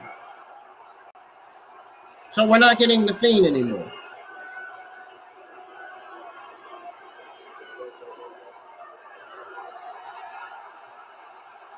We're not getting the Fiend anymore, guys, looks like. Well, looks like we're not getting the Fiend anymore.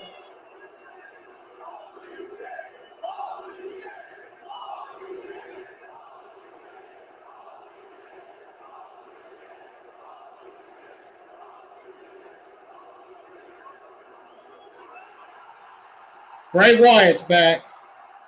No more Fiend. No more of the Fiend.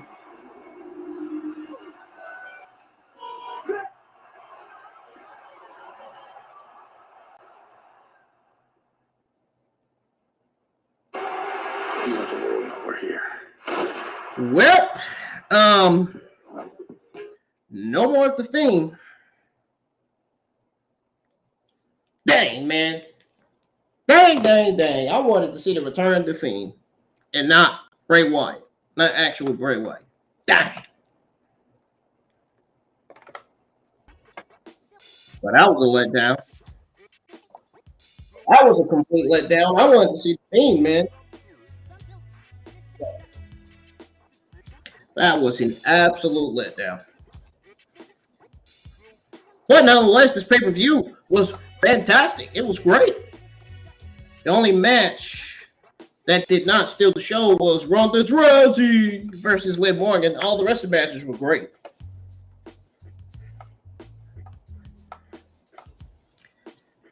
The Extreme Rules 2022 pay-per-view was fantastic. I enjoyed it. I hope you guys enjoyed it too.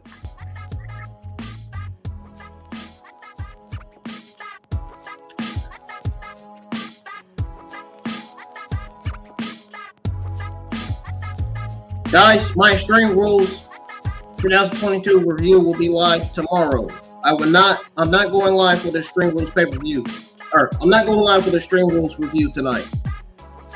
I will be live with my WWE Extreme Rules 2022 pay-per-view tomorrow afternoon.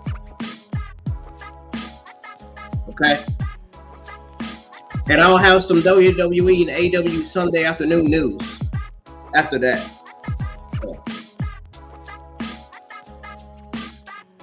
We got a new week coming up, and most importantly, a new week of content to stream, upload, and produce here on the IWN YouTube channel. Thank you guys for joining the live chat. If you enjoyed your time here in the live chat with me, hit that thumbs up, and most importantly, subscribe to the channel if you are new. But folks, that's it. That's the end of the Extreme Rules pay-per-view. It is time for IWN to get the heck on out of here. Pretty sure you guys got some plans for tonight. I don't think I have any more plans other than go outside and smoke a cigarette.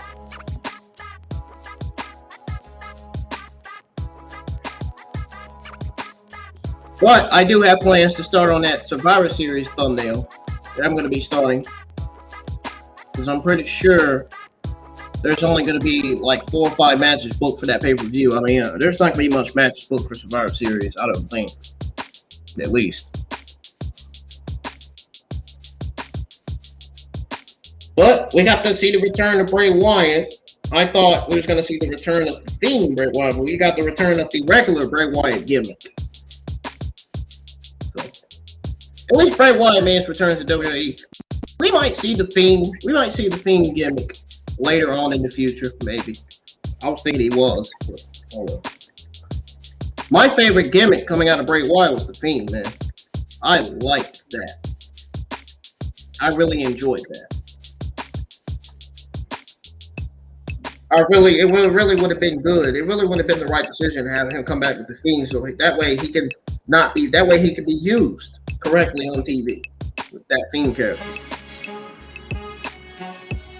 He was used right on TV with the other Bray Wyatt character that we just saw on there. But this is a whole new Bray Wyatt right here. He's got a nose ring and everything. I noticed. What do you guys think of the return of Bray Wyatt? Let me know in the comments section below when the stream ends. Thank you guys for joining me for Extreme Rules 2022 pay-per-view. I hope you guys have a good rest of y'all's weekend. And most importantly, stay safe always. And I will see you guys in the live chat for my Extreme Rules 2022 review tomorrow afternoon. Peace.